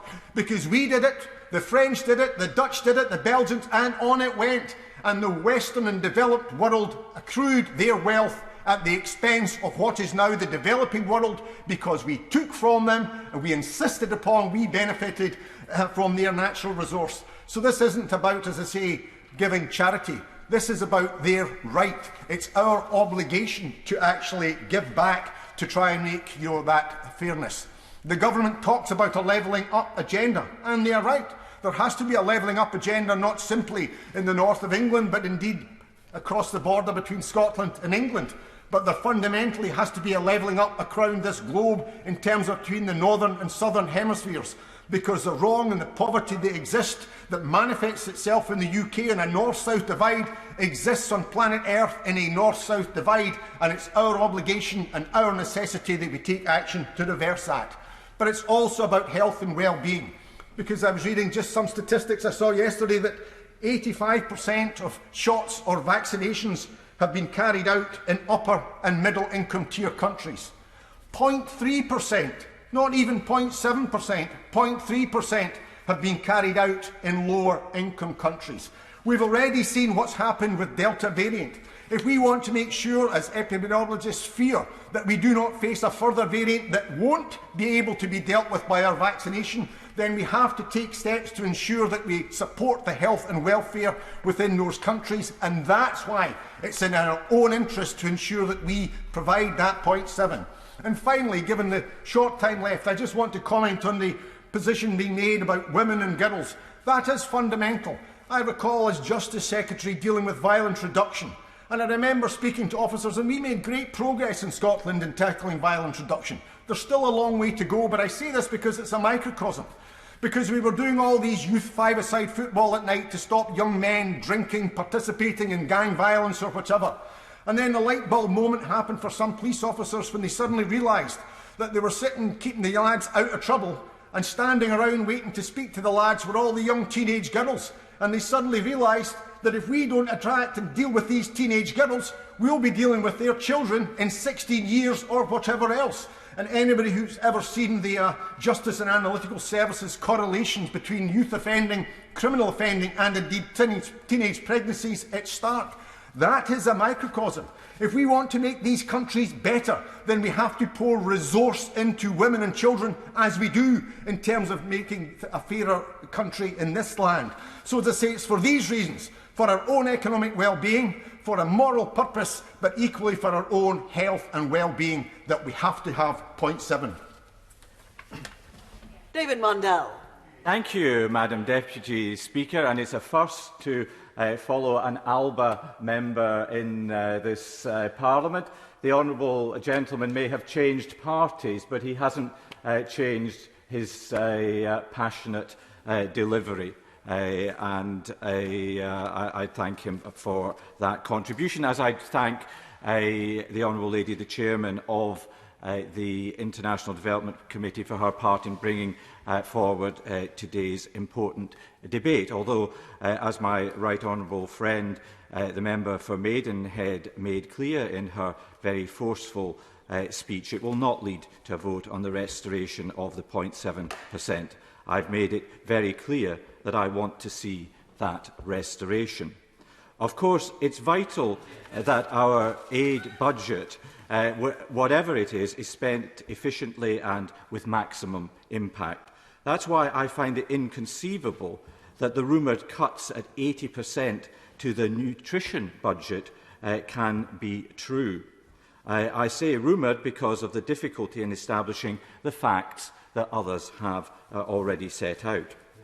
As chairman of the all-party group on nutrition for growth, I have no doubt that the commitments to nutrition to date have achieved a great deal. Nutrition is like rocket fuel for our aid budget. Our interventions in health, education and emergency humanitarian response are all the more impactful when coupled with long-term interventions that improve nutrition. This is because children can only develop healthy and robust immune systems if they get the right nutrition. A strong immune system is the first line of defence against illness. It is essential for a healthy and productive life. According to the World Health Organization, 45% of all under 5 deaths are linked to malnutrition. And heartbreakingly, as a result of COVID-19's disruption to food systems, an estimated further 433 children are expected to die of malnutrition every single day. Not only does malnutrition cost lives, it drives absence from school, reduces concentration and therefore prevents children from learning and reaching their full potential as adults, perpetuating a cycle of poverty. As well as the impacts this has on individuals, malnutrition prevents economic growth and as a result puts our own aid budget even further under strain. All of what this government says it hopes to achieve through the aid budget, through the 7 principles, be it girls' education, women's health or economic development, is enabled and enhanced through nutrition. Recently, I chaired an APPG meeting with the aid watchdog ICAI. They reviewed the FCDO's nutrition work and gave it a green amber rating. Green ratings are very rare, but they said the rating was more green than amber. And that's because it represents fantastic value for money, with every £1 invested yielding on average a £16 return. While our failure to sufficiently support nutrition comes at a cost of some $3.5 trillion, with some countries losing 11% of GDP each year to otherwise avoidable healthcare costs and reduced workforce productivity. So, as well as having exceeded their target of reaching 50 million people with nutrition interventions, the FCO does have a strong track record of reaching the most vulnerable people and delivering high-impact interventions based on evidence and science, and I don't want to see that success thrown away. In addition, ICAI praised the FCDO for raising global ambition for improving nutrition. By hosting the Nutrition for Growth Summit in 2013, which mobilised over £17 billion for nutrition, and stepping up as a major donor ourselves to nutrition in the years since, the UK has unrivalled convening power and is able to catalyse funds for nutrition from other donors and domestic governments. We must build that influence, not take actions that diminish it. Will you give way? Yeah, I will indeed. I'm most grateful to my right honourable friend. Isn't it the case? He talked about the convening power of the British government, and he's absolutely right. But does he also think that by breaking our promise and being the only one of the G7 to do so, we fundamentally cut away and undermine that convening power? Well, I do agree with my honourable right honourable friend that it's very, very important that the actions that we take, and he's referenced the cut, the actions that we take ourselves build our influence, don't diminish it. And his point is well made. I believe that the FCDO's work to date on nutrition represents global Britain at its best, and that's what I want to see continue. I want the government's excellent track record on nutrition to be maintained, and therefore, to me, as I've said, it would be inconceivable that there could be a budget facing a cut of roughly 80%. So when my honourable friend winds up the debate, can I ask him to confirm that the government is not going ahead with the rumoured cuts of that level to the budget for the very reasons that I've set out in my contribution? I also want confirmation that the government will attend the Nutrition for Growth Summit hosted by the Japanese government in Tokyo at the end of this year. The summit comes at a critical time, midway through the United Nations Decade of Action on Nutrition, with only 5 years left to achieve the World Health Assembly targets on maternal, infant and young child nutrition, and 10 years to reach the Strategic Development Goals. And finally, will he assure the House that whoever represents this government can make a generous pledge at that event, and in so doing demonstrate, Madam Deputy Speaker, to the world that Britain really is a force for good and takes its international obligations seriously? Hear, hear. We now go to Catherine West.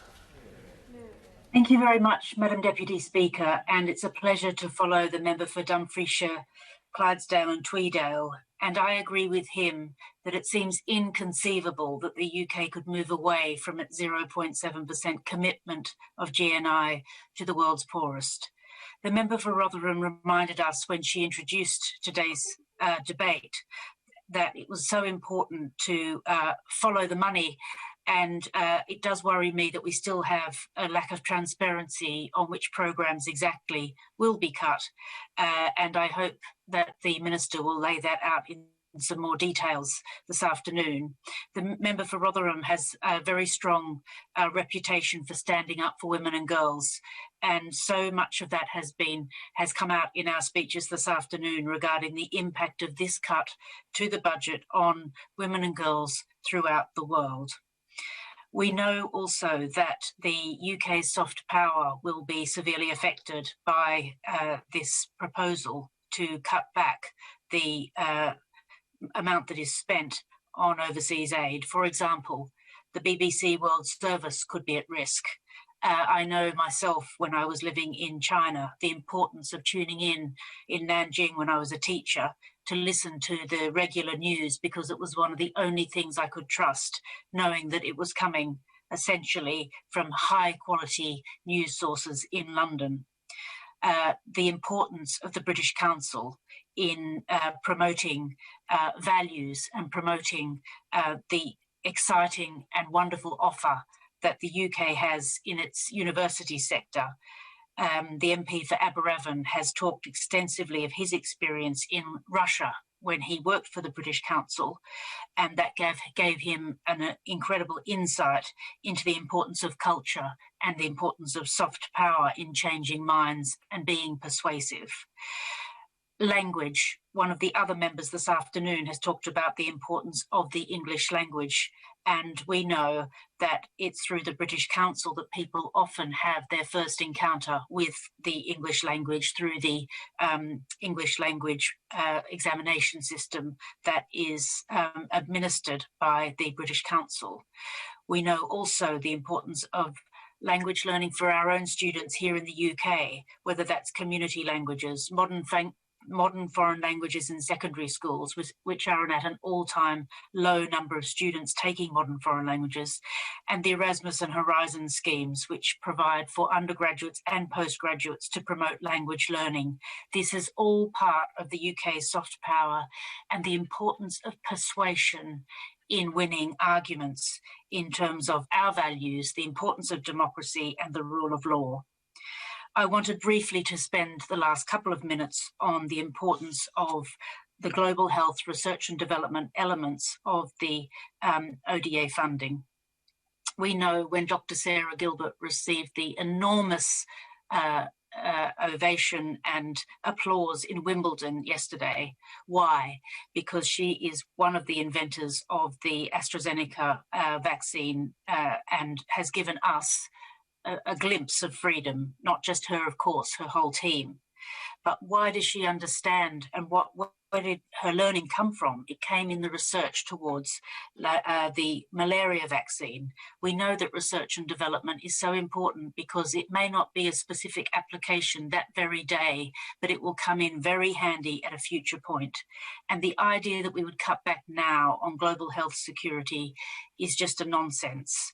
We know, for example, that reducing the price of HIV viral load testing by 40% in sub-Saharan Africa, as the member for Cardiff South and Penarth has said on a number of occasions, or Lord Herbert in the House of Lords has also said, this would be this important CDC innovative financing approach, just crashing that infrastructure which has been built up over a number of years would do immense damage to the area of HIV research.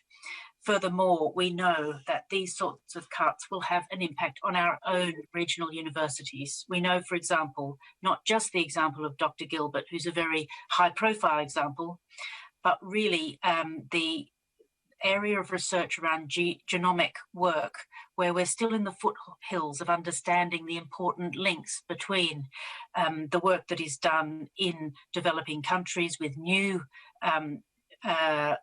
zoonotic or diseases which come through the animal kingdom into human beings. We're still in the foothills of understanding that, but we have got excellence, and we must not, in a bid to be populist, get rid of the excellent science, research and development links which we have with developing countries. Those scientists in Africa, mainly in sub-Saharan Africa, but across Africa and in Asia as well, are working together in a sense which is equal to our British scientists. That is the model of aid that we want to see, where the scientists are on an equal footing and they have a collegial approach, not where it is a patronising handout, but where British science is at its best when it's being collegial with other scientists across the globe, but particularly in Africa and Asia. Just my final point, Madam Deputy Speaker, it is an important year from CHOGM, the Commonwealth Heads of Government, and malaria eradication is one of the key aims of the Commonwealth Heads of Government.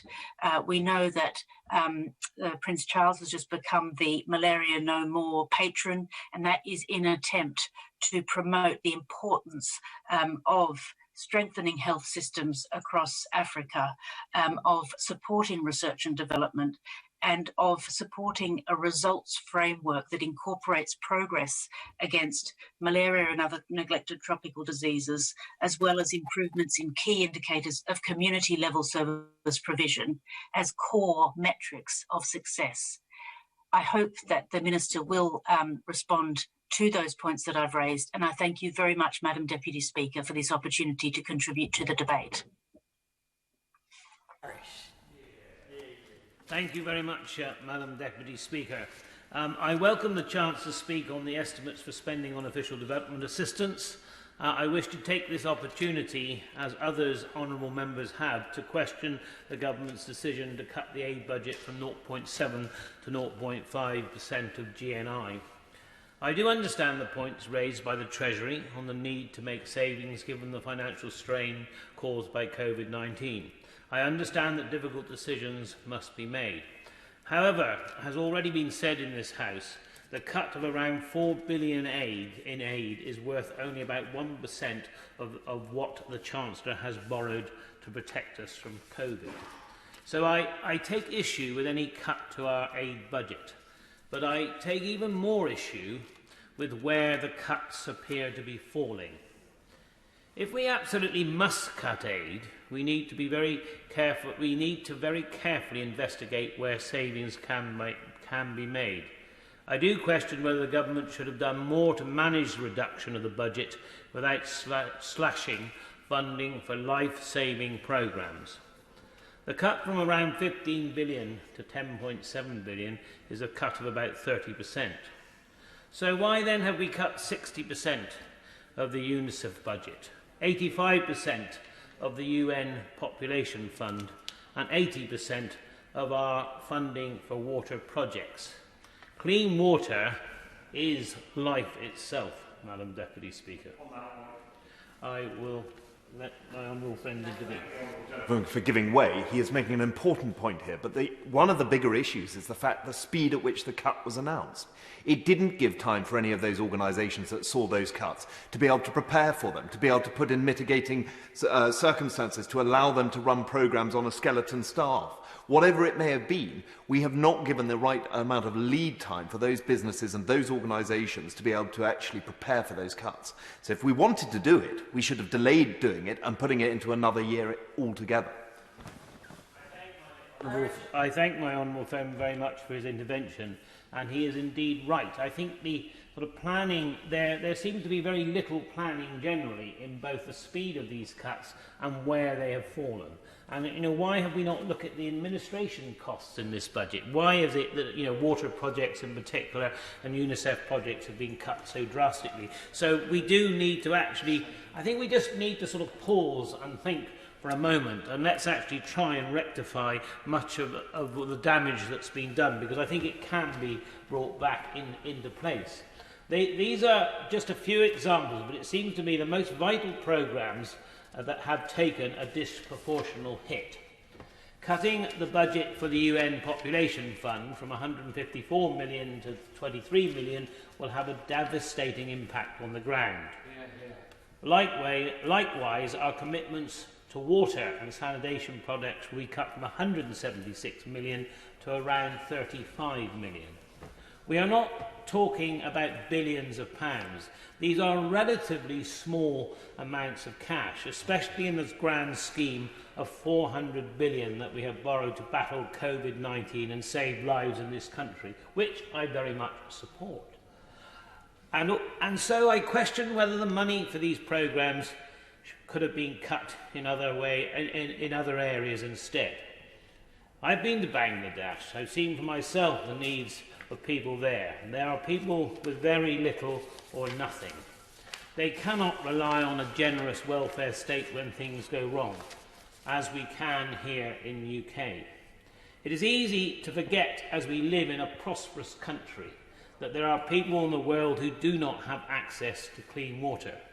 And as I said before, water is life itself, and so slashing our capacity to provide clean water to the poorest will cost lives. We must ask ourselves, what would we do if our children, our grandchildren, were in that position and reliant on the generosity of foreign governments to provide clean water? Would we actually stand by and see our children and grandchildren dying for the lack of clean water? We would not. For better or for worse, we have a colonial past, and in many cases the poorest nations are former colonies. We cannot turn our back on them now. We must help people in these countries and others who need it, which are reliant on aid. This would be true at any time, but in the midst of a pandemic, Depriving people of clean water when it may be their only defence against this virus is catastrophic. Some people may say that we are doing our bit by supplying vaccines to the developing world as part of COVAX and other schemes, which is true.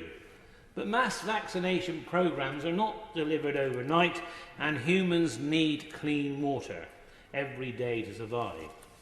Likewise, cutting funding for family planning is counterproductive when in the poorest countries the population is already greater than their resources, including food and clean water. Preventing access to contraception will cause families to spiral into even greater poverty, putting thousands of lives at risk. The final point I want to make is that there is a broader problem here of the signal this sends to the rest of the world on climate action. The cuts will diminish the ability of the world's poorest to cope with climate change, and these people are often the hardest hit by it. Take the water cuts, for example, the context of increasing droughts.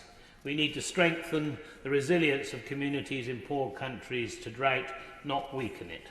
This aid budget cut also means to cut to the UK's highly effective programme to prevent deforestation in Indonesia. The Green Economic Growth Programme focused on providing sustainable livelihoods to local populations. These people often end up in working in harmful environmental practices like deforestation due to the lack of alternative ways to make a living, Madam Deputy Speaker. The UK programme was changing that. Now it was abruptly being cancelled despite its success. At the moment, the Environment Bill is going through the Lords and promises to the world to be world-leading on climate change and deforestation. It will be completely undermined if we are cutting funding to tackle deforestation abroad at the same time as we're making commitments in legislation. There does not appear to be any joined-up thinking, dare I say it, across government. We are taking strong domestic action on the environment, but these cuts signal that we aren't serious about tackling it. We're not serious enough about tackling this globally. To close, I regret any cuts to our overseas aid budget, and I can't see how it delivers tangible benefits to our national finances.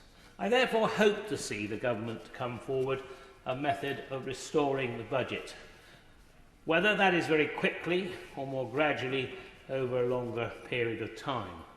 However, in the meantime, these cuts have landed disproportionately and hit the most needed humanitarian programmes. Whatever path the government chooses to take, these programmes must be the first to be restored. And I hope our ministers can soon bring forward exactly the way we are going to reinstate the 0.7% of GNI in the very near future. Thank you very much, Madam Deputy Speaker. Margaret Farrier. Thank you, Madam Deputy Speaker. It's an honour to speak in this important estimates debate today, and an honour to follow the member for Tiverton and Honiton. The British Council works with more than 100 countries worldwide in programmes promoting greater cultural understanding and wider knowledge of the English language and of the culture of the nations of the UK. Its work in education, arts and local development has changed the lives of millions of people. Its English language teaching and examinations include the International English Language Testing System, which is run jointly by the Council with Cambridge Assessment English and IDP Education Limited, and has allowed for hundreds of thousands of international students to pursue a tertiary education in the UK. We were promised that Brexit would not mean the end of UK engagement with the world, but here we see the UK government preside over yet another retreat. 20 office closures have already been officially announced by the British Council. Grant and aid funding for British Council projects in 11 countries will cease altogether, while in another 9 grant and aid programming will be delivered through offices in other countries.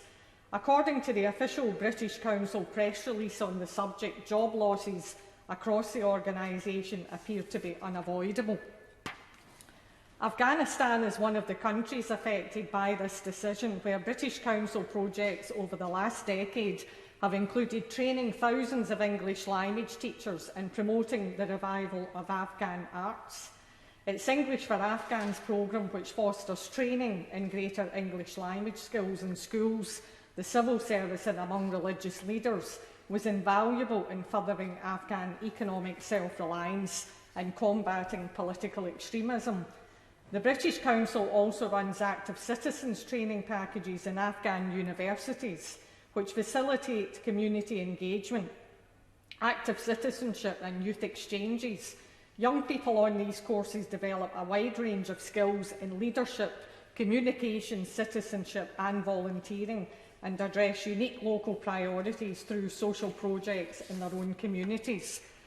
The work of the British Council is therefore critical to building cultural understanding and international partnerships between the people of Afghanistan and the wider world, given the deep military and political involvement of the UK and our allies in Afghanistan over the last 2 decades, and historical ties between the UK and Afghanistan going back an even longer period of time. This disengagement from British Council activity constitutes nothing short of a betrayal of our commitments to the Afghan people. On the impact of the UK government's overseas development cuts, Malawi will be greatly impacted, a country which Scotland has long-standing bilateral links to, as does Blantyre in my community. If the government plans to maintain many existing bilateral commitments, there is a specific concern that countries like Malawi, which are small, peaceful and habitually overlooked in UK government aid policy, may disproportionately bear the brunt of these cuts. The Prime Minister has characterised in his previous remarks to this House overseas development aid as a giant cash point in the sky. This is not the case in Malawi. In Malawi, overseas development assistance means clear water, primary education and the most basic healthcare provision for millions of the poorest in the world. Water, food and education. This is not a cash point nor a tap that can be turned off and turned on, as seems politically opportune 5,000 miles away. I'd like to turn to Sierra Leone, another country where cuts to the British Council will be harshly felt. The British Council, jointly with local NGO Advocate, runs a project supporting vulnerable women and girls in conflict with the law Justice Matters. Justice Matters provides legal aid to women and girls, literacy training and welfare support to women and girls in prison, and information to the wider community about the legal rights of women and girls. According to Advocate, in 2014, a third of the female inmates in Sierra Leone said they'd never been to school, whilst 83% had a salary of less than $1 a day. Poverty and lack of education leads women and girls to conflict with the law, admitting guilt inadvertently, or being forced to pay bribes because they don't understand their rights. Very few can afford lawyers. Minors are rarely treated differently by the courts from adults, and the reasons behind crimes are rarely taken into account in the legal process. In this light, the work of the British Council in Sierra Leone is invaluable, and the Prime Minister has asserted many times that he considers the education of women and girls a personal priority for international aid in developing countries, but it's precisely their education and their legal rights that these cuts will affect. Aid should not be a tool in the toolbox of the Foreign Secretary as he looks to influence other countries to take actions which benefit our own wealth, security and political ends. In that light, it would be good if the Minister could clarify that he understands the severity of these decisions, and can ask the Minister by how much will the overseas development budget be cut in Malawi? Where will these cuts fall? And what impact the UK government foresees these cuts having? And how is the government mitigating the impact of the 20 British Council closures around the world? Alexander Stafford. Thank you, Madam Deputy Speaker. And I rise today to address the priorities of the Foreign, Commonwealth and Development Office over the coming years. However, in this debate, we must all be sentient of the fact that the unparalleled support provided by the government during the coronavirus pandemic has come at an immense cost to the taxpayer. We have set a record for peacetime borrowing, and that isn't a grim statistic. But this high rate of borrowing means that, unfortunately, savings do have to be made somewhere. Now, let me make this clear. As the Member of Parliament from Rother Valley, I do not want any budget cuts to affect my constituents of Rother Valley. I have been vocal about the need to level up behind and disadvantaged communities, such as my towns of Dingleton, Maltby, Thurgoth, Soloness, and all the rest. My constituents, over the decades, have been ignored for far too long, but things are now starting to change for the better. Starting to change for the better because of the election of this Conservative government. And that is why the official development assistance budget must be reduced. We should not be sending vast sums of borrowed money abroad to foreign powers at a time when we can least afford it. I am firmly of the view that we must always look after our own first and foremost. My constituents have endured real hardship during the pandemic, not to mention that Rother Valley already has some of the deepest pockets of deprivation in the country. And that is where our aid money should be going during this national emergency. We are forced to cut aid because of the prevailing circumstances caused by the COVID pandemic.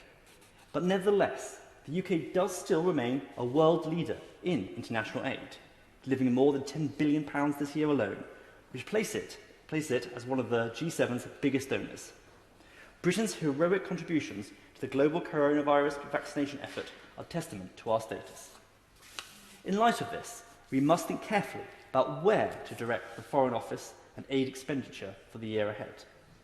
The government has been proactive in coordinating our diplomatic, defence, trade and aid networks as part of an overarching global British strategy. And that is absolutely vital if we are to maximise our soft powers and ensure value for every penny of taxpayers' money. However, we must complement this new approach by taking full advantage of our exit from the European Union to pivot back towards the Commonwealth. Now, I'm incredibly passionate about Britain's re-engagement with the Commonwealth, and the Foreign Office must spend our money on re-establishing deep links with those countries with whom we have long and meaningful ties, by way of language, shared values, legal system, governance and traditions. One of the many crimes of our entry into the common market was a move away from the Commonwealth, who has stayed by our sides in times of war and difficulty over the centuries. We abandoned them and then subsequently neglected them for over 40 years. Now is the time for us to reignite the flame and retake our position as a committed and equal partner to our brothers and friends. What the left will not tell you about the Commonwealth, of course, is that we do have far more in common with Singapore than Slovenia, with Australia than Austria, and Ghana than Germany. Contrary to the Little Englander narrative, embracing the Commonwealth embodies a truly global vision, one which is ethnically and religiously diverse and includes developing countries. Unlike the failed French community, which existed for all the wrong reasons, the Commonwealth of Nations is not an anachronistic throwback, but a balanced and fair organisation in which every country has a voice, regardless of its size or wealth.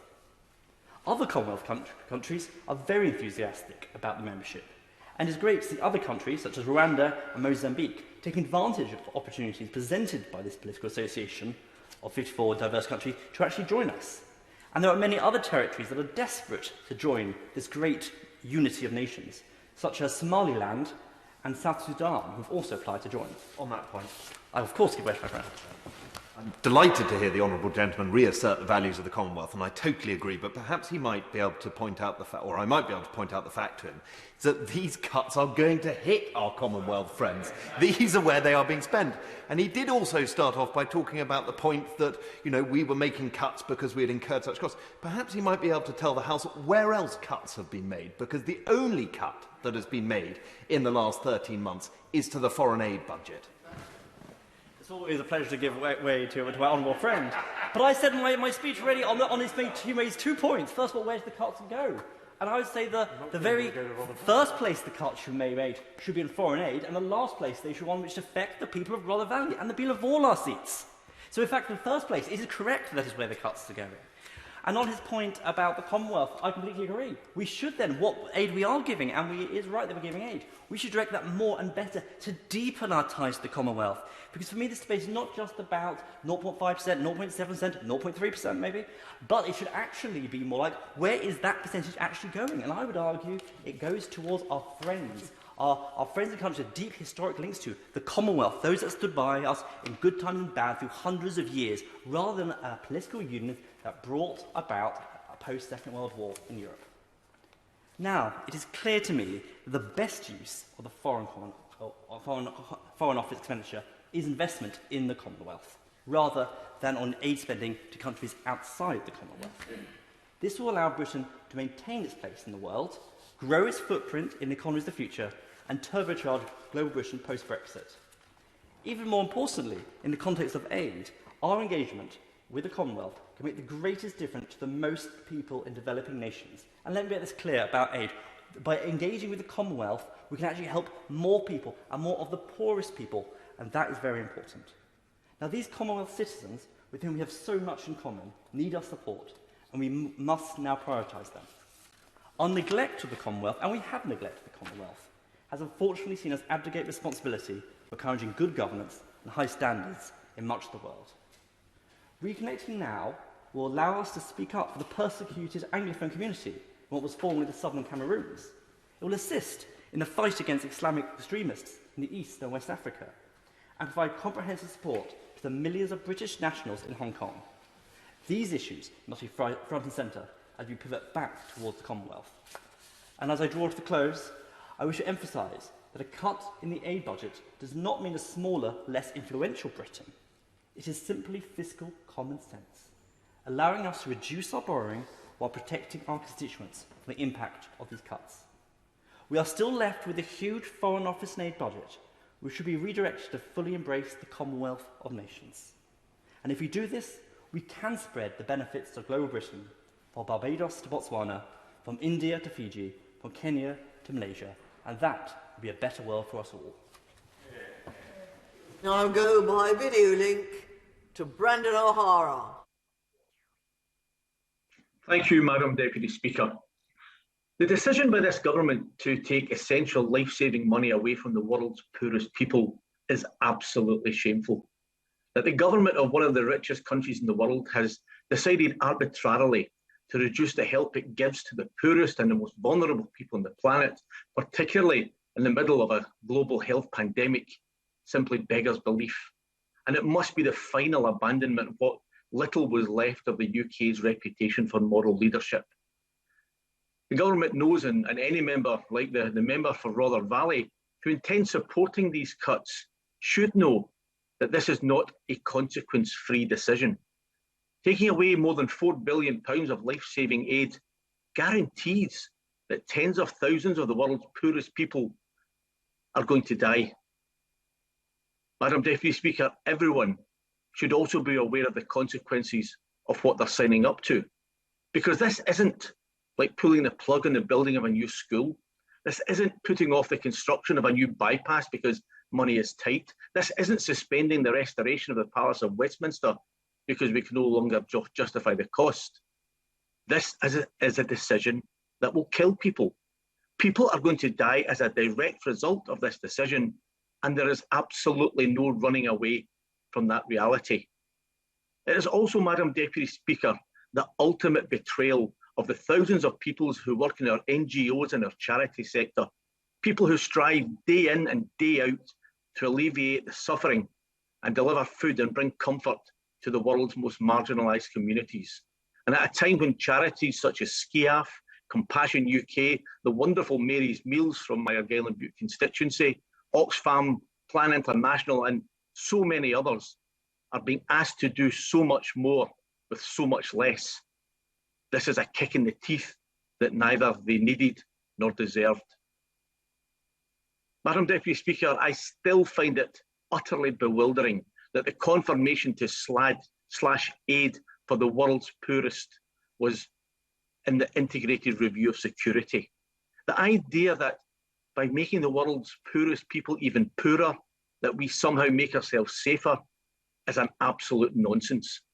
As this government really asking us to believe that the best way to make the people of the United Kingdom more safe and more secure is to slash vital humanitarian aid, particularly to those parts of the world which are already riven by conflict, war and famine, thereby forcing tens of millions of desperate people to uproot themselves and their families and go in search of a better, more secure future.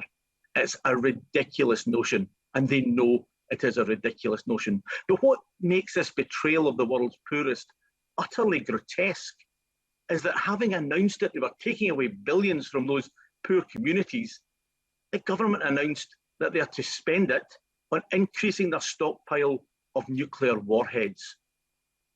And we all know that they will always find the cash for their weapons of mass destruction. Madam Deputy Speaker, some might not like it, but this country has a fundamental moral obligation to help those in what we now call the developing world. Not just because we can afford to help them, which is reason enough in itself, but primarily because this country is in no small way responsible for the situation in which many now find themselves. For more than a century, the United Kingdom grew rich and powerful on the backs of the world's poor. The British Empire invaded, conquered, divided and plundered half the world, and very often left behind them an impoverished wasteland. And so it's about time that this country woke up to the fact that it has a moral responsibility to assist those it abandoned to live with the consequences of British imperialism, and it should not be running away from that responsibility. Madam Deputy Speaker, I thank the Backbench Business Committee for facilitating this debate, and I echo the point made by the Right Honourable Member for Maidenhead at the start of this debate, that this is not the vote we were promised on the specific issue of the cuts to 0.7% foreign aid spending. And I sincerely hope that the government does not try to spin that it is, because we know that it is not.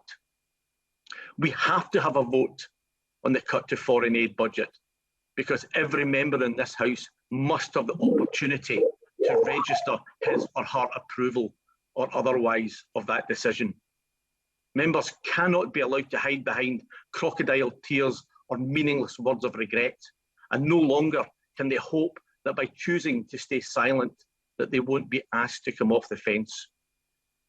Everyone in this House must have the opportunity of going on the record to say yes or no to cutting the overseas aid budget. Everyone in this House must have the opportunity of going on the record to say yes or no to the stark humanitarian costs of the decisions that they take. And when that vote does come, no one in this House can pretend that they did not know or that they did not understand the consequences of their actions. Finally, Madam Deputy Speaker, this government loves to talk about global Britain and the role that it sees for the UK on the world stage. If the UK decides to cut overseas aid, then we have to assume that global Britain has in reality become drawbridge Britain. Thank you. Thank you. Marco Longhi. Thank you, Madam Deputy Speaker. Foreign aid spend has frequently been a way for politicians to compete for moral righteousness in the public eye. My Dudley residents care not for this type of posturing. The Honourable Member for Sutton Coldfield, who is no longer in the chamber and is a near neighbour of mine, referred to his electorate in his closing remarks, implying they agree with his stance on foreign aid. I would make 2 points.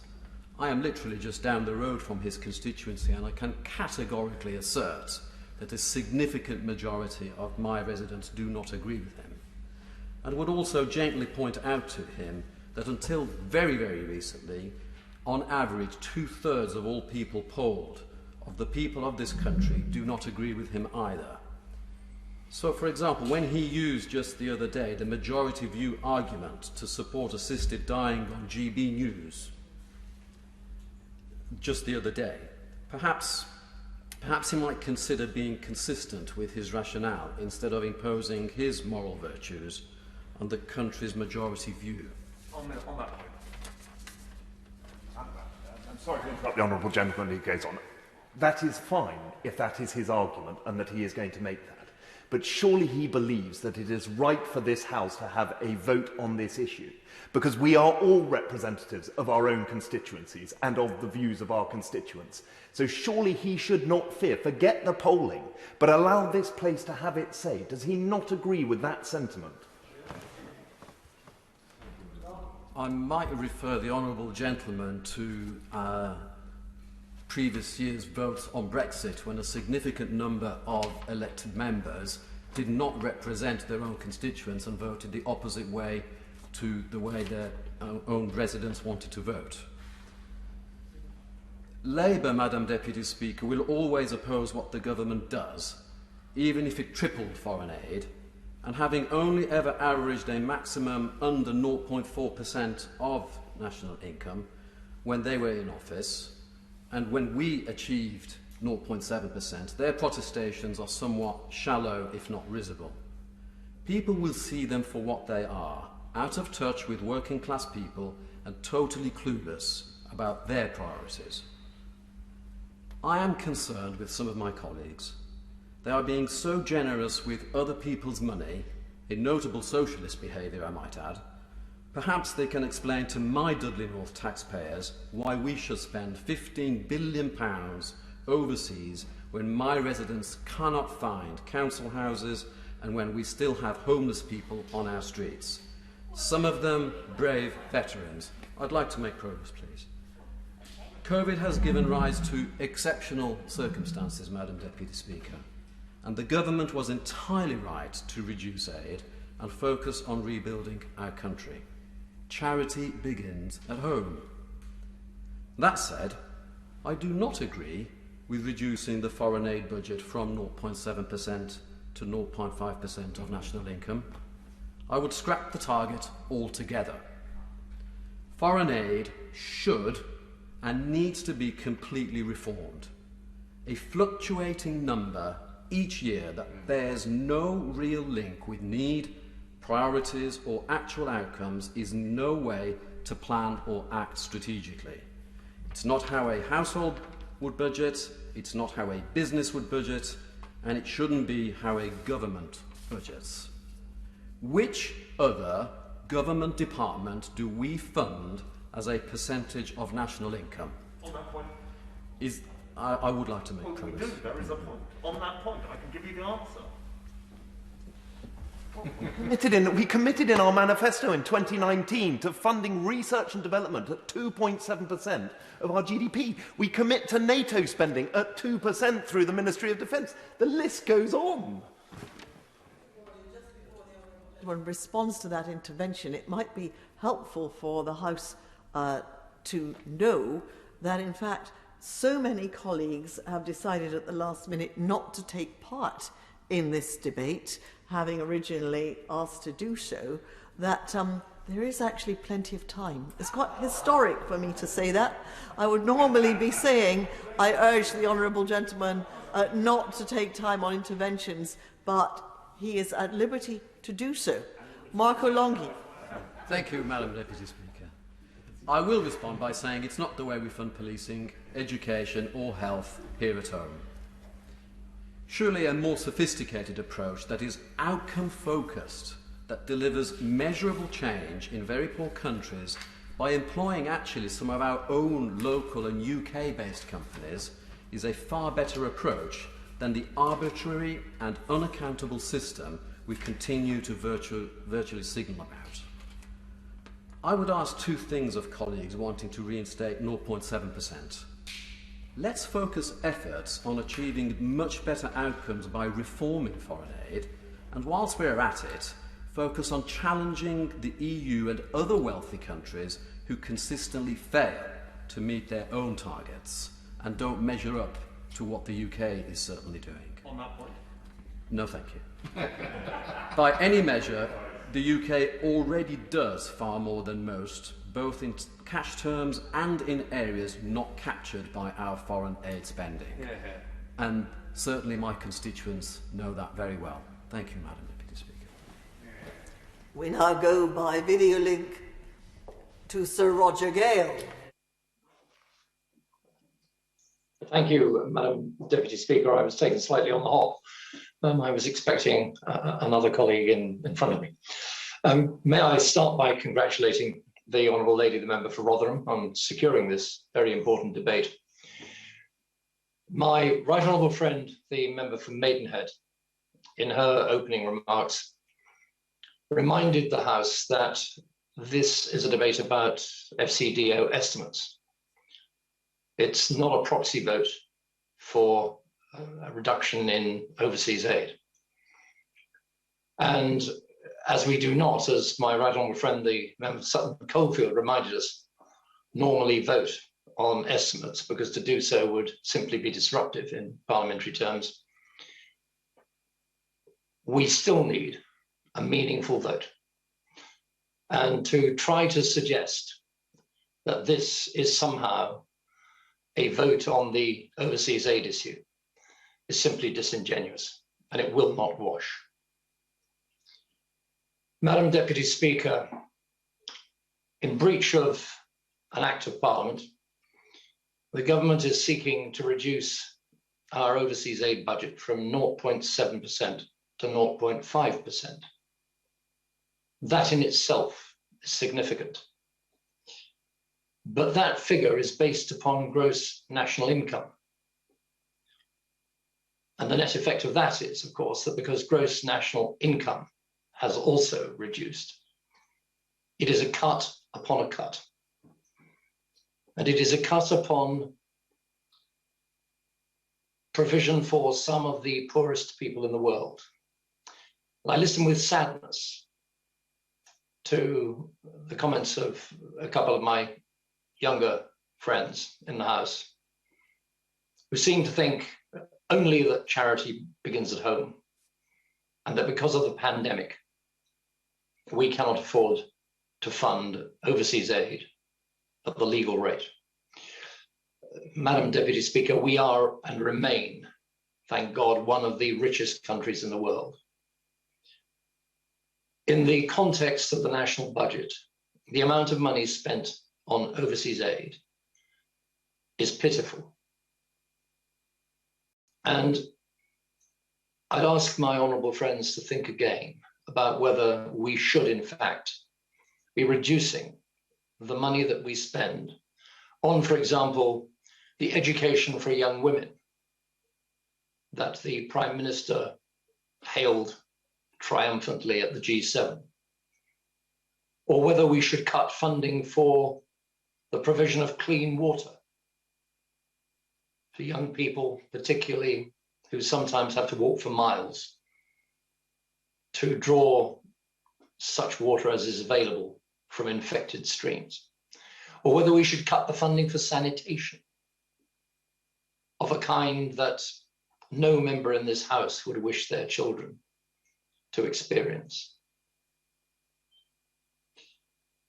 My right honourable friend, the member for Tunbridge and Malling, the chairman of the Foreign Affairs Select Committee, reminded the House that we're cutting the funding of our tropical diseases programme from £115 million to £17 million. That tropical diseases programme, that life-saving programme, that potentially pandemic preventing programme was, I think the expression is, world class. That is what we are about to cut. We're also going to reduce the funding for the British Council, a source of soft power that enhances our reputation around the world.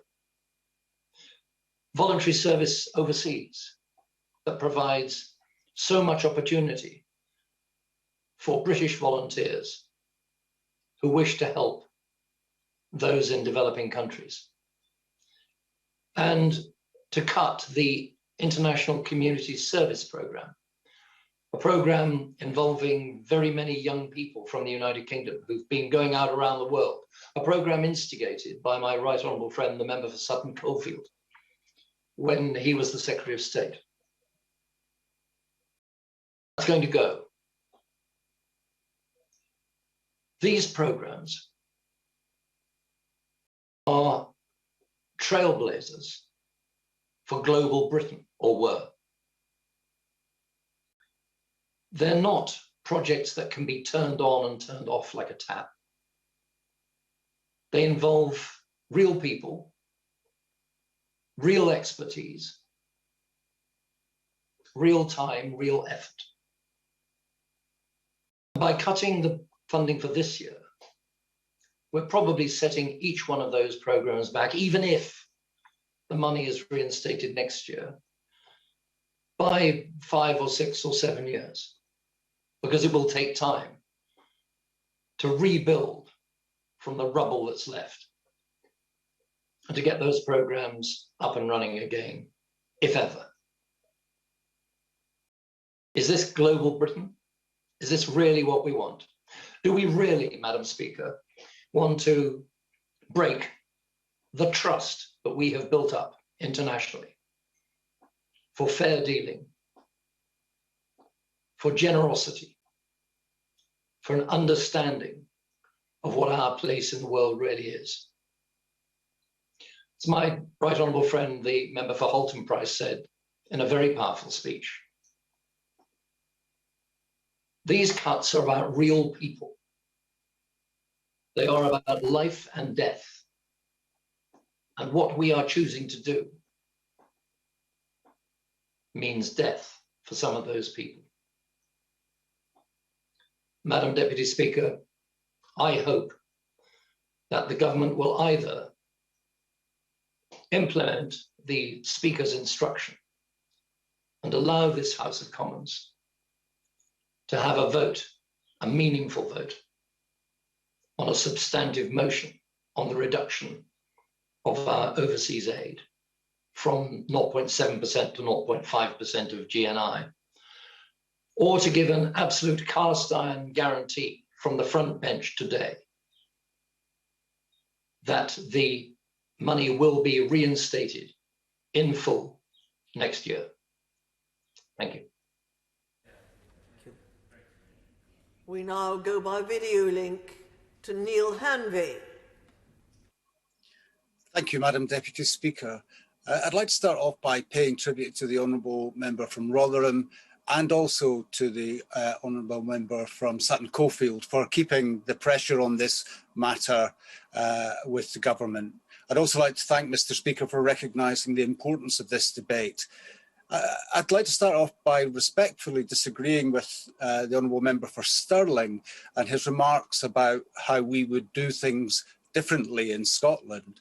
We may have aspirations to do things differently, but judging by this debate and the tone of this debate, I would suggest this place speaks strongly and in unison on this matter. As the Honourable Member for South West Wiltshire so eloquently illustrated, it is the Prime Minister and his government who are the isolated outliers forcing this matter through. They clearly fear a meaningful vote in this House. The importance of meeting a 0.7 GNI target has been accepted by successive UK governments since the UN target was established in 1970. It was first established in the UK in 2013, first achieved in the UK in 2013, and the International Development Act 2015 established a statutory duty to meet this target. This is something the government are prepared to break. It's an effective cut of up to £10 billion. Significant portions of the funding cuts are targeted against sexual and reproductive health and rights programmes globally, resulting in the closure of services and a disruption to supplies and programmes. The President of the Royal College of Obstetrics and Gynaecology, Dr. Edward Morris, called the cuts an unconscionable attack on women and girls. The impact of these cuts are immediate. Funding to healthcare that was providing critical life-saving support have already been terminated, often with little explanation to local government and NGO partners. The cuts will inevitably lead to an increase in maternal and newborn mortality and morbidity. At a time when the most disadvantaged across the world face the peril of poverty and COVID, many countries are expanding their support, such as Canada, France, the US and others. During the emergency debate on the 8th of June, the government were warned this cut would embarrass the UK at the G7 summit and later this year at COP26. The PM didn't account for his lacklustre performance that overshadows even this. 0.2% may sound tiny to most, but the impact is the difference between life and death for so many. At that time, the Chief Secretary to the Treasury said the economy was doing well. So why then cut? Forcing austerity on those who can least withstand it. Sadly, this is well understood in my Kirkcaldy and Cowdenbeath constituents and people who rely on food banks. I echo the words of the Honourable Member for Luton North on this point. This, coupled with the questionable achievement of the PM in the chair of the G7 summit, where less than 1/10 of the support needed is being provided in COVID vaccines and financial support. The disparity highlighted powerfully by my honourable friend from East Lothian. 11 billion vaccines are needed. 1 billion have been promised. $50 billion is needed. 5 billion has been promised. The Chief Secretary of the Treasury was able to point to the paragraph of policy that facilitates this cut, but can the PM or anyone in this government set out the moral justification? Failure to do so reads like a dismissive ignorance of the human cost. From the protection of women and girls to global infection control of COVID, neglected tropical diseases, and clean water and hygiene across conflict zones of Syria, Lebanon, Libya, Somalia, the Democratic Republic of Congo, all losing over half their AIDS funding. It's not a question or an issue that exists over there. Global health is now a shared responsibility. It is both a moral imperative and in the national interest, something I would ask the Honourable Member for Dudley North to ponder on, rather than put forward narrow and dangerous populist views. This Parliament is speaking clearly. A meaningful vote is of urgent importance. This is an investment in tackling conflict, building prosperity, promoting good governance and reducing poverty, and will secure our own health into the future. Thank you, Madam Deputy Speaker. Mishra. Thank you, Madam Deputy Speaker. My gratitude to my good friend, Honourable Member for Rotherham, and the Right Honourable Member for Sutton Coldfield on campaigning on this important issue. I'd also like to pay tribute to all organisations and individuals that have provided support to countries across the globe, including Save the Children, Red Cross, Oxfam, Global Justice Now and others. Madam Deputy Speaker, I want to draw the House's attention to the British Council, who work hard to encourage cultural, scientific, technological and educational cooperation with Britain. Yet this week, their CEO wrote to the PCS union representative warning them that they intend to make 15 to 20% job cuts over the next 2 years. This is a disgrace. The programmes the British Council undertakes internationally ensure global friendship with the United Kingdom. The government must urgently intervene to save their jobs and make funding available to plug the shortfall in the organisation. The world has faced a catastrophic pandemic, and unless we take an internationalist view, we will never overcome this tragedy. Pulling up the drawbridge and hiding away from the rest of the world is never the answer. But, Madam Deputy Speaker, this is exactly what the government did when it made the political choice to abolish the Department for International Development and merge it with the Foreign and Commonwealth Office at the height of this pandemic. DFID was an international leader in development issues and one of the best examples of global Britain. During these pandemic times, it is often said that no one is safe until everyone is safe. But the government's actions speak louder than words. They've cut vital coronavirus research, including a project tackling the variant in India, by 70%, and recently media reports informed us that the Treasury delayed plans to send surplus PPE equipment to India over a dispute regarding allocation towards overall aid spending. I will give way. The gentleman mentioned so-called cuts, but will you also acknowledge the vital role this government has played in delivering vaccines to countries like India, delivering oxygen to countries like India, and actually this country has given a lot in the COVID pandemic to lots of other countries? Madam Deputy Speaker, what I would say is that this government was one of the very few governments that opposed the proposal from South African government and the Indian government on a TRIPS waiver that would have resulted in vaccines and medical equipment and medicines related to COVID being produced license-free, that would have led to much higher amount of vaccines being available. So I'd urge the honourable member to lobby his front bench team to make sure that the UK reverses their position on this important issue. And we know that President Biden of the United States has reversed his position, initially blocking this waiver, the proposal from India and South Africa, and moving on to change it. These unnecessary delays have deeply negative consequences, going back to the point about delays to PPE to India. Cutting aid will have almost no impact on the UK's own finances, but they will heighten poverty in some parts of the world. In addition, there has been a £48 million cut to the NHS Overseas Training Scheme, the scheme that trains medical staff in some of the poorest countries. The scheme works with 500 health facilities across Africa and Asia in places that suffer a deficit in medical staff. The Liverpool School of Tropical Medicine would have seen NHS staff provide training to 78,000 healthcare workers in Nepal, Uganda, Ethiopia, Bangladesh and Myanmar.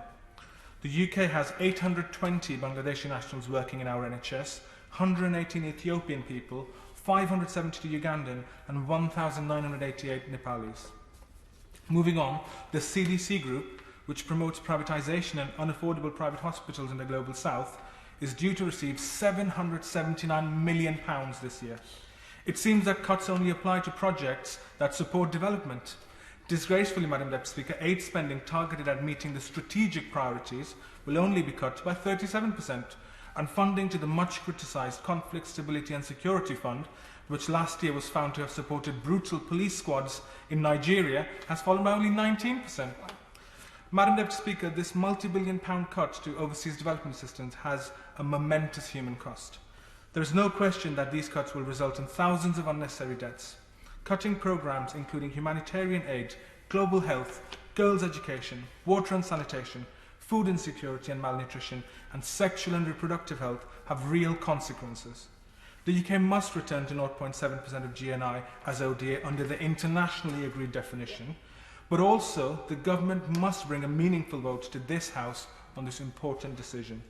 Finally, Madam Deputy Speaker, I echo my good friend, the Honourable Member for Rotherham's comments, thanking all aid workers across the world and the excellent FCDO staff.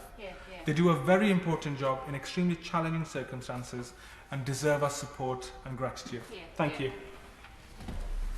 Thank you, Madam Deputy Speaker. I should like to begin by saying that while I may disagree with a member from Rother Valley and Dudley North, I believe that it is welcome to see a debate taking place in this chamber and a small step forward to returning to normal when we can look beyond these pandemic measures and have proper, right and rigorous discussion about how we can reform and improve things in this country and across the world. And since, Madam Deputy Speaker, we have a bit of time, I thought I could start with a little bit of rebuttal, because I listened to the member for Rother Valley talk about how we should focus our spending in the Commonwealth. But I would respectfully say to him, aid goes where it is most needed, and if he wants to have value for money, then it cannot be directed specifically to a cultural, historical, political, trading organisation. And that is why we must make sure we have an aid programme that delivers for the people, whether it be in Syria or any other Commonwealth country for that matter. I'd be delighted to. My friend is already making a brilliant speech, but on the point about the Commonwealth, does he agree with me that actually vast amounts of our humanitarian support and development aid do go to Commonwealth countries because British aid goes above all to the places where we have an historic connection? Agree. And I think the point that I'm trying to make is that while we should use it towards the Commonwealth, we should use it to enhance our ties, we should allow them to see it directed as something that benefits because of our history. It is also an opportunity for us to look beyond that. Now, I start my speech now by congratulating the member for Rother Valley. It is always a pleasure to speak, Rotherham. It is always a pleasure to be able to follow her in her debates and to listen to her speak on a whole host of different issues. And thus far, Madam Deputy Speaker, we have had a number of hugely impressive speeches. The Right Honourable Member for Sutton Coldfield, for Maidenhead, and the Chair of the Foreign Affairs Select Committee, just to mention a few. They have all stood up and spoken about the value that international aid has from this country to others and what it does to motivate, to save, to help and to assist. And of course, there was also the point that was made at the very beginning, which is the International Development Committee has not been given the true and accurate figures that it deserves. Now, I stood up and spoke on retaining the International Development Committee. I believe it has a value in scrutinising our foreign aid budgets, and I believe that it must be secured. So if it is not getting the correct information, I hope we might hear more about this, because it is essential that you are given the tools to be able to do your job. Madam Deputy Speaker, the problem with estimates debates is that it takes away from the reality of what we are actually talking about. We are standing in this chamber talking about the vaccinations donated, the school books gifted, the sexual violence perpetrators brought to justice. We are talking about the de-radicalisation of terrorist organisations, all of which happens through our aid budget. All of which happens through that 0.7% budget. And so to talk about estimates takes away from the reality of the extraordinary work that we do across the country. And members may disagree with that. They may suggest that their constituents are not supportive of it. But when you stop polling and start asking them about international security, when you start asking about women's education, when you start asking about vaccinations, when you start asking about justice for those who have committed rape in conflict zones across the world, you get a very different answer to the polls that are put out. And I hope I would be delighted to. Honourable Friend, a very powerful speech, as it always does, on an issue of importance. And I would agree with him when we ask residents about sexual violence, of conflict. People do want answers, but when I speak to people in Rother Valley about these issues, they say, what about the sexual violence in Maltby? What about the conflict in Dillington, the gangs, the knifings? And we've got to be realistic. There's only so much money in the budget. If the budget is cut, that are not cut here, it'll be cut somewhere else. And residents of Rother Valley do not want it cut then. With the greatest of respect, the policing budget is not being cut. And on top of which, the honourable gentleman is trying to make the point that by cutting the international aid budget, he's going to see that money in Rother Valley. He's not. It will go back into the Treasury. And I go back to the point that was made by the Right Honourable Gentleman for Sutton Coldfield of how small this is in terms of Treasury percentages and spending. Now, I asked the member for South West Wiltshire earlier about what temporary would look like, and he said a year. And I would respectfully say to the government, if they come to the dispatch box and say that it is a year, I will acquiesce, I will sit down, I will accept that a year's cut is what needs to be done. And I would argue that many other members in this House would do so also. Unfortunately, Madam Deputy Speaker, we have found ourselves in somewhat of a predicament. The cut that has been announced from 0.7% to 0.5% was made off the cuff at such rapid speed that organisations like War Child, Halo, and to name just two out of many hundreds, had their budgets cut and their international programmes jeopardised. Delighted to. For giving way. He makes a very important point about the speed of the cuts announced, but that is compounded with the general cut with GNI actually decreasing. This has actually been a tremendous cut, affecting the most needy across the entire globe. And like you said, if we can have that commitment that it's 1 year and 1 year only, many, including members from the 2019 intake, will sit down and back off. Incredibly welcome to hear from the honourable gentleman, and he's right. There has been a double whammy in the reduction.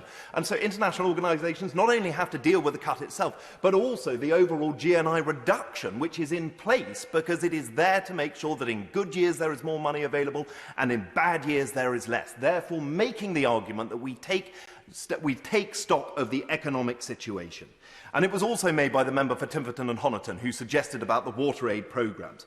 Of course, Madam Deputy Speaker, I'm not against reform. I believe that we should be able to reform the ODA rules. I would love to see it spent in different ways in which it is more transparent, it is more accountable to people. And many members in this House have made that point. So let us not go forward and take it down to 0.5%, but look at the ways in which we can reform it. From taking it from a single calendar year to a multi-funding 3 or 4 year period would give us the opportunity to look at different options so that we can justify it to our constituents.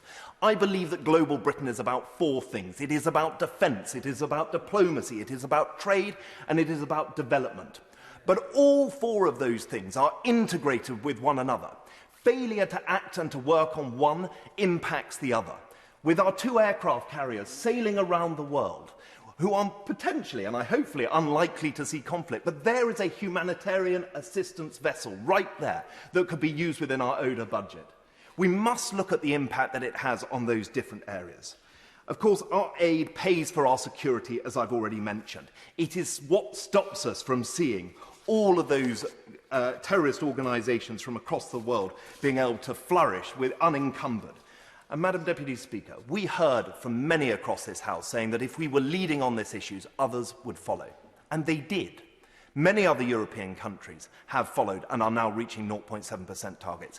Canada has increased its target. America has increased its spending by £16 billion. We were leading, and I ask about the message that it sends to the world. In a year in which we host the G7, in a year in which we host COP26, in a year in which we will have a good presence at CHOGM, we have the opportunity to be able to lead by example. And I hope the government will go back and think, please. What message does it send? But what message does it say to my constituents that overseas lives are more valuable than the lives in this country? We've got to be realistic about this. It's not shameful, but we're talking about messages. And what message does it say? And I asked him, what message does it say? I would respectfully say to all of his constituents, and I'm happy to speak at any association event in the future, that their lives are no less valuable. But it isn't what we are doing here is taking money from Peter to pay Paul, and it's not going to have it in the correct scenario. We must be honest about the value. Yes, of course I will. My honourable friend for giving way. I can't obviously speak for the people who have value, but for the people of Bury South, going back and saying actually we're supporting this. To me, that says we're compassionate, it says we're kind, it says we keep our promises. That's something I'm proud of, that's something I want to stick up for, and that's something I want to go home and to be able to tell my daughter that I did the right thing. Madam Deputy Speaker, and if I had children, I would be going back to say exactly the same thing. All to come, I'm sure. But in the remaining time that I have, Madam Deputy Speaker, this debate is also about the British Council. I have lived in Singapore, I have worked in Nigeria. I will in 1 second. I have seen the value that these organisations have. I have seen the value that soft power has in the United Kingdom. And I look back on 2012, a moment in which the UK exhibited its global superpower, soft power, in which we were able to show that we were leading across the world. I hate that we are going down this route and reducing the two things that promote us in the best way. And I do give way to the honourable gentleman.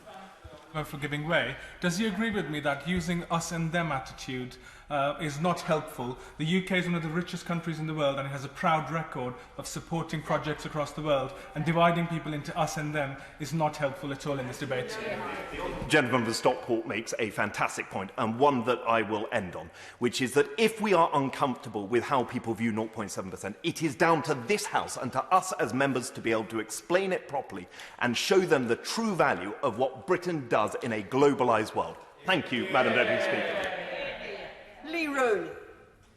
Thank you, Madam Deputy Speaker, and thank you for the opportunity to contribute to this debate. And I pay particular tribute to my honourable friend from Totnes for the passion which he displayed in making his argument just now. I imagine that he will not be terribly happy with the comments I am about to say, but I have the greatest amount of respect for what he has just articulated. And along with the honourable friend from Totnes, my right honourable friend from Sutton Coldfield, who made a very powerful speech earlier, he was the individual who got me to Africa in the first place. And I remember us talking in 2008, he probably doesn't remember, the honourable gentleman doesn't probably remember, when we were in the eastern province of Rwanda on Project Mumbano, and I remember that. And although I am not particularly loud on this subject, it is something which is of interest to me and has been so ever since he had the courtesy to take me a number of years ago. And also to the honourable lady for Rotherham, one of my near neighbours, who speaks with such force on this, and I have such respect for the work that she is doing in her select committee.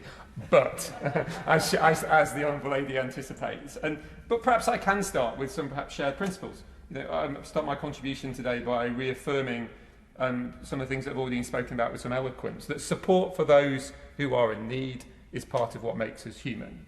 That aid has the most enormous transformative power for those who are less fortunate than us, and that the UK has a proud history of offering a hand up for other countries. And as I say, I do not doubt the resolve of so many members who have argued their case for higher aid spending with energy, clarity and repetitiveness based on the last few weeks of discussions in this place. Yet And I also accept the challenge that has come from some of them today, that we do not necessarily always simply accept polls, we do not accept always what people tell us, we do not always work towards certain instincts that may be out there. But at the same token, we would be wise to heed them at points. And this debate is, if I may say so, running the risk of projecting a near uniform consensus, that there's some kind of mandatory, almost quasi-religious commitment to a single venerated number. I'd be delighted to. I'd make 2 points. The first one is that all of us have a manifesto pledge to the 0.7, and also the most recent polling is that 53% of the population support our commitment to UK aid. That's what the evidence is. Absolutely accept. I mean, on the second point, my honourable friend will accept that there are different polls saying different things, and I may just leave that one there. On the first one, I absolutely accept I stood on the manifesto commitment. Now, there is a broad philosophical discussion to be had with every member of Parliament who is in here and within and without this building about the manifestos which they stood on, some of which have been discarded more extensively than this particular principle that we are talking about now on a temporary basis by other members on other benches. And that, you know, we always, as politicians, we seek to agree to the manifesto which we have the greatest consensus with the greatest affinity to, but it does not mean that we do not necessarily want to accept challenge to those, or when there are extraordinary circumstances that changes may be appropriate and necessary. And my concern with this is that this place is becoming, and I say it with gentle and caution, fixated on a single number. And whilst the consensus may be in place here, I hope that even if people disagree with it, they would accept that that is not the case outside of these walls. And I do think it is the duty of any government to make decisions on spending that are not simply based on the transient allure of consensus from this usually fractured body, but also with regard to the much less exuberant considerations of our national finances, or perhaps even the views of those who put us in this place. And that is before we even reference the millions of people who have never, ever been reconciled to a single arbitrary figure. And that is what makes, I would imagine, I would be delighted to. My honourable friend is making an interesting speech, and I'm not absolutely certain he absorbed all the lessons from his visit to Rwanda, which I do remember, and where he was a tremendous colleague to have along. The point I would like to say to him is this: we are not delegates here, we are representatives. Our constituents send us down here in the fine Burkean principle to exercise our judgment. And when he says the whole House seems to agree on this point, he's right. Very large numbers of people in this House do agree about it, and the government would not win a vote, I assert. So will he join with me, at the very least, in saying this House should have an opportunity to vote on this important matter, upon which both he and I stood in the general election?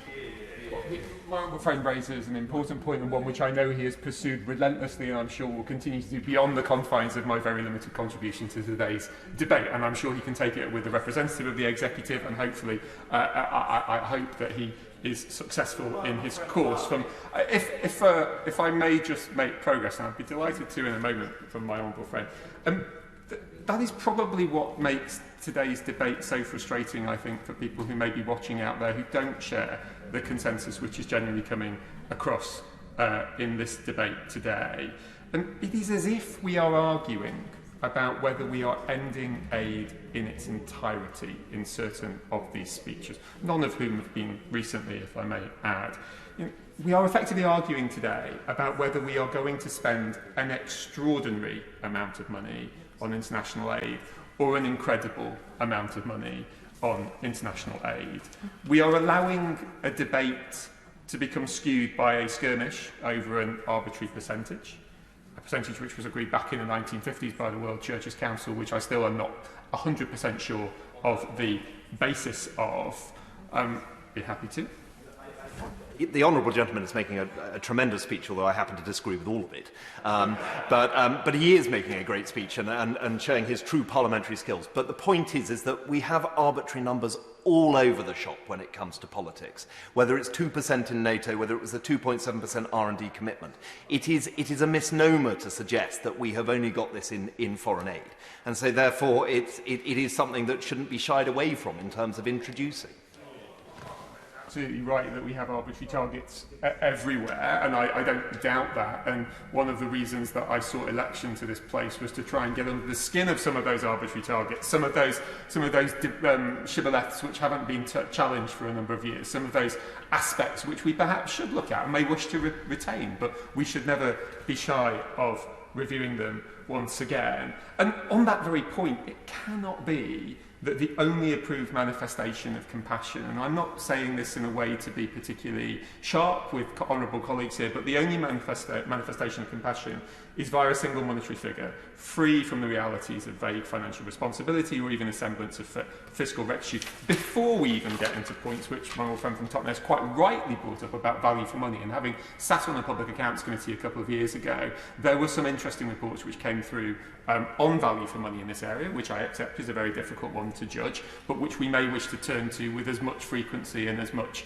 depth as we are talking about this particular single percentage. If you don't mind, I will just try to make a little bit more progress. And I don't think it should be that righteousness is outsourced to an international aid sector, who I've been really disappointed in on this debate in recent weeks, and all the emails that are coming into my inbox, who seem to, far from acknowledging the UK's continuing commitment to those in need across the world, instead of sort of trying to create a frame which literally turns the UK's huge generosity against itself and seeks to sort of almost stun us into sort of emotive or silent acquiescence.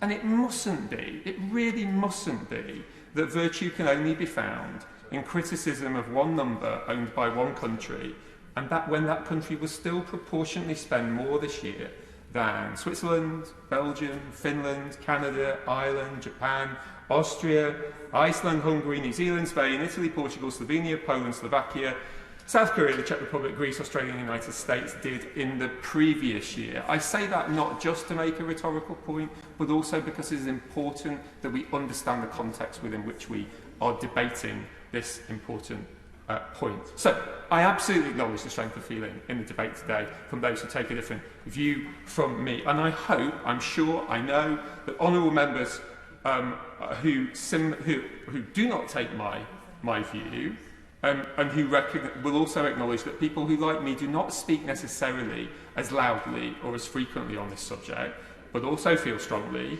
about it, also look to such signals as what people think around the country. This debate is, in my view, I'm afraid to say, moving a little away from the people who placed us here, and it's our job, or some of our jobs, to bring it back into balance. We all want to help lift up our fellow man, and it is not disproportionate that some of us want to do that in a way which increases the likelihood of us being able to continue to do it in the future.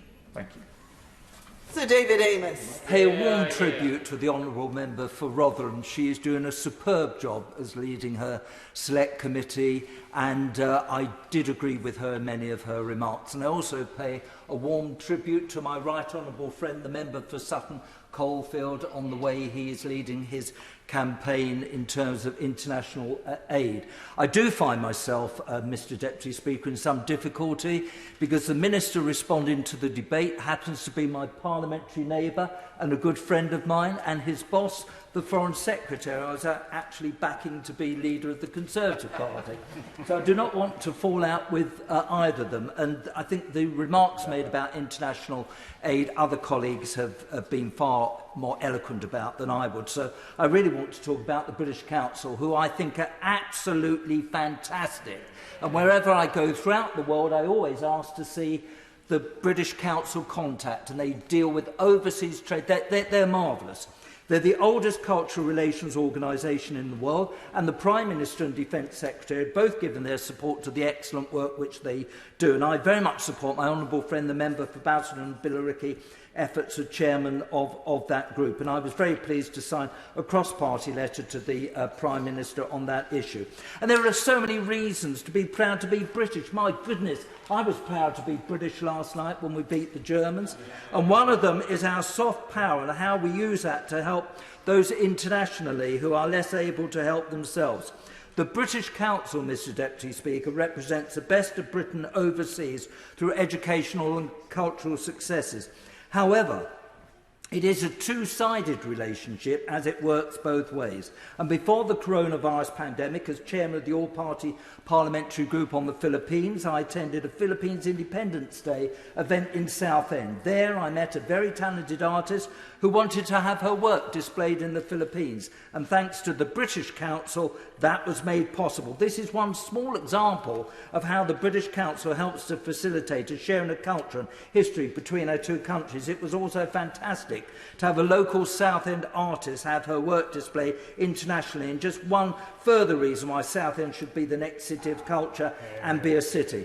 I and my team have also contacted the British Council over the years about educational links with the United Kingdom. One of the most important things this historic institution does is connect the United Kingdom with the rest of the world through teaching English, and as a result it provides a lifeline for people to advance their career and continue doing what they are passionate about. I saw firsthand on a trip to the Philippines, wonderful trip to the Philippines, to assist the Nurses Association, how the British Council and voluntary service overseas have helped many Filipino nurses by providing affordable education. And I think British institutions like voluntary services overseas have offered young people opportunities to volunteer overseas. I wasn't that young when I did it, but anyway, I really enjoyed it.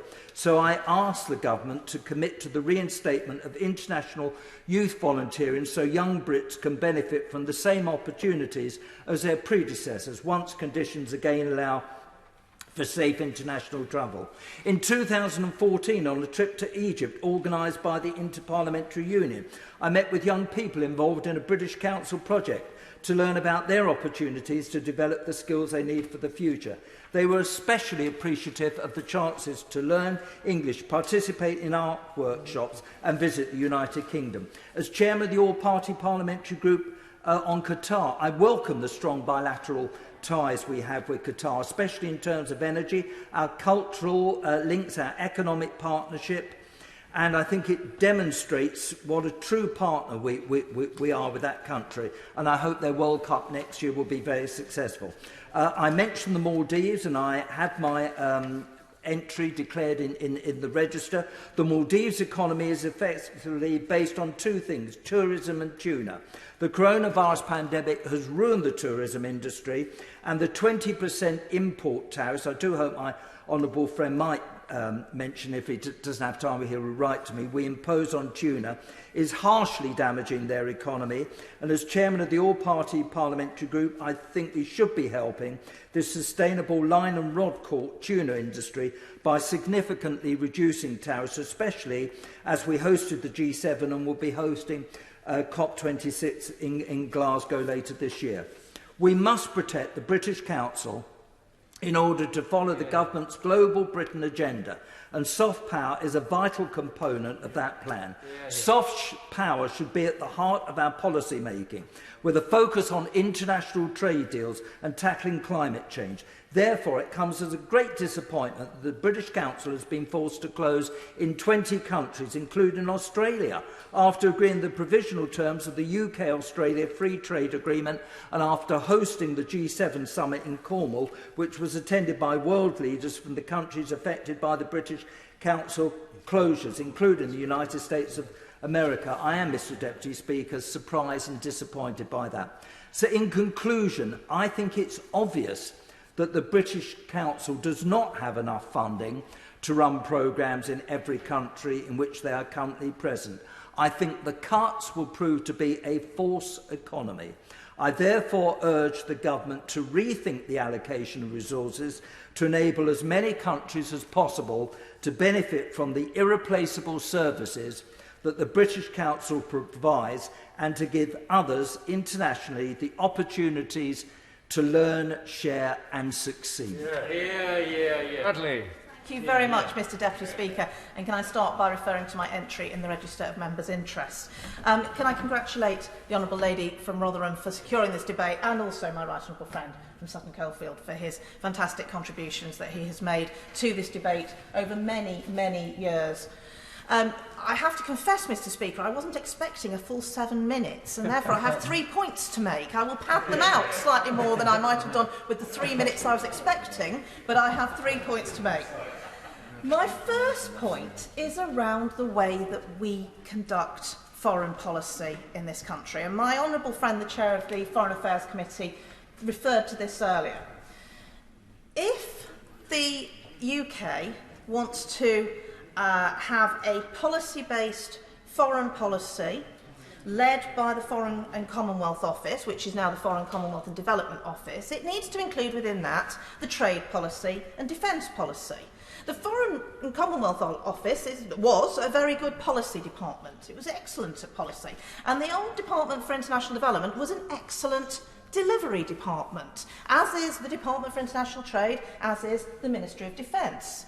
And I can well understand why a Prime Minister would wish to restructure our approach to foreign policy. Having a Foreign Secretary who is responsible for policy in all areas of foreign policy makes an enormous amount of sense.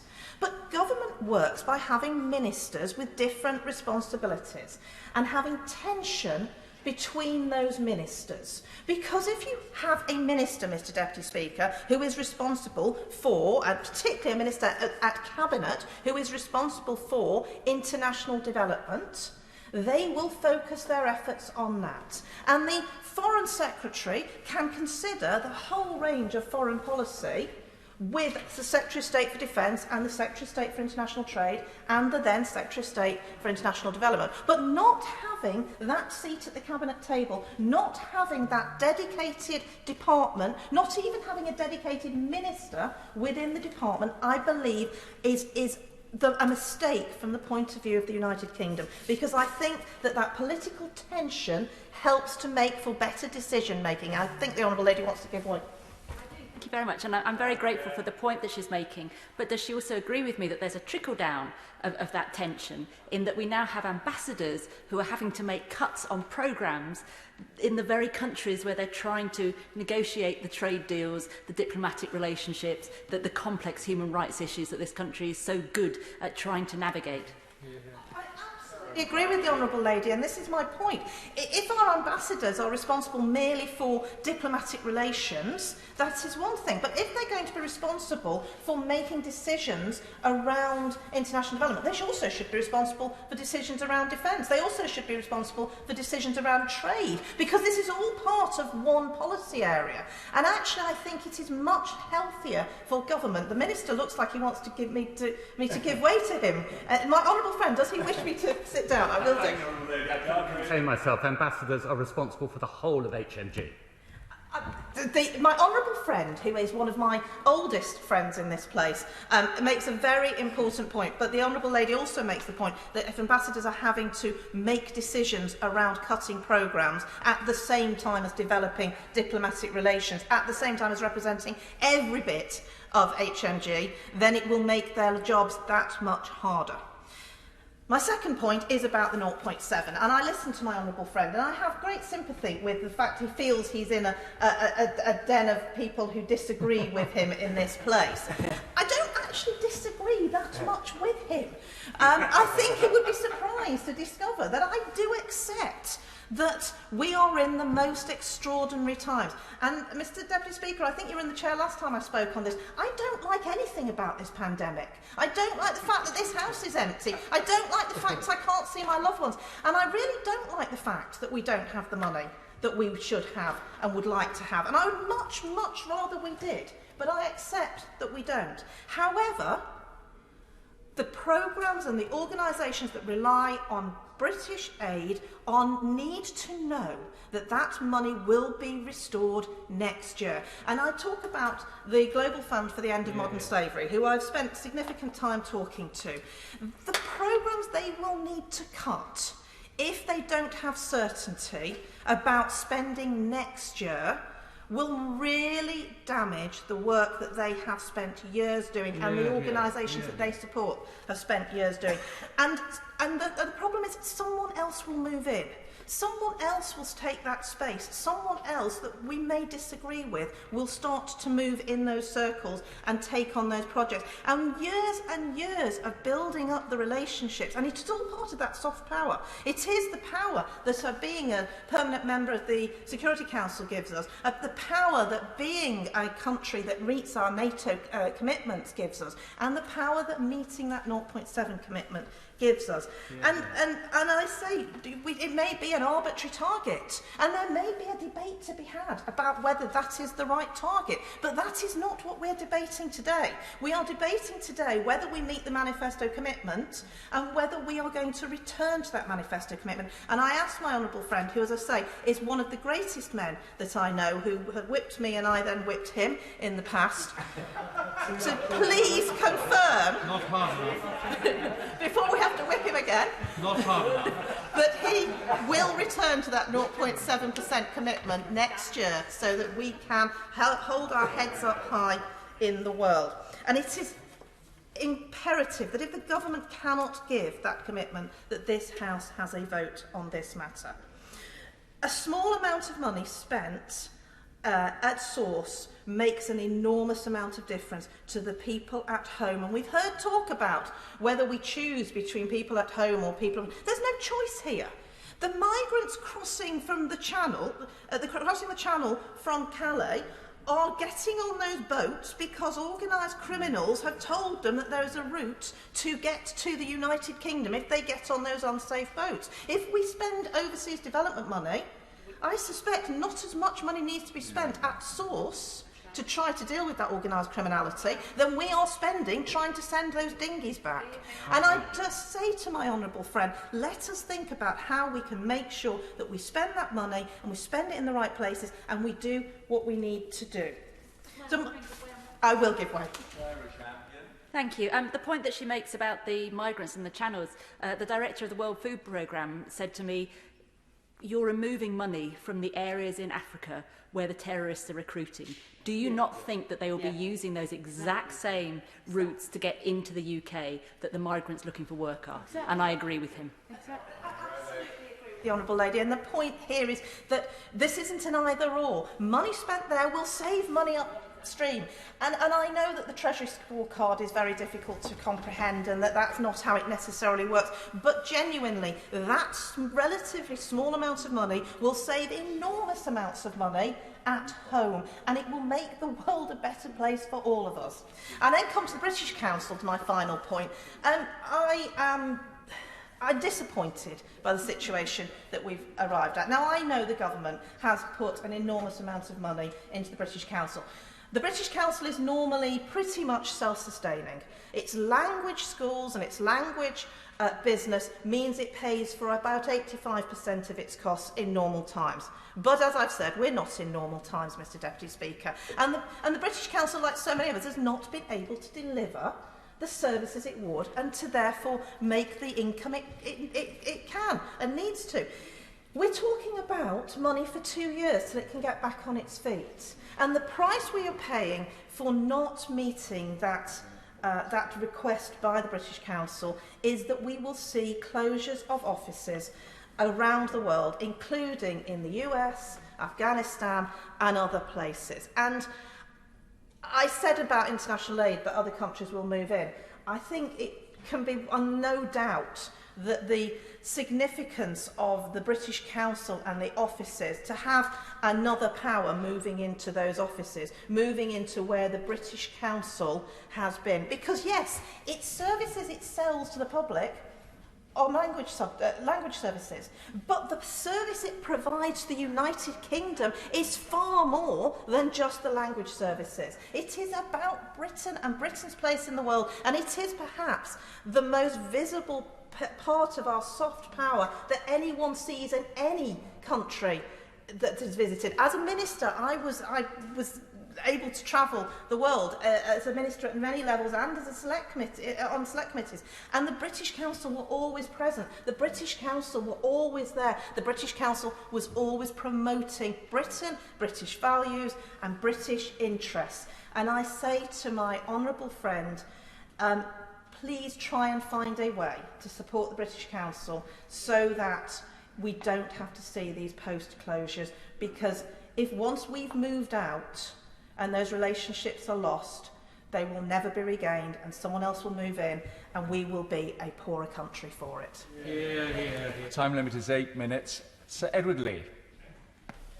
Well, it's a pleasure to follow my right honourable friend for Staffordshire Moorlands and watch her whip the minister into submission even before he's given his speech. But I look forward to hear the minister's speech. He's a most effective minister. And I thought actually the point that she made from a right-wing point of view was very effective. My constituents in Lincolnshire are absolutely grinding their teeth at what is happening at the Channel, and they want the Home Office to be far more proactive, and this isn't the right place to say what the Home Office should do. But why are these people coming here? These are not nasty people. These are desperate people fleeing the most appalling war, poverty, deprivation. And the Channel is proving completely ineffective. You know, we held back in the Second World War the Nazi hordes with the RAF. You know, we stopped them, but we can't hold people coming back. We are one world. You know, if there is dire misery and poverty in the world, it will wash up on our shores. I give way to my honourable friend. I'm grateful to my friend giving way so early, but he says these comments about Dover are not applicable to this debate. I would argue they absolutely are. It's the fact that we don't explain ourselves to the British people how this money can be spent that does affect them directly. If we did that, we'd have more support to say let's confirm our 0.7% rather than it being having old-fashioned views of where this money has been spent. And I agree, some of it bad in the past. So he's absolutely right to focus on this, because wise DFID money spent correctly will be supported by the British people. And I'm sure that's right. And all right, I'm going to accept now that if you had an opinion poll in the Gainsborough constituency, a majority, perhaps even a strong majority, would be in favour of these cuts. I accept that. But if the government for a moment explained what this money was spent on, the British people are kind and humanitarian. Now, people often say to me in Lincolnshire, you know, why are we giving money to India? You know, they have aircraft carriers, they have a space programme. Well, leaving aside the utter poverty of hundreds of millions of people in Uttar Pradesh, why are we living through this horrible lockdown? You know, why are we spying on ministers with cameras and having a complete moral void? Because of the Delta variant, which has come from where? India. So, whether it's the pandemic or migrants, you cannot insulate yourself for the world, and that's why we have an overseas aid programme. I'll give way to my Very grateful to my right honourable friend for giving way, and a point that I wanted to make, but I've run out of time despite the fact I had 3 minutes, was that actually for many people, and more than 3 minutes rather, for many people 0.5% is the wrong number as well. The amount of aid that they wish to be spent is zero. And actually the government, by going from 0.7 to 0.5, isn't really achieving anything in terms of popularity. Well, that is precisely the point I wanted to make. And by the way, I'm proud of the work we did on the Public Accounts Committee to get an Estimates Day debate which actually discusses estimates. Because in the past, the one thing we weren't allowed to discuss before we had our successful campaign was you couldn't discuss estimates. Indeed, one of my colleagues, the then MP for Southport, stood up and tried to discuss estimates. He was ruled out of order by your predecessor, Mr. Deputy Speaker. So we are talking about money. And this is precisely the point I want to come to. Now, I could devote, I'm number 39 on the call list, I could devote my entire speech to the humanitarian arguments. And by the way, I've listened to these speeches and I associate them with myself entirely. I just cannot for a moment understand why we're cutting aid to Yemen by 50%. I mean, the scenes there were appalling. Now, the Chancellor very kindly paid me in the summer to go to Doddington Hall and have a very nice meal with my family and eat out to help out. Oh, was that money well spent? And then I look at what's happening in Yemen, and some poor boy goes out and his leg is blown off. Or the father goes out and he's never seen again. This is dire poverty, war, deprivation. Now, leaving aside whether this problem washes up on our shores or not, Do we not have a duty to these people? And I so much remember talking to a woman in northern Iraq, and this had happened precise to her. One day her husband had gone out and he was never seen again. So of course we have very serious problems in Lincolnshire. But compared to what's happening in Yemen, we just can't turn our back. We can't walk down the other side of the road. Yeah, I give way to my right honourable friend. I'm extremely grateful to my right honourable friend for giving way. He mentioned his own constituency, where of course he has been and is much loved for many, many years. And he says that he thinks that his advocacy may or may not convince his constituents. I have to tell him, you know, he is the last Thatcherite, or possibly one of two left in this House, a point that the House will award him. And I have to tell him that what he says in his constituency on this matter, and what he says to the front bench on this matter, it is having a very significant effect. Well, he's very comfortable. I suppose being the last Thatcherite is better than being the last Majorite, but... Heathite. Actually, funnily enough, opinion is changing. If you look at the latest opinion polls, it's changing because people are waking up to the fact that actually in the middle of a global pandemic, it's probably not a very good time to cut aid.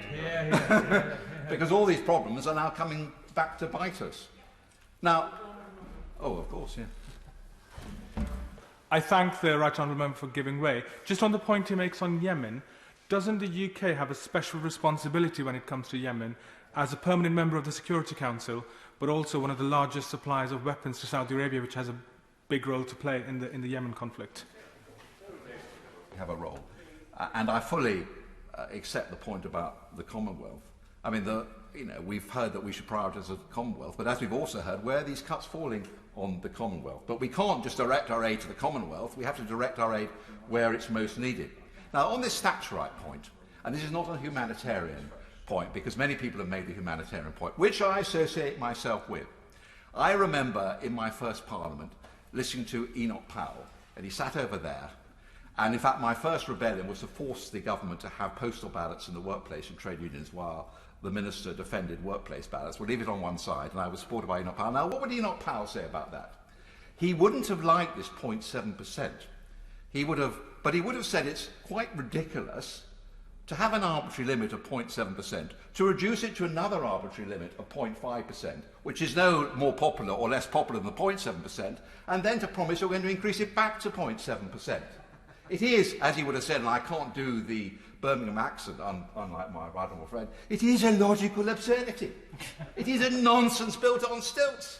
It makes no sense that all these civil servants, in the middle of a global pandemic, are running around cutting all these programmes, and then next year, if we believe the government, and of course the government would never tell an untruth to the House, would it? So this is only a temporary cut. All these programmes after this pandemic are going to be restored. So, well, the Minister is shaking his head. So are they not going to be restored? Return to 0.7%, and we will do that in the most effective way. I would hope to build back better. Well, that is that when we ask, what does temporary mean? Surely temporary only means temporary. Now, being helpful, I want to give a way out for the government. We've got the budget coming up. Why it's before the end of the year? Why can't the Chancellor of the Exchequer actually address this issue and explain how he's going to restore the 0.7%? Now, we do live in a parliamentary democracy. I'll leave aside the point about the manifesto. I know circumstances change. I know we are strapped for cash, but I follow the point that this is a relatively small amount of the total budget. But I do think, to answer the Minister has now confirmed that we are going to return to 0.7%. Now, one way out, surely, would be, and this, I'm trying to help the Prime Minister here, when it comes to vaccines or tropical medicines, where there is a real problem, he could, week by week or month by month, release more money for a particular programme, in addition to the 0.5%. He would get enormous public credit, there would be good publicity for him, and gradually we could restore this cut. And then the Chancellor of the Exchequer in the budget could announce that we have now come out of the pandemic, the country is fully vaccinated, the economy is growing very well again, and then I can now increase it back to 0.7%. Or he could do the honest thing. If that's not his view, he could say that I believe this 0.7% in a year is arbitrary. I think it should be phased in over 3 years, or I believe that we should preserve it in real terms. He can make any argument he wants, and we will listen to it, and then we should have a vote on it. We should have a vote on it, and we should either approve what he suggests, or we should deny him. What is completely unacceptable, surely, in a parliamentary democracy, is to make a manifesto commitment, to say it's temporary, but to avoid any vote, to prevaricate, just because you think you might lose the vote. And worse, just because you think it's popular. Is it so popular, Mr. Deputy Speaker? Is it the right thing to do, or should we not do the right thing? Video link. John Redwood. I support the government's estimate and I look forward to its passage.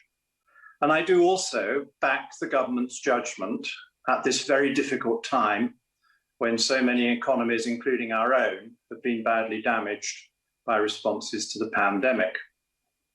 But I also understand the mood of the House, and I understand that a number of my honourable and right honourable friends that I respect have misgivings about all this. So I'd just like to make a few remarks in the spirit of trying to build some bridges between the government and its critics, who have been very wide-ranging in this debate. The first point I would make is that I don't actually trust the figures. I think the government understates just how much we already do and how much we already spend. And I think we're much more cautious about what we regard as aid expenditure than some other countries that we are compared against, even though we usually spend more than they do as a percentage. Let us take, for example, an area that colleagues have already mentioned. This country has received a very large number of economic migrants and asylum seekers in recent years.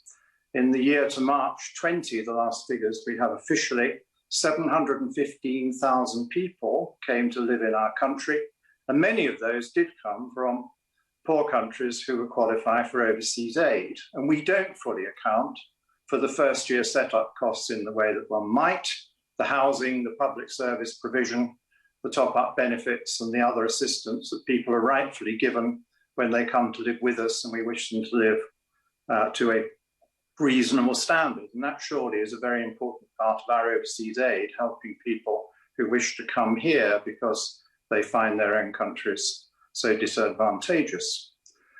I think we're also too cautious about all the expenditure we do through the MOD. I mean, why were we in Afghanistan? Afghanistan is one of the main recipients of our aid. And in recent years, we have been spending considerable sums of money on support through our military and through the advice we offer. And I think those things also should be taken into account to get a realistic picture of just how much the government is spending on necessary assistance abroad. The second issue that's been raised in the debate is that colleagues fear a loss of influence. Well, I'd like to reassure colleagues, in this year of all years, surely this is the year when we've seen a major advance in British influence. We've just taken our full seat with a vote on the World Trade Organization, and we're busily signing off a number of trade agreements around the world that we couldn't have done in previous years. The Prime Minister has just very successfully chaired the G7 and has helped bring together the 7 most powerful Western democracies in terms of economic strength and reach some important agreements to improve the world outlook. We have COP26 coming up, when I trust that British chairmanship will be astute and helpful in order to agree something that many governments in the world talk a lot about, but not all of them do as much as we do to try and see things through. And we are very much the second most important member of NATO in terms of contribution after the United States of America. And we are a force within NATO to make sure that NATO is used for the good, a force for peace. Now, on the 0.7% target, I make no secret that I don't like targets like that.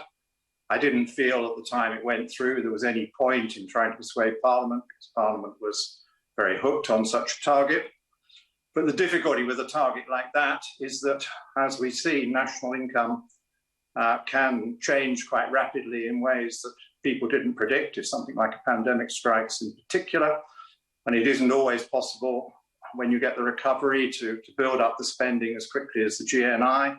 And it would be silly to have to spend money when you haven't got really good projects. And I also don't like the idea of governments passing legislation to bind themselves. It seems to me completely pointless. What matters is the word of the government. If circumstances change, they may have to change. And all the time the government controls the majority, the fact that it's in legislation doesn't make any difference. The government still has to decide whether to keep its word or whether force majeure or force of circumstance requires some temporary or permanent change. I think in this debate, lots of colleagues have all decided to duplicate and replicate each other's speeches by saying how much they dislike any kind of cut in our immediate aid programme. And I would like to have heard rather more from all those who are understandably enthusiastic about the good that aid could do. I'd like to have heard more discussion of what works best, because when you have limited money, and we always will have limited money, whether the limit is 0.5 or 0.7% of our GDP, what works best so that we can do the most good with it? Because we've had several years at 0.7%, but we still have the same list of main countries needing aid, so that we know that this isn't a simple fix and that we're one of many and that we need to work with other partners around the world. We need to harness the private sector. We need to harness the charitable sector. It doesn't all have to come from British taxpayers. But I think looking at progress, I mean, the first thing is you need to establish a peace. Quite a lot of the countries that need a lot of aid still don't have a peace. They have a civil war going on, and it means that any particular projects may just be damaged or wasted because of the lack of that fundamental condition. It's best if you've got a decent government that can deliver and isn't corrupt. And to what extent are you allowed to try and influence governments in the right direction because you don't wish to become a neo-colonial power? We need to harness the private sector more so that the amount of money that our taxpayers and other advanced country taxpayers put in is multiplied several times by getting that investment in the water systems or the communication systems or the food systems you need, which should come more from commercial work. And above all, I think our message should be that trade is often more effective as a means of promoting economic growth and prosperity than aid. And we above all should believe that now that we are leading advocates of freer trade around the world and back there in the WTO, because isn't it much better that we help offer contracts to people who can organize economic activity, which creates better paid jobs and things to do, rather than just having one-off amounts of aid to ease the particular problems and not having a decent economy. This year, above all, surely is the year where Britain can be truly proud of its achievements in this area, because thanks to our scientists, and the NHS and the government, we are giving to the world the cheapest vaccine, the one non-profit vaccine, often a free vaccine because our taxpayers are standing behind that offer. And that surely sums up the generosity of spirit of the British people and the success of the British economy and world influence, that it will be a British vaccine that is so often used and deployed. And it was a British vaccine at the heart of the Prime Minister's successful negotiations with the G7 to get other rich countries to get on with the task of vaccinating the world. Tobias Selwood. Thank you, Mr. Deputy Speaker. The government would have us believe that the backdrop to this debate is the impact of COVID, the knock-on financial pressures requiring us to cut departmental budgets, or to be correspondingly slimmed. But the unprecedented financial pressures are indeed true, but the overseas aid budget has that built-in mechanism that we all know that caters for any financial challenge as it reflects the GNI of the day. And yet here we are, the only G7 country to cut our aid budget, with dire consequences to programmes across the world, a huge hit as a P5 nation to our soft power credentials, and we will be leaving vacuums that get filled, I'm afraid, by other nations potentially with very different agendas, or indeed extremist groups exploiting the lack of governance. Now, it's been touched on about the messaging here, so I just repeat the point. The government should lead the narrative and not follow perhaps a populist and dated view of what ODN spending is all about. Let's explain to the British people what this is all about. This is what we're good at. We excel at it. And when we do well, other nations follow. I thank my right honourable friend for giving way. Part of the problem with judging by a poll is the language used. If you say, do you want a cut in international aid, people will say yes. However, if you say, do you want to feed the world's hungriest? Do you want to support those most in need? We are a generous country, we are a kind country, and I'm sure we would also say yes to that question. I absolutely agree with my honourable friend, and I'll go further than that to say not only this is what we do, but it is required. Because I come here to this debate today to add a defence and security perspective, and hard power and soft power cannot be seen in isolation, but are two sides of the same coin. If our failure in Afghanistan, where we're now giving up and essentially going home, should teach us anything, is that you cannot build and retain peace by military means alone. I will do. My right honourable friend is making a brilliant speech on the link between defence and development. But in the case of Yemen, where we have a very complicated relationship, because we are, of course, part of the coalition that is bombing this country back to the Stone Age, but we're also trying to help those who are caught up in this conflict. Doesn't he think the one thing we ought to be able to agree on is that you should not, at this stage, be taking food away from starving people? My Ronald friend is absolutely right, and I congratulate the work that he's doing. But that is a great example where British leadership can be seen on the international stage. Yemen requires leadership. We've been there for some time. We've not utilised our relationship with the Saudis to prevent them from doing what they've been doing. We could have better harnessed our friendships and our capabilities to actually conclude that particular challenge. But I worked as a minister in both the FCO, as it then was, the Middle East Minister, and as a Defence Minister in the MOD. And I can confirm how siloed our Whitehall departments still operate. Now, things definitely are getting better. I'll concede that, absolutely. But if global Britain is to have meaning, exhibiting increased resolve to play a role on the international stage, it will require greater cohesion between our internationalist-facing departments that even today remain too siloed. So I'd go further than the chair of the Foreign Affairs Select Committee and introduce the role of a Deputy Prime Minister with the arc of responsibility to coordinate MOD, DFID, FCO and trade initiatives, so we can develop grand strategies to tackle some of the global hotspots that we're engaged in. And we do need to expand our Whitehall bandwidth. I will. Appreciate the right honourable member giving way. Does he share my view that abolishing DFID at the height of a global pandemic was a backward step, and the role of development is far too serious to be left to the now much larger FCDO and without a dedicated minister at the top table? My biggest criticism about that is what is done in practice to the department and an important voice at the cabinet table at National Security Council, because you've now got only the Foreign Secretary there, not another voice. Well, that's what we've lost. We absolutely need to expand our Whitehall bandwidth to be able to recognise the current challenges that we could provide solutions to, and also the looming ones that are coming over the horizon. And this is the point I hope the Minister will listen to, because the real backdrop to this debate that we must all recognise is where our complex and dangerous world is heading.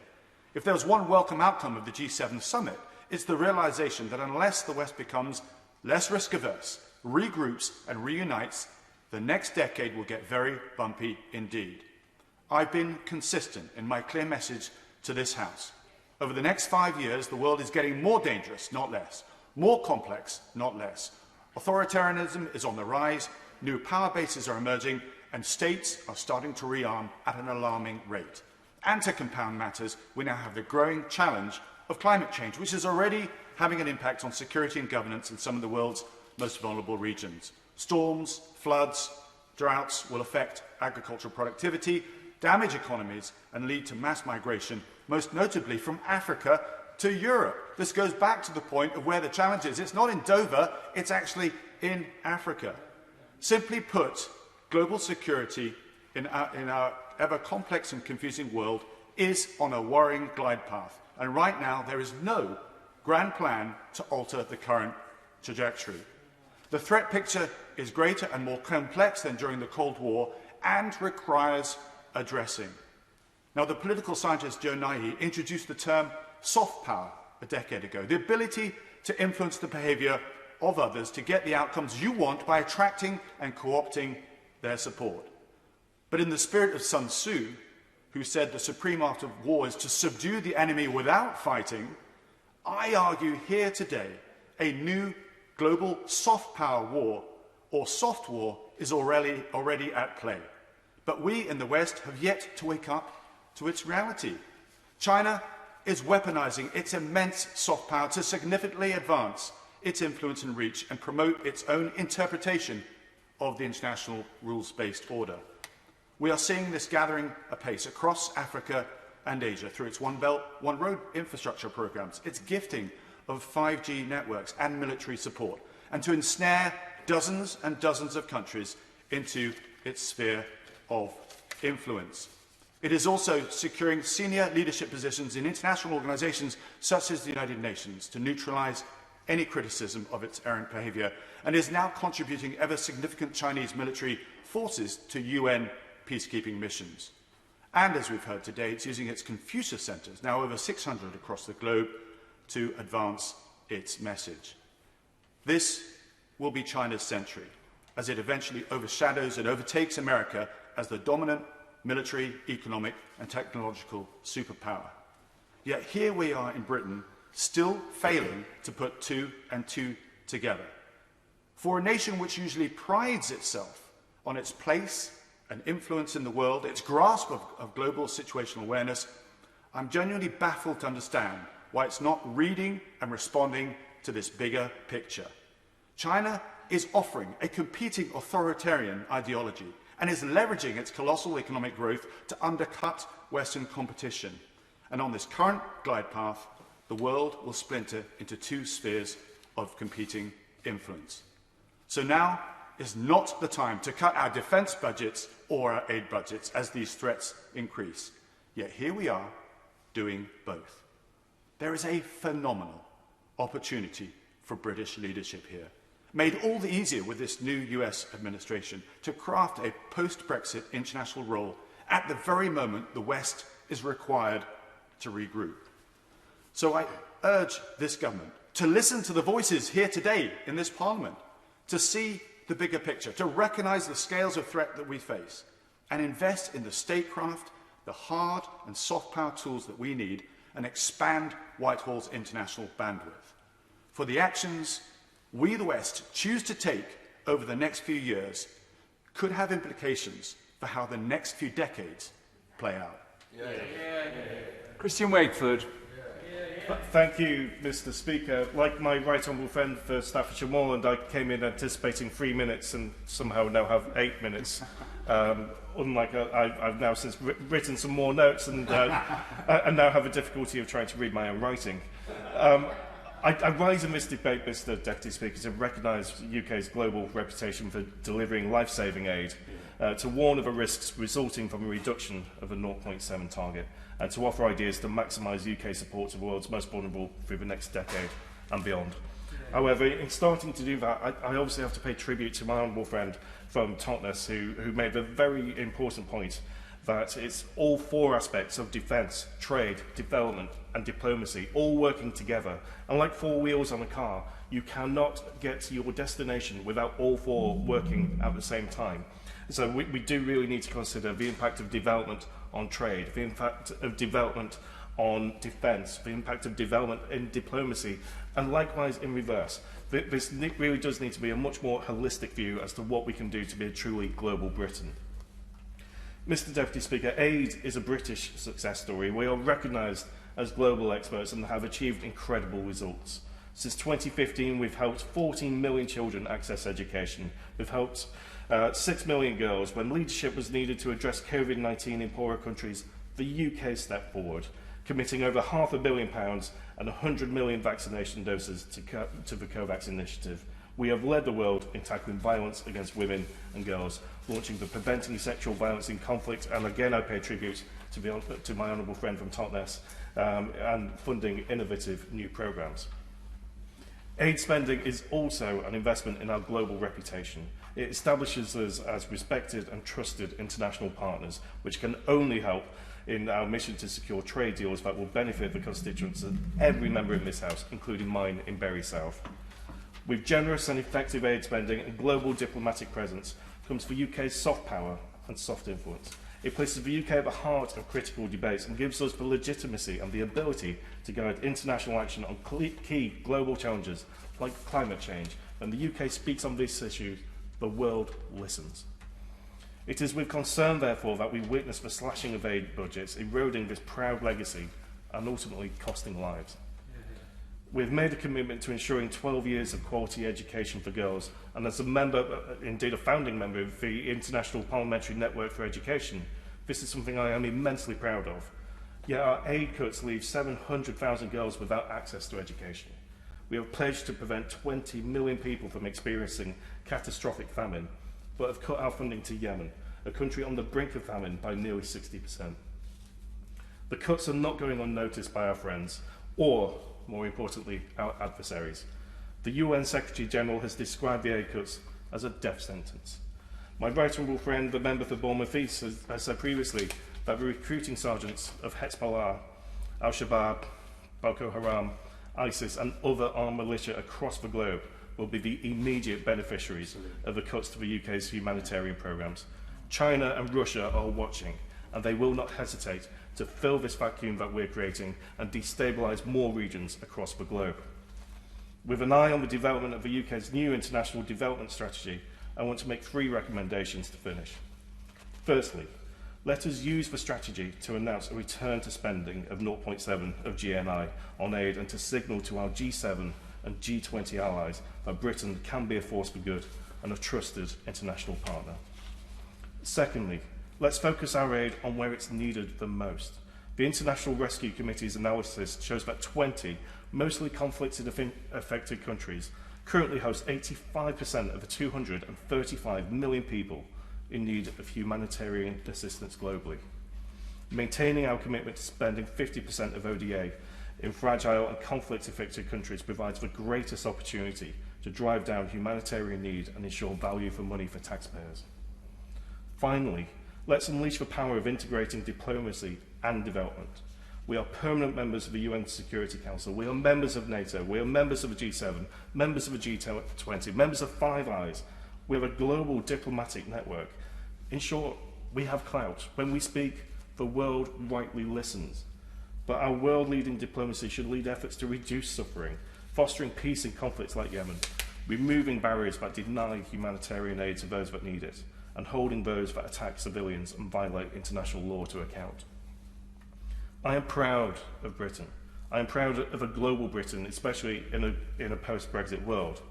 But I'm proud of the values that we stand for and the progress that we've made through our aid spending. I'm sure I will be proud of what we achieve in future years as well, as soon as we go back to 0.7. As we recover from COVID, the next big thing to focus on is climate change. And again, 0.7 is fundamental in addressing this moving forward.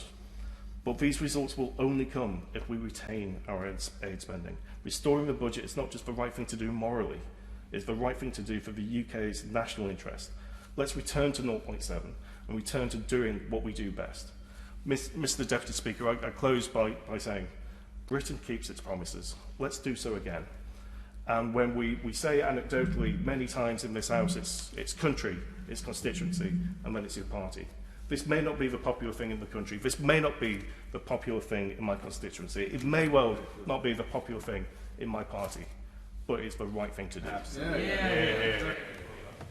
We now come to the wind-ups and video link. Chris Law. Thank you, Mr. Deputy Speaker, and I'd like to thank the Honourable Member for Rotherham for bringing this important debate to this House. She's also a fellow colleague on the International Development Select Committee, and I consider her to be also a friend. And I've listened very carefully to debates over the course of today, and the direction seems to be in one way, which is that these cuts are abominable. Mr. Deputy Speaker, for millions of people throughout the world, the issues that we've discussed today aren't a matter of political debate. They're a matter of life and death. After a year of immense hardship, suffering, and death on these islands and across the globe, it is deplorable that this government is selfishly intent on abandoning its responsibilities to the poorest and most vulnerable people in the world. The world's most comprehensive study on increased demand for aid since the pandemic revealed that 19 million more people are now in need of humanitarian aid, and the gap on reaching sustainable development goals is widening. Now is the time to be stepping up, not stepping away. Yet, unlike other nations throughout the world, and against all logic, this UK government believes the correct response to this global crisis is to prematurely end life-saving projects with their £4 billion plus cuts to the aid budget. Mr Deputy Speaker, make no mistake, these cuts are a death sentence to millions of our fellow global citizens. Estimates suggest that more than 1 million excess child deaths alone could occur as a result. We've all been children, and many of us have children. This is a truly horrifying figure, and one we should all reflect upon.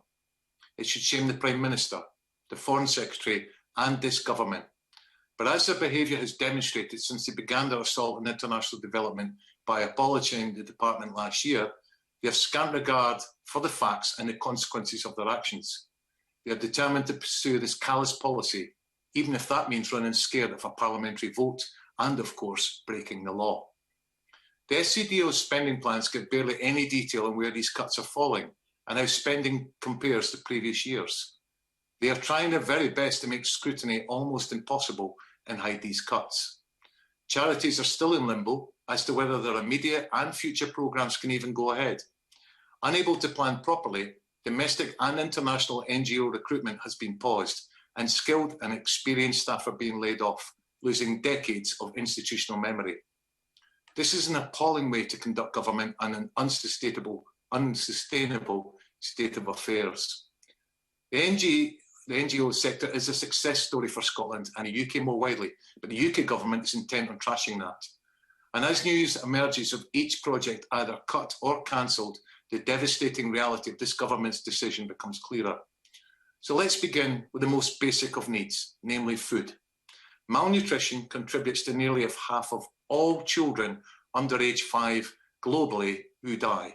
Yet this government has opted to undermine recent G7 initiatives to prevent famine and lay waste to years of UK expertise by imposing cuts to nutrition programmes and, wait for it, Mr Speaker, by up to 80%. Another obscene example of this government's Little Britain approach to the world is that despite the past year being a stark reminder of the need to prevent disease, nearly 300 million doses of medicine for the treatment of neglected diseases in Africa are at risk of expiring and being destroyed because the SCDO has announced it's withdrawing nearly all its funding. The UK government could not confirm that expiring medicines will be distributed urgently rather than destroyed, and the WHO has warned that because of these cuts, 30,000 individuals are likely to die needlessly. Furthermore, Mr Deputy Speaker, these cuts are not only needless, but they are completely incoherent. For example, there will be almost £1 billion of cuts to the UK's government's work on preventing conflict, the very source of many of the crises happening at any one time across the world. Yet in Yemen, where the world's worst humanitarian disaster currently continues, we see a cut in aid of nearly 3/4 compared with 2019. In addition, the government has decided to slash aid to Syria, and for the first time since 1991, will provide no bilateral aid whatsoever to Iraq. And if I ever needed to drive this home harder, then let's return to Scotland, where COP26 will be hosted. Mr Deputy Speaker, I was shocked to learn that just weeks after the UK's COP26 president visited Indonesia and called upon them, and I quote, to move forward with plans to reach net zero carbon emissions by 2050, the Foreign Office cancelled with immediate effect a green growth programme designed to prevent deforestation 3 years into a 5-year programme. If this isn't bonkers, I don't know what is. Mr Deputy Speaker, this UK government is fooling no one when they pretend that they had no other option but to reduce the spending due to economic restraints. It was a political choice and shows exactly where the political priorities lie. COVID is affecting every single nation on earth, and it's now that we should be pulling together through this awful pandemic. In September, the Times reported that the Chancellor was looking to divert billions of pounds from foreign aid to pay for upgrades for Britain's intelligence and defence capabilities. And without any attempt to disguise it, in the same month that the cut from 0.7 to 0.5% was announced, a windfall was delivered for the defence budget. Money that should have been spent on preventing famine, malnutrition, and needless loss of lives is now being spent on enhanced cyber weapons. Money that should have been spent on conflict prevention now being spent on AI-enabled drones. Money that should have been spent on protecting our planet and marginalised communities from the devastating effects of climate change are now being spent on increasing stockpiles of nuclear weapons. And then last month, Mr. Deputy Speaker, the Prime Minister confirmed that while the fiscal situation does not allow him to maintain international development spending, somehow he does deem it financially prudent to waste £200 million on a new Royal Yacht Britannia, despite the royal family's displeasure. And despite writing to the Prime Minister, he is still given no assurance that he will not try to claim this from spending on the backs of the world's poorest and the most vulnerable, as MPs and ministers have previously suggested.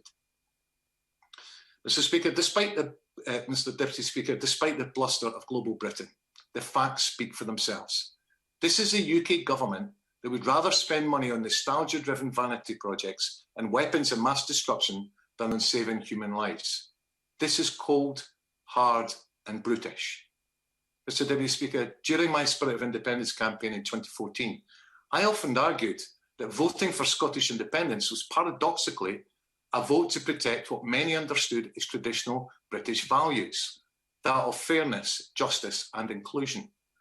As successive UK governments have moved away or abandoned these principles, the case for Scottish independence to protect them has only become stronger.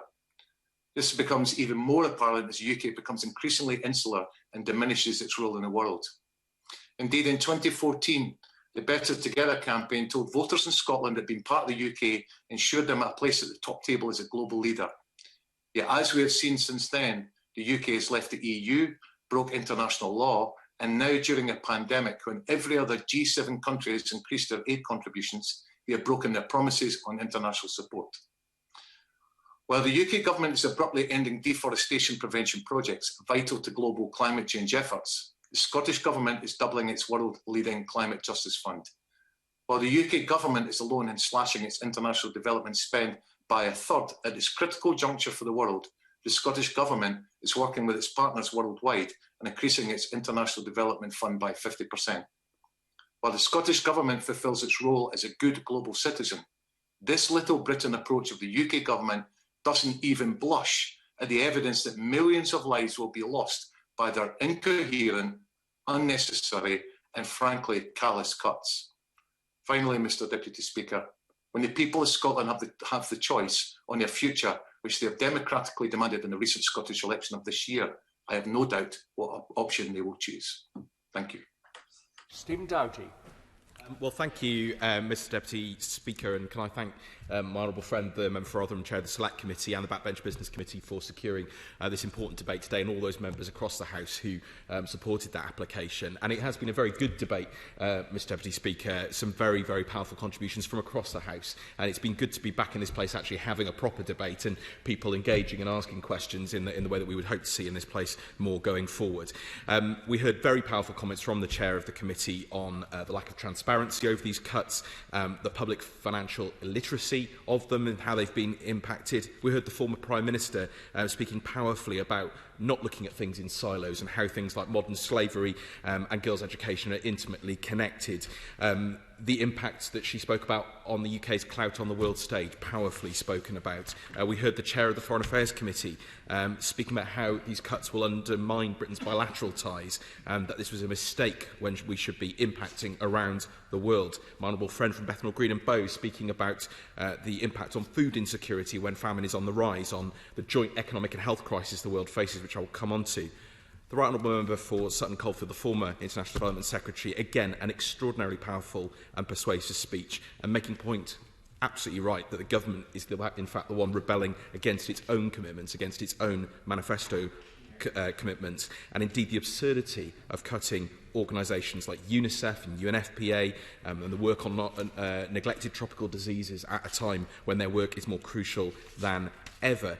The member for Billericay, an absolutely powerful case about the absurd closures that the British Council now faces, putting into place. My honourable friend, the member for Aberafon, spoke about these very powerfully the other day, leaving them 10 million short. My honourable friend from Birmingham Hodge Hill talking about the incoherence.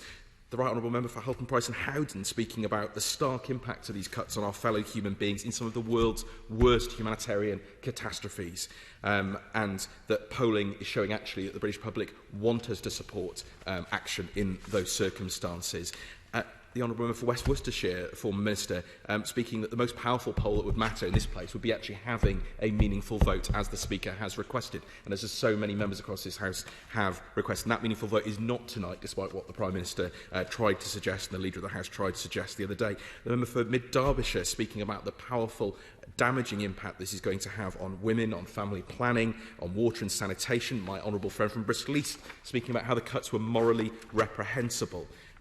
My honourable friend from Luton North, was proud to have her in my team for a while. A powerful and passionate speech, making clear poverty is political. This is about political choices. And that's not party political choices, but it's about choices that this House should be making on such issues of national and international importance. The Right Honourable Member, the former Secretary for Scotland, speaking about the impact on nutrition. 80% cuts. This is an issue that my honourable friend in the other place, Lord Collins, has been speaking about passionately for so long, and I know works very closely with him on. My honourable friend from Hornsey and Wood Green, talking about the impact on global health research. How absurd to be cutting global health research when the benefits, both in terms of finding a vaccine for COVID, but also the work on malaria, on HIV, on neglected tropical diseases, and the role of British universities and British health scientists playing in that research, and that now being put at risk. Again, absolutely absurd. The Honourable Member for Tiverton and Honiton, speaking about the tiny amount actually this represents of total borrowing that we've seen, for example, to deal with the COVID pandemic, and that we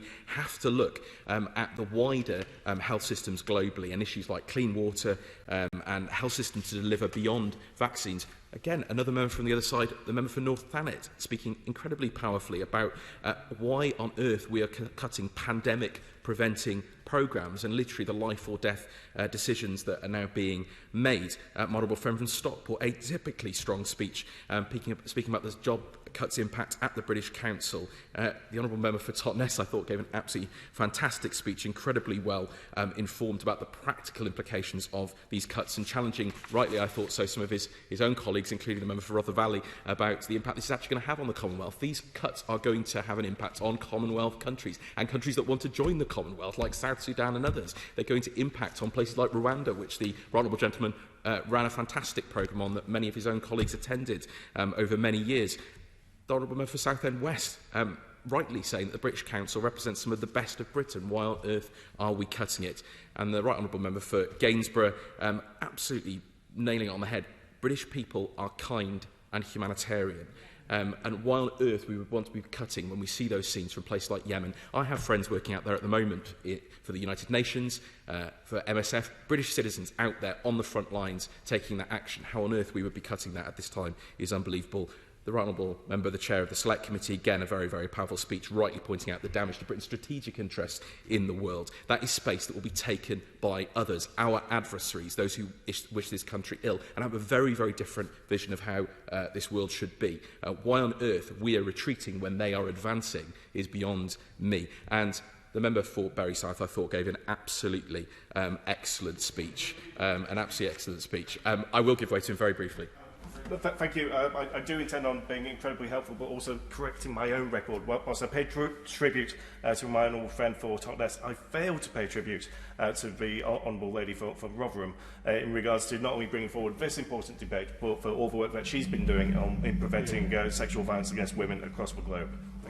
She has absolutely indeed, and I completely concur with those points. But drawing on what he said, I just want to be absolutely clear from this side of the House. We believe that global Britain can and must be a force for good in this world, doing our fair share, our moral duty, but also acting in our common and our national interest, particularly given some of those rapidly changing and volatile global power dynamics. And I'm proud to have worked at the former Department for International Development and with some of our leading British humanitarian organisations. I've seen the incredible work that our aid has done around the world, that our organisations have done around the world, and I pay tribute to all of them. And I really am deeply saddened, Mr Deputy Speaker, that they are now having to scrabble around and deal with these cuts introduced in such an irresponsible way. And I would give two contrasting examples. we've done incredibly positive work on vaccines, the incredible work of our Oxford and AstraZeneca teams in developing that vaccine, the fact that we are delivering vaccines around the world, although far, far more are needed, as we said, around the G7. But those vaccines can only be delivered effectively when they have strong health systems behind them, when we have surveillance, when we're looking at genomic sequencing, when we're supporting nurses and doctors and those who put those vaccines in arms around the world. So doing the one thing without the other is not enough. The fantastic work we've just done supporting the elections in Somaliland, which was mentioned earlier on, and the Minister knows of my strong connections with Somaliland, my interests on that, I declare, Mr Deputy Speaker. But, fantastic work, supporting democracy, supporting development there. I wanted to see that go further. I wanted to see a British Council office opened in Hargeisa. That seems pretty unlikely given the cuts that we're now seeing to the British Council across the world at a time when we should be increasing our influence in countries where we have strong historical ties, but also of key strategic importance. Now, we've seen the impact of the pandemic, Mr Deputy Speaker. It is absolutely immense, both in this country and globally. And let's just be clear, it's not just poverty that's on the rise, it's all of the other misery associated with it. The World Health Organization has reported that 70% of surveyed countries have significant decreases in the amount of routine immunisations other than for COVID. 80 million infants are at risk of missing vaccinations for measles, polio and diphtheria.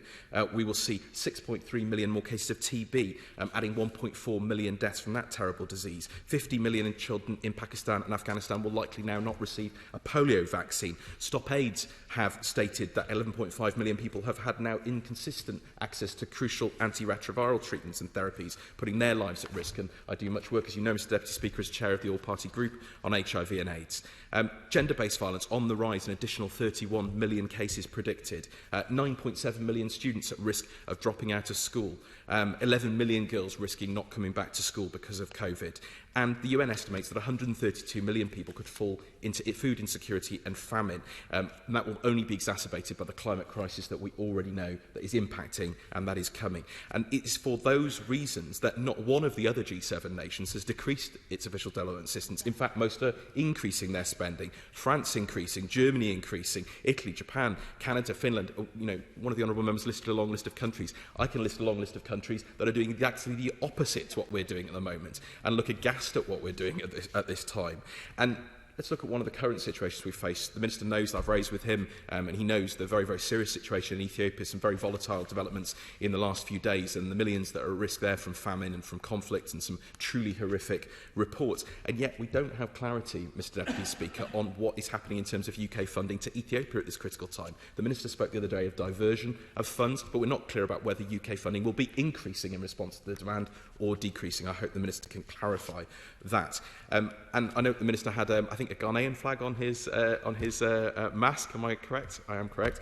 But of course, what will happen to programmes in Ghana? An organisation called Tools for Self-Reliance have told us that they're losing a 3-year programme which would have helped 1,000 women in Ghana because of the cuts that are being introduced by the Minister's department. We see the LGBT plus community under attack in Ghana. What's going to happen to our human rights and programmes supporting marginalised countries, marginalised communities across the world? And what's going to happen, for example, to future crucial replenishments? The former Prime Minister mentioned on global slavery. I would also mention the Global Fund on HIV, TB and malaria. Are we going to keep our commitments going forward? Now, we've heard again and again and again from across the House and from the other side about the damage that these cuts are going to bring. And I think I want to commend those who have spoken out. It's always difficult to speak out against your own government, against your own party. I've not been afraid to do that on my own side when I think they've got things wrong, as the Minister will know. But it is right. It's Parliament at its best. And that's why we need to have a vote on these issues. And that's why those voices need to be heard. I want to say briefly about the financial illiteracy of this, the public financial illiteracy of this. The Independent Commission for Aid Impact, set up by the right honourable gentleman, has rightly pointed out the sort of absurd way in which these cuts were gone about. And one paragraph from the report that they issued paints a perfect picture. It says, value for money risks were further exacerbated by the speed at which the Star Chamber's process took place. They were given 5 to 7 working days to prepare proposals for 30% budget cuts, and they were revised and approved by ministers over just 4 virtual meetings totalling 7 hours. And one of the officials interviewed described it as like doing a handbrake turn with an oil tanker. That is not a sensible way to be handling hard-earned taxpayers' money, the public finances of this country. Whatever we think about the amounts and others, that is not the way we should be doing things. It is simply absurd. And also, we've heard the contradictions, I think, about some of the policies in relation to our other areas of international policy, in relation to defence, in relation to trade, in relation to our diplomacy. It seems to me absolutely absurd, Mr Deputy Speaker, that at a time when British troops are on the front line in places in the Sahel, working with our allies, working to defeat jihadist extremists, that we would be then cutting aid from that region, which is only potentially going to fall into further crisis in the months and years to come. Again, absolutely absurd. Lastly, Mr Deputy Speaker, I just want to turn to the British Council. It has rightly been referred to as one of the most vital components of UK soft power, working in over 100 countries, reaching 80 million people a year with arts, culture and education programmes. And for much of the world, the British Council is their first direct relationship with this country and our values and our culture and our language. And it attracts students, workers, future business leaders and even future leaders. Incredible soft power, incredible relationships and partnerships. And the Honourable Member for Billericay spoke very powerfully, and he said this in the media as well, that reducing the British Council's international presence and retreating on the global stage will do damage to our soft power. It is not compatible with the government's foreign policy priorities as set out in the integrated review, and I really urge them to think again. I want to conclude by just asking the Minister a few crucial questions. He says that we're going to reverse this, that we are going to go back to 0.7. Well, when are we going to do that? Answer that question, Minister. When are we going to get transparency on the individual cuts to individual programmes in individual countries? We have been putting down parliamentary question after parliamentary question, Mr Deputy Speaker, completely blocked by ministers refusing to answer, refusing to give clarity. And many countries, many organisations are unable to plan, are unable to think forward because the government is not clear about what is happening. And my right honourable friend, the Shadow International Development Secretary, has written today to the Foreign Secretary asking for clarity on a whole series of measures and when that information is going to be made available to this House. When are we going to have that meaningful vote that the Speaker rightly called for and that members across this House have called for today? It is absolutely crucial that we have that so that this House can have its say. In conclusion, Mr Deputy Speaker, let's be clear, this is a double whammy. Our aid would have gone down anyway because it's a percentage. As the economy shrank, the amount given would have been reduced. But in fact, what the government has done is double down on that, is go even further and do even more damage. It is morally wrong, it is financially illiterate, it is damaging to our soft power reputation while others are on the rise. It is reversing at a critical time for the world, and it is out of step with this House, with the government's own side, with the public, according to the most recent polls.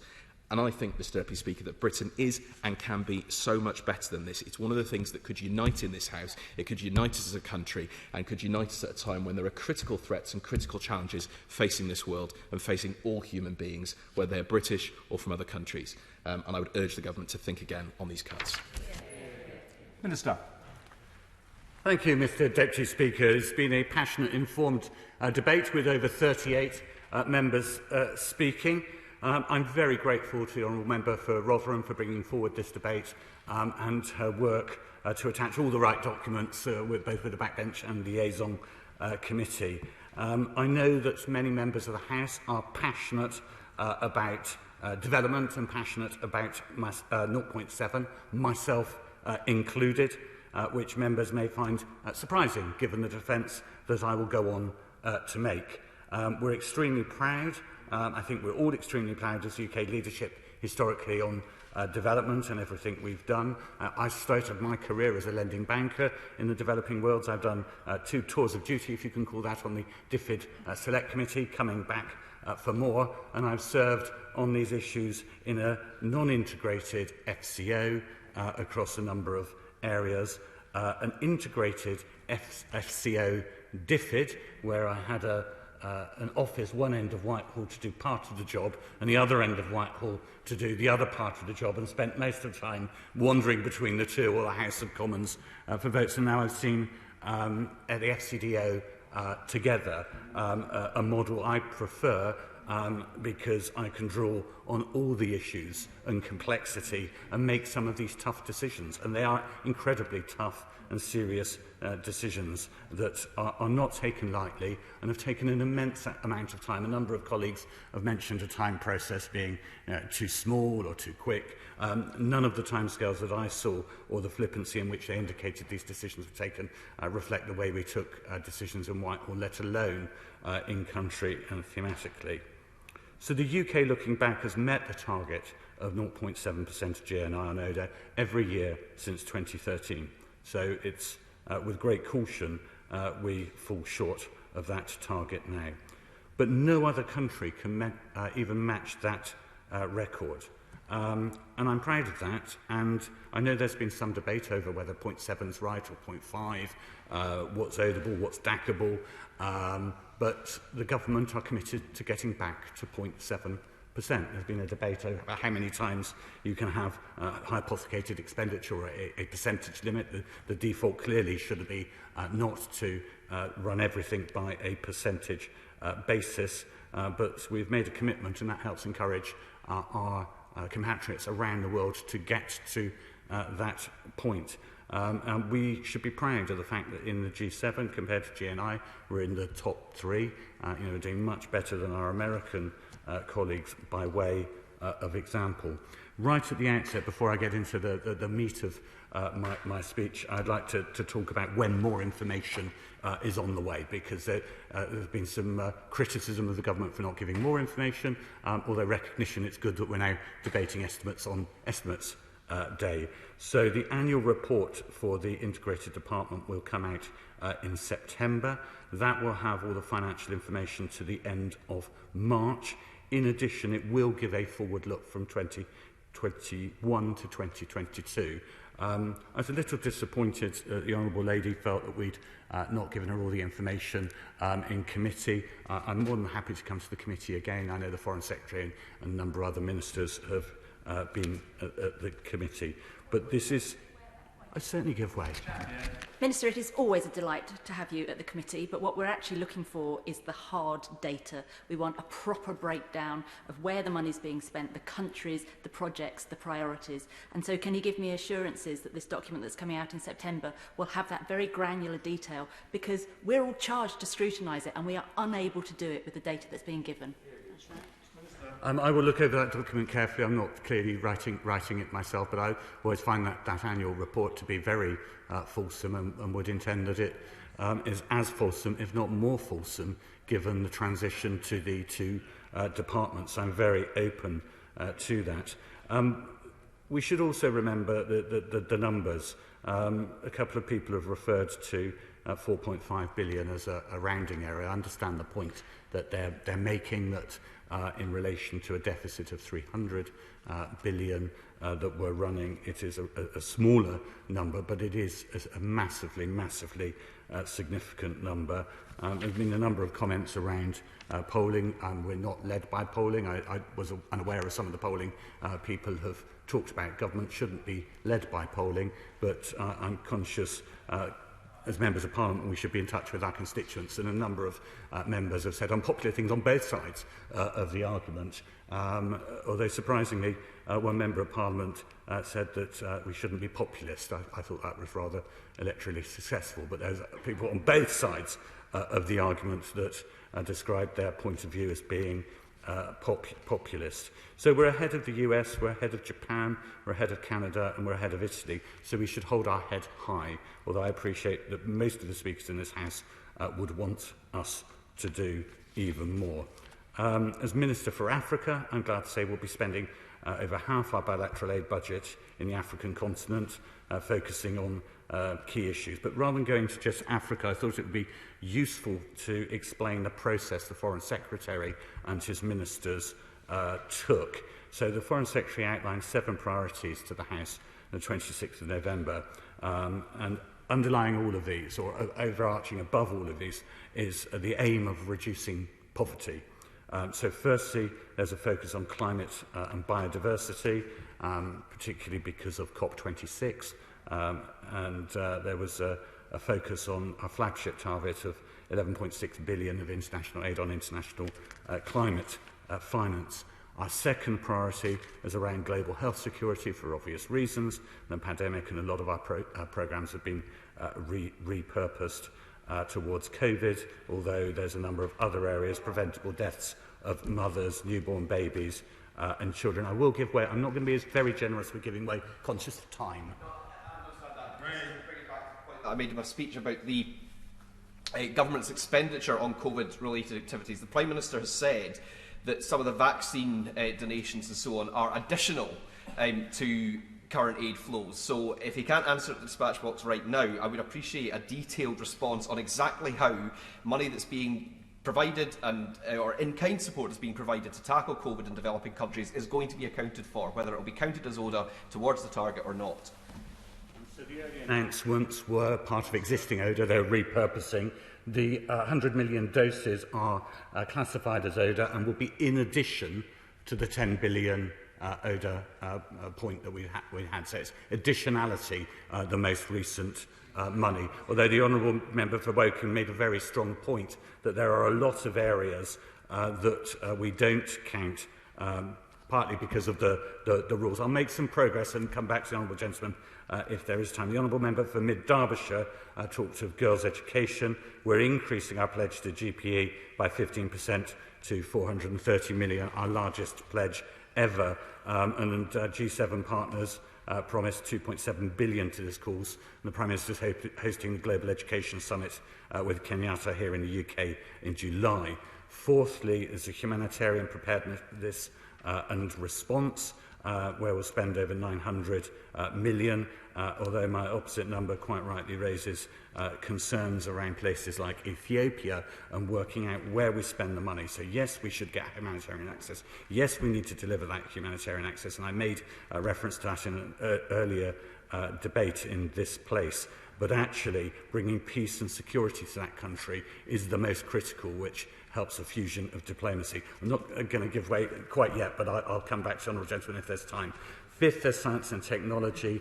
Sixth, open societies and conflict resolution, which drives some of this these problems. All too often we spend our money on problems that could have been solved early on. And the final priority is economic development, growing GDP per capita in the developing world, so they pay tax and they get functioning systems as we would have functioning systems. In that light, we're supporting the Continental Free Trade Area, which will drive growth in countries, and we are expanding our diplomatic network. The Honourable Member who chairs the Foreign Affairs Select Committee mentioned Niger, Chad and Djibouti, all of whom I'll be hoping to visit in the near future. And a number of people mentioned the large number of multilateral bodies which we are preeminent in and will continue to be preeminent in. In relation to the British Council, the second leg of this debate, we are strongly committed to the British Council. We've allocated over 600 million since the pandemic to secure the Council's future.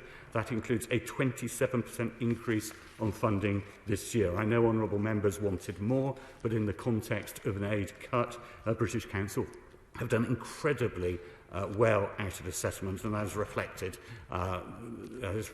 because of the value people see in the British Council, and we've seen this across the board. In relation to some more specific comments, the Honourable Member for Maidenhead talked about the linkages, and one of the things an integrated department does allow is us to look at the linkages between modern slavery and girls' education, the example she chose. Actually, she criticised us operating in silos, but again, bringing together the departments has helped. There was concern raised by a number of members about loss of expertise. Actually, changes to the total operating cost ratio, a bit of a technicality, mean that we can do more in-house, so that should help. An honourable member asked about our staff in Abercrombie House. We'll be increasing the number of staff in Abercrombie House in Scotland. The honourable member for Tonbridge and Malling criticised us for making admirals ambassadors and honourable consuls captains. I think I get the point he's making, but we're not merging the Defence Department. And some of the best people in my team, for example, the DG Africa, was an economist, did focus on aid, was an ambassador, is now back here doing a cross-Whitehall job. And I could go on and on and on with many examples of people across Whitehall. The member for Birmingham Hodge Hill asked us to support the special drawing rights. I know I've spoken to the honourable gentleman about this. We are lobbying for that. I've said that openly in World Bank IMF meetings, and we support the recycling of SDRs to the developing world. He also mentioned IDA replenishment, which we support and are working on. The member for Oxford West and Abingdon who's no longer in her place, mentioned funding for a very specific project that she felt would be adverse because if it was cancelled because of a new variant. I'd very much like more information on that from the Honourable Lady. The Honourable Member for South West Wiltshire, an ex-minister, clearly understands the dynamics of having to make difficult decisions, particularly balancing these issues with education and law and order. He asked about the logistics of COVAX. I'd love to draw on his resource, but we're also working with African CDC.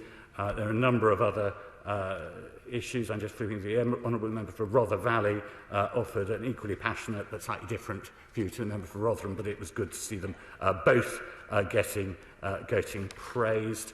The Honourable Member for North East Derbyshire had a very thoughtful speech, which I thought challenged everyone.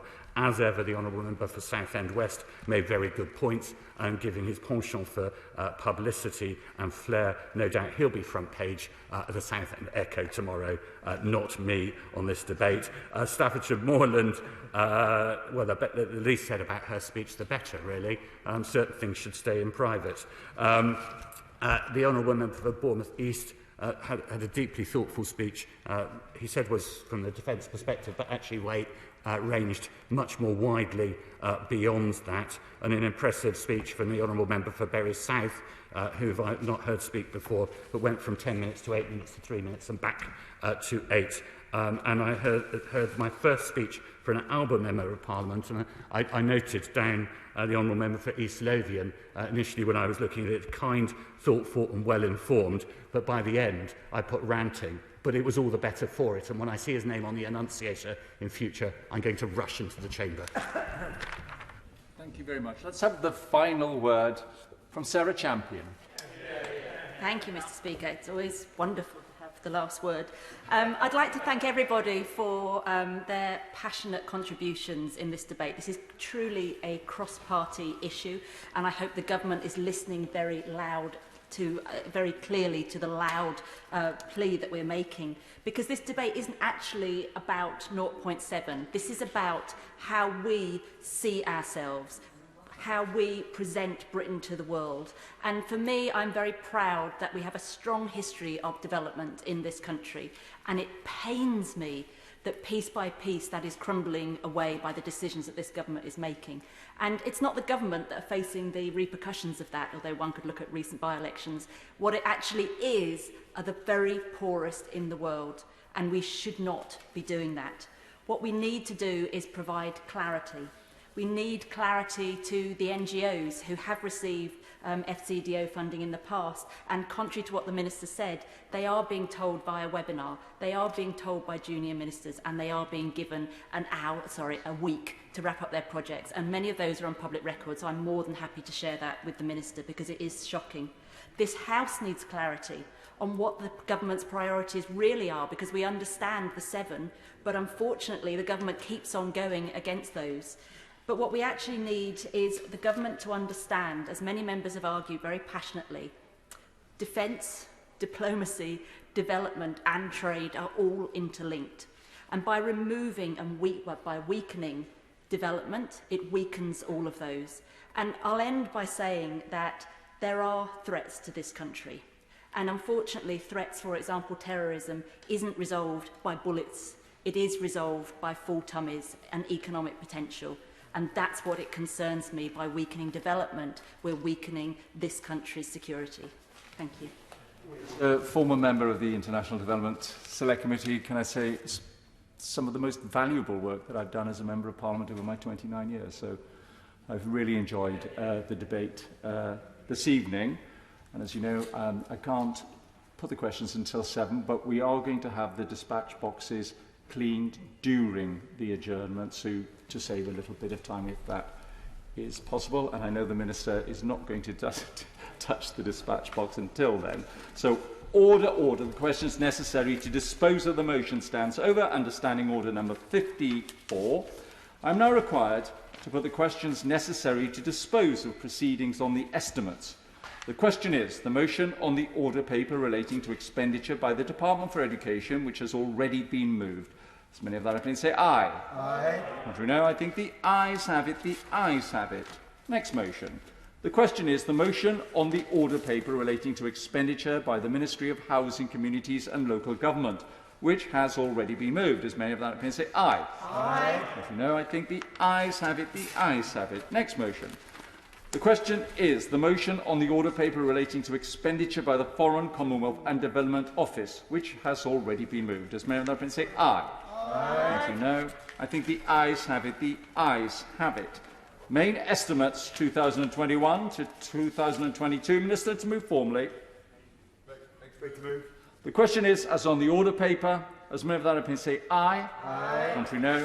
I think the ayes have it. The ayes have it. Bill ordered to be brought in upon the 4 motions in the name of Jessie Norman relating to the main estimates 2021-2022. Who will prepare and bring in the bill? The Chairman of Ways and Means, the Chancellor of the Exchequer, Steve Barclay, John Glenn, Kemi Badenoch and myself, Mr Deputy Speaker. Supply and Appropriation Main Estimates Bill. Second reading what day? Tomorrow. Tomorrow. Echoing. brings on the memory of a song there, but thank you very much. We now come to the next motion. Motion number 4 on exiting the European Union criminal law. Minister, to move. I beg to move. The question is, as on the order paper, as many of that opinion say aye. Aye. Contrary no. I think the ayes have it. The ayes have it. Petition. Gareth Johnson.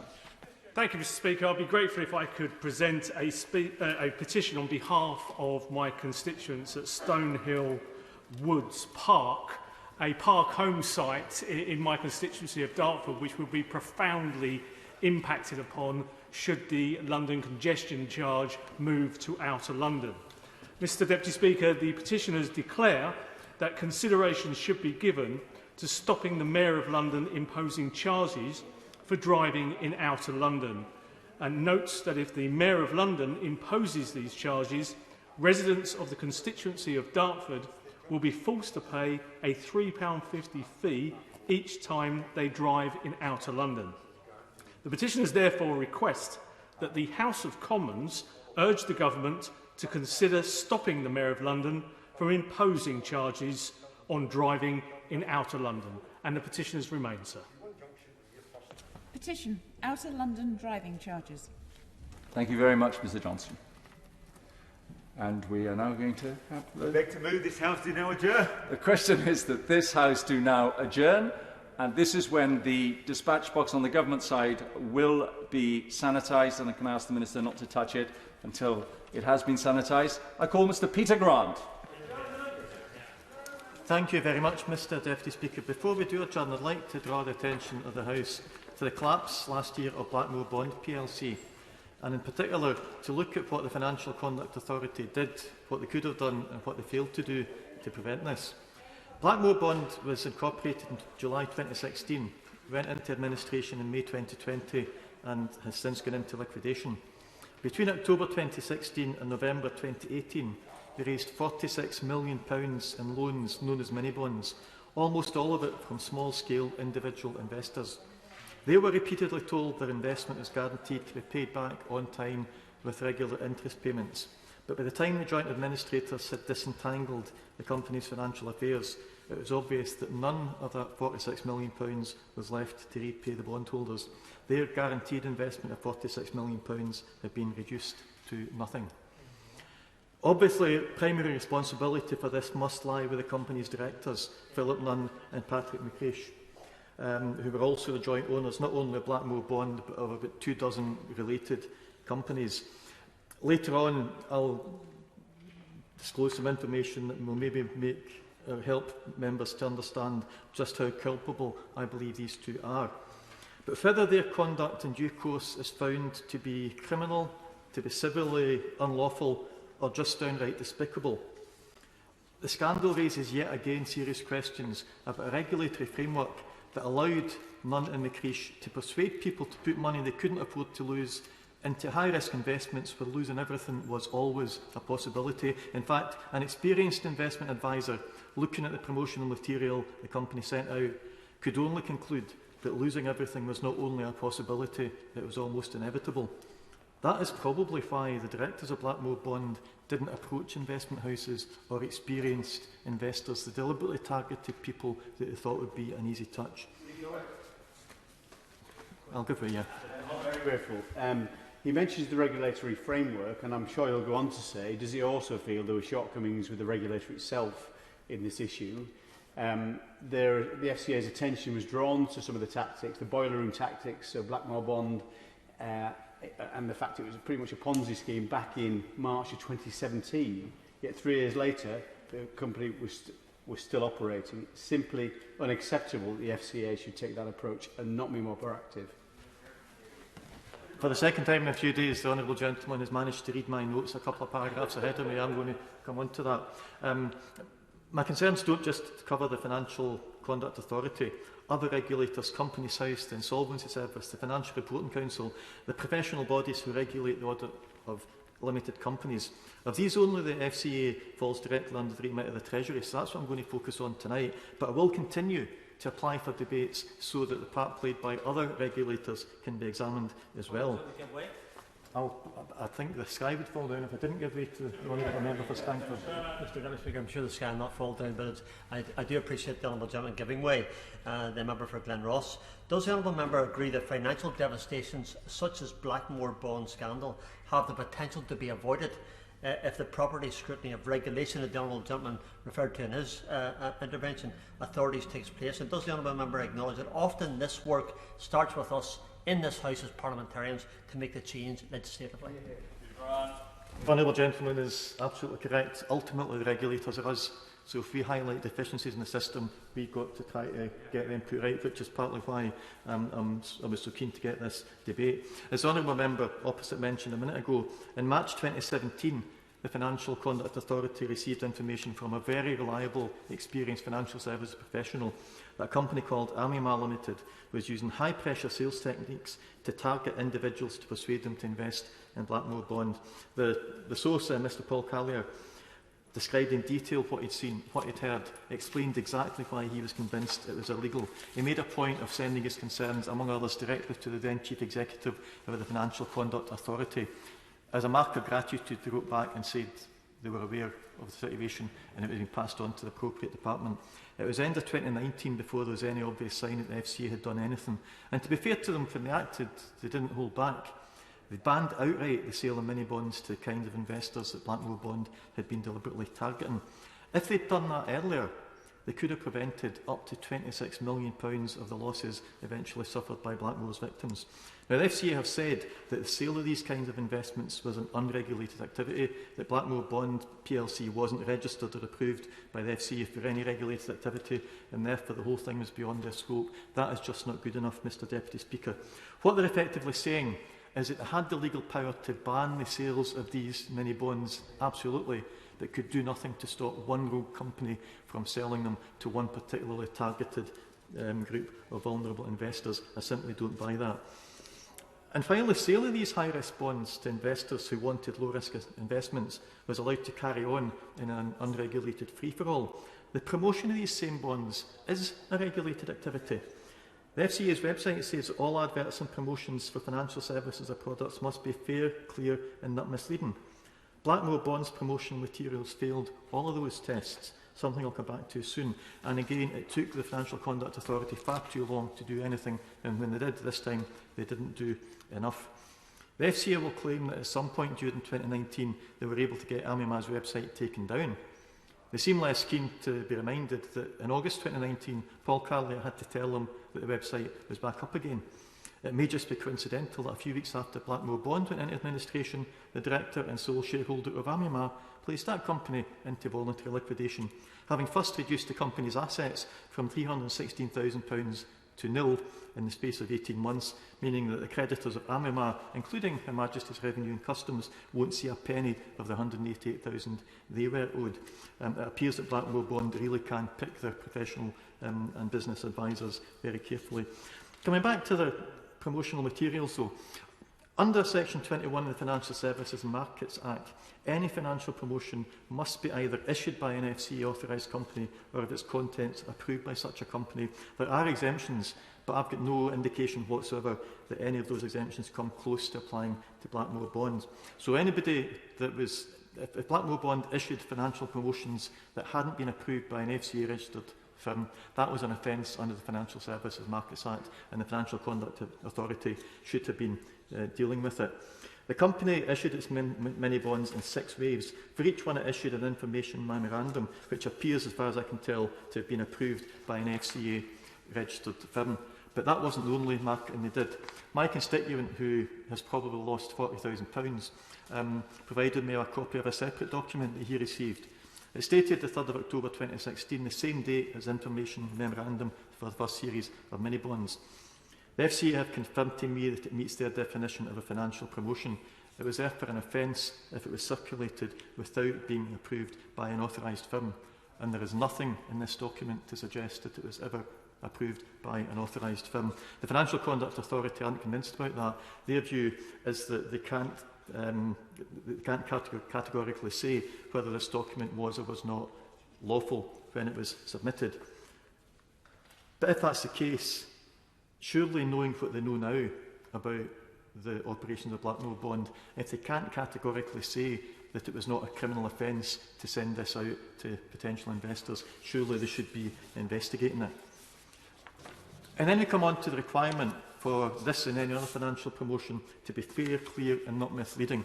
I'm aware of the time, so I can only give a few examples of statements in here that are either blatantly false or extremely misleading. On page 5, it tells bondholders the money will be backed by 100% asset-backed security. Not true. It was never the intention that the bondholders would even be guaranteed first call on all the assets. Never mind the fact there was never a time after the first series of bonds were issued when Blackmore Bond plc ever had enough assets to repay the value of the bonds they had sold. On page 4, it says Blackmore Bond is part of the Blackmore Group. That bit's correct. A multi-channel investment group with a proven track record. Mr Deputy Speaker, the Blackmore Group was only incorporated in February 2016.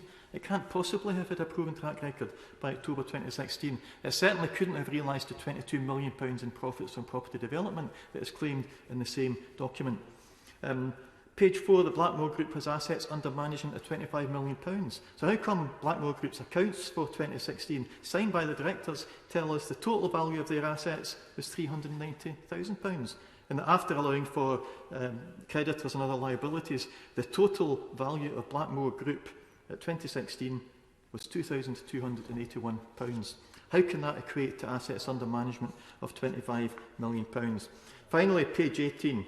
The directors promised there are no fees or charges. Completely untrue. Page 24 of the information memorandum devotes over half a page to explaining why the company will have to pay fees. They say that they'll pay fees for essentially for the marketing of bonds and for investor relations, but those fees will not exceed 20% of the total bond value. They then went into an agreement with Such Financial, a company well known to those who have an interest in financial misdealings. They went into an agreement with Such Financial that they would pay them exactly 20% of the total bond value. What they forgot to mention in any of the promotional literature was that they were also going to pay themselves a management fee. During 2017, the directors of Blackmore Bond plc chose to pay £1.4 million in management fees to Blackmore Group Limited, of which they again were the sole shareholders, the sole directors, the sole beneficiaries. Why did they choose to conceal that information from this document and from the information memorandum that is sent out to persuade people to buy their bonds? Effectively, what they were doing, Mr Deputy Speaker, what the directors were doing was making sure that their cut was cleaned out of Blackmore Bond plc's accounts as soon as it, in fact sometimes before it hit the bank account, so that whatever happened to that company, their money would be safe and the poor investors would be left with nothing. Blackmore Group, of course, doesn't have to publish a profit and loss account, and even the very sketchy financial statements they do publish are not audited, so it's anyone's guess what Mr McCreesh and Mr Nunn did with that £1.4 million, and that, as I say, was rolling up to December 2017. During my investigations into this affair, Mr Speaker, I received a copy of a chain of emails between one bondholder and Patrick McCreesh, who, as I said, with Philip Nunn, owns and runs the entire operation. The bondholder is not a constituent of mine. He was happy for me to quote at length from his emails. He's happy for me to give his full name. I've chosen not to identify him entirely. His name is John, and it genuinely is John. John's investment was with another Blackmore company, Blackmore Estates Limited. That bond was due to be repaid in January 2020. But by March 2019, John had got worried because he hadn't heard anything from Blackmore Estates for a while. He wanted to know what had happened to his money.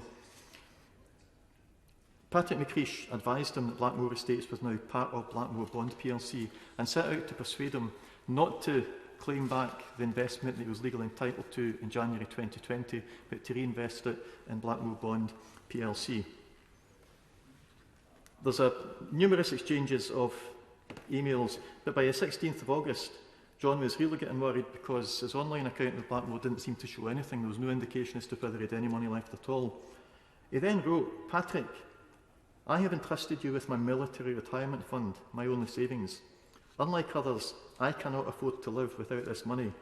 You have had my investment since 2015, and I am yet to receive a single penny back. If things are going downhill, why would you call me personally and persuade me to reinvest?" Only a few months ago, that referred to a telephone conversation we had in around April 2019. 3 times further to that, Mr Deputy Speaker, between August 2019 and January 2020, John reminded Patrick McCreesh in the most poignant terms that this was all that he had. It was a pension he had got by serving with distinction in Her Majesty's forces. Patrick McCreesh knew that John could not afford to lose that money, and yet he deliberately set out to entice him to leave the money with McCreesh, not to take back the money he was entitled to, but to put it into a company that by the summer of 2019, Patrick McCreesh and Philip Nunn knew had no future. They hadn't published audited accounts for some time, but they prepared draft accounts that showed that in the first 2 years of his existence, 1/3 of the entire bondholder's money had disappeared. By July 2019, Mr Deputy Speaker, Nunn and McCreesh knew the business was dying. McCreesh still went out and deliberately targeted this poor gentleman in order to fleece him of what McCreesh knew was all that he had. Mr Deputy Speaker, as I said, I've got pages and pages from the email exchanges between John and Patrick McCreesh. When I said earlier on that whether the conduct was criminal, civilly unlawful or simply despicable, I'm happy to share the remnants of my speech with anyone who wants to look at it.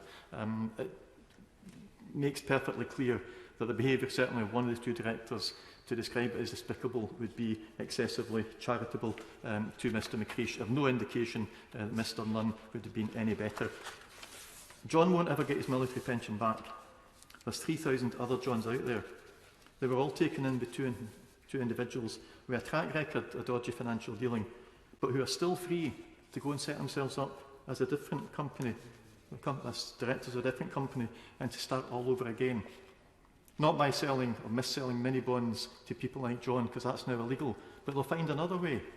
And until the Financial Conduct Authority and other regulators get out of their way, there will be another generation of Johns. And in 50 years from now, in 100 years from now, our successors will be in the successor to this Parliament, bemoaning the fact that billions of pounds have been taken out of the pockets of hard-working people and used to fund a luxury lifestyle for charlatans, for crooks and for conmen. Mr Deputy Speaker, the Financial Conduct Authority were not the most culpable people in this. Nunn and McCreesh were. They've got to be called to account somehow. The Financial Conduct Authority weren't the only regulator that either failed because they didn't have the powers, failed because they didn't use the powers, or possibly failed because they didn't have the resources to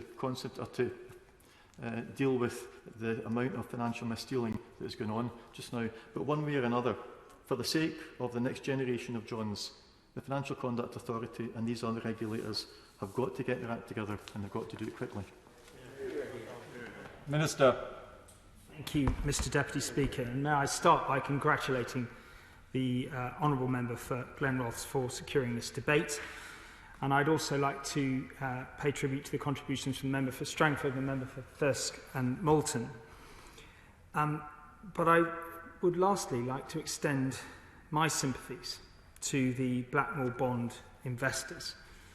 And the Honourable Gentleman's set out the distress that has been caused to those many individuals, some of which are his constituents, and I'm painfully aware of their very challenging situation through my own conversations and correspondence, and this evening we have heard more of those troubling accounts.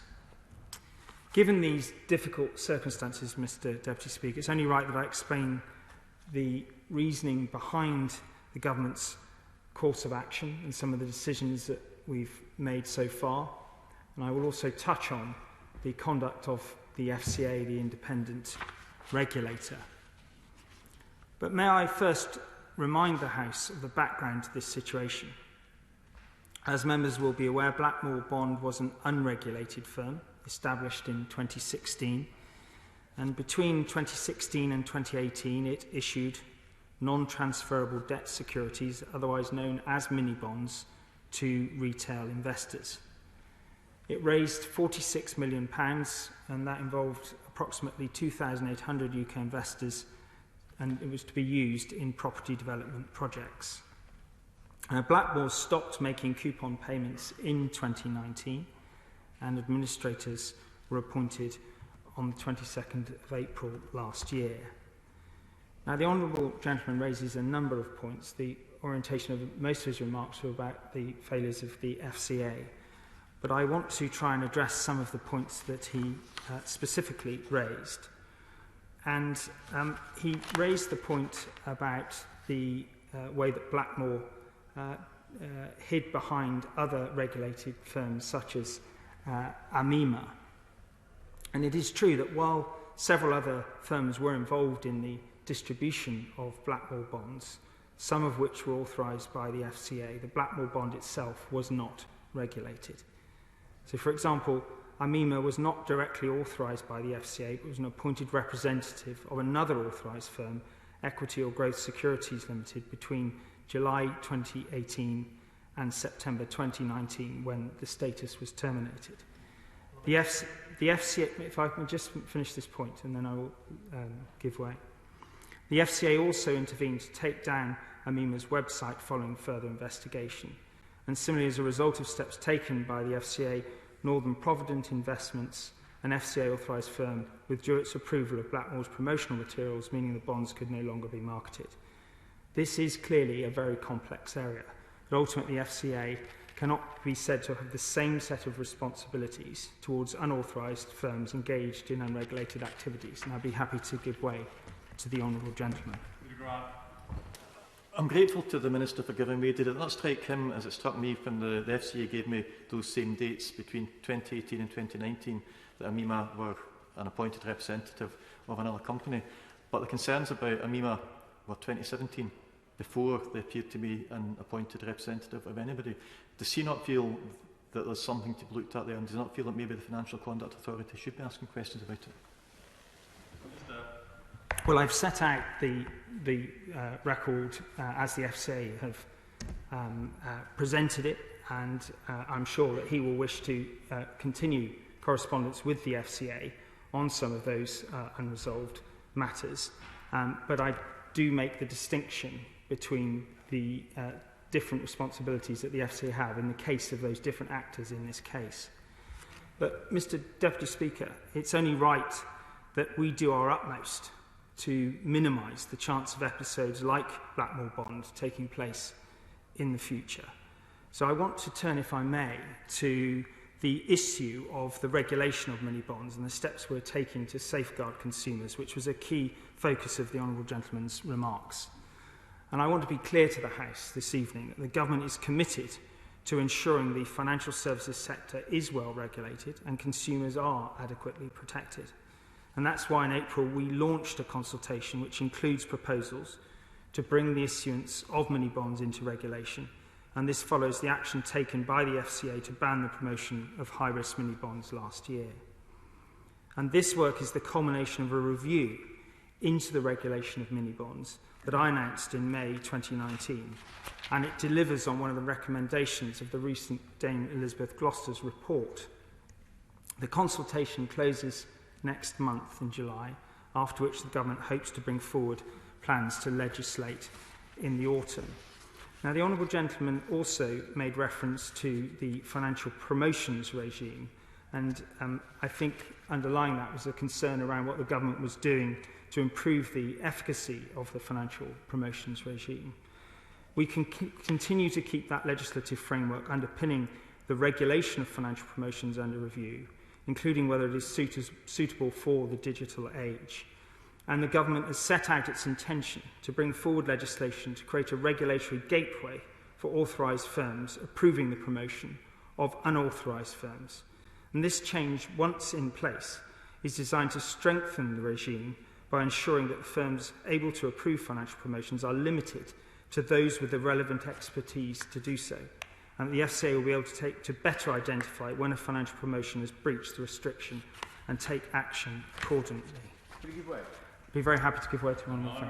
I'm very grateful. I mean, he's doing a lot to close these opportunities down for these scams, but one way we could set this forward, which we have discussed, I know Google said today that they will make sure all firms who are advertising on their platform will be regulated firms, to require that for all platforms, all firms who provide an internet channel, that they must we do that in the Online Harms Bill, for example, to make sure that is the case with every platform, so all internet advertising is regulated in this area.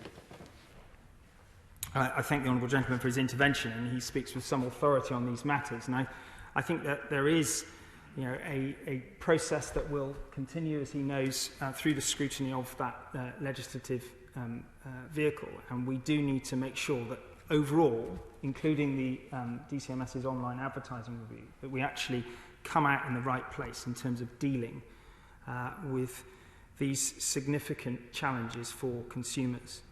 But as well as introducing new legislation to protect savers, it is right that our regulator also closely examines its own operations to ensure it can protect consumers as effectively as possible.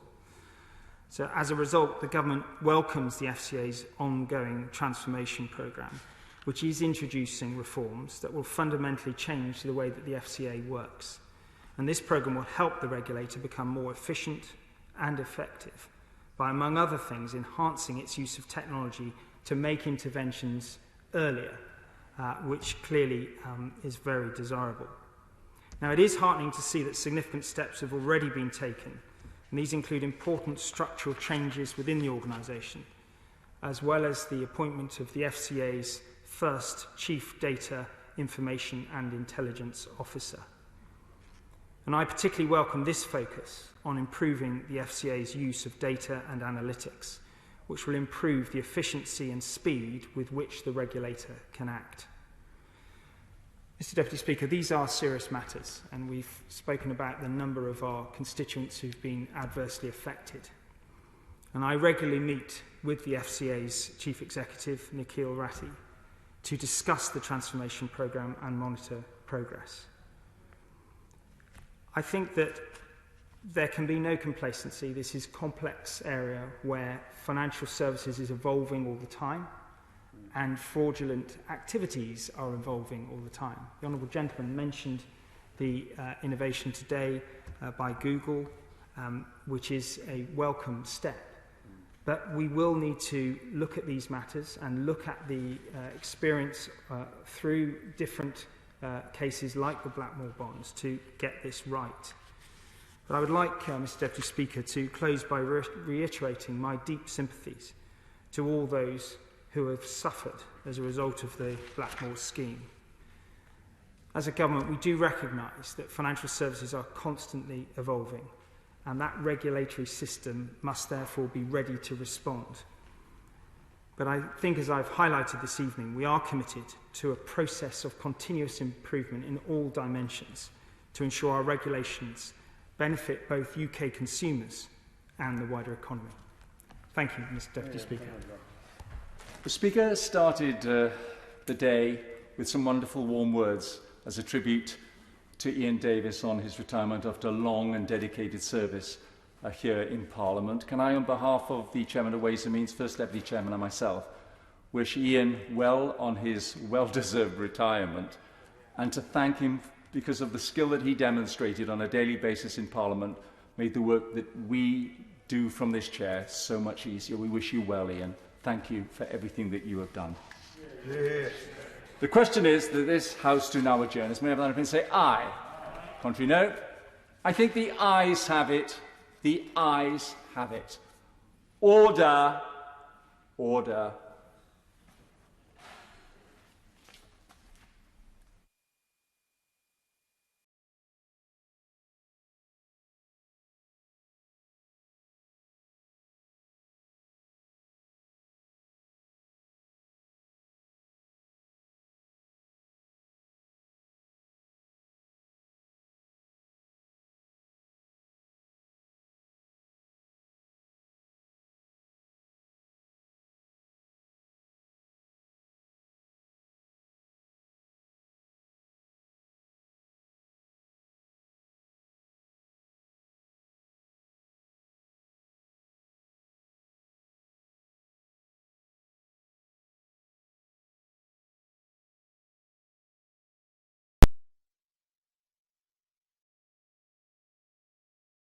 The proceeding has ended.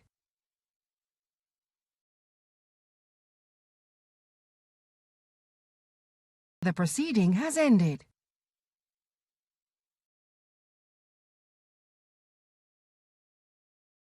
The proceeding has ended.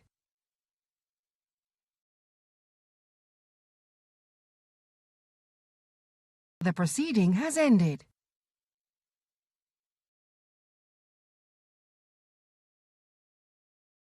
The proceeding has ended.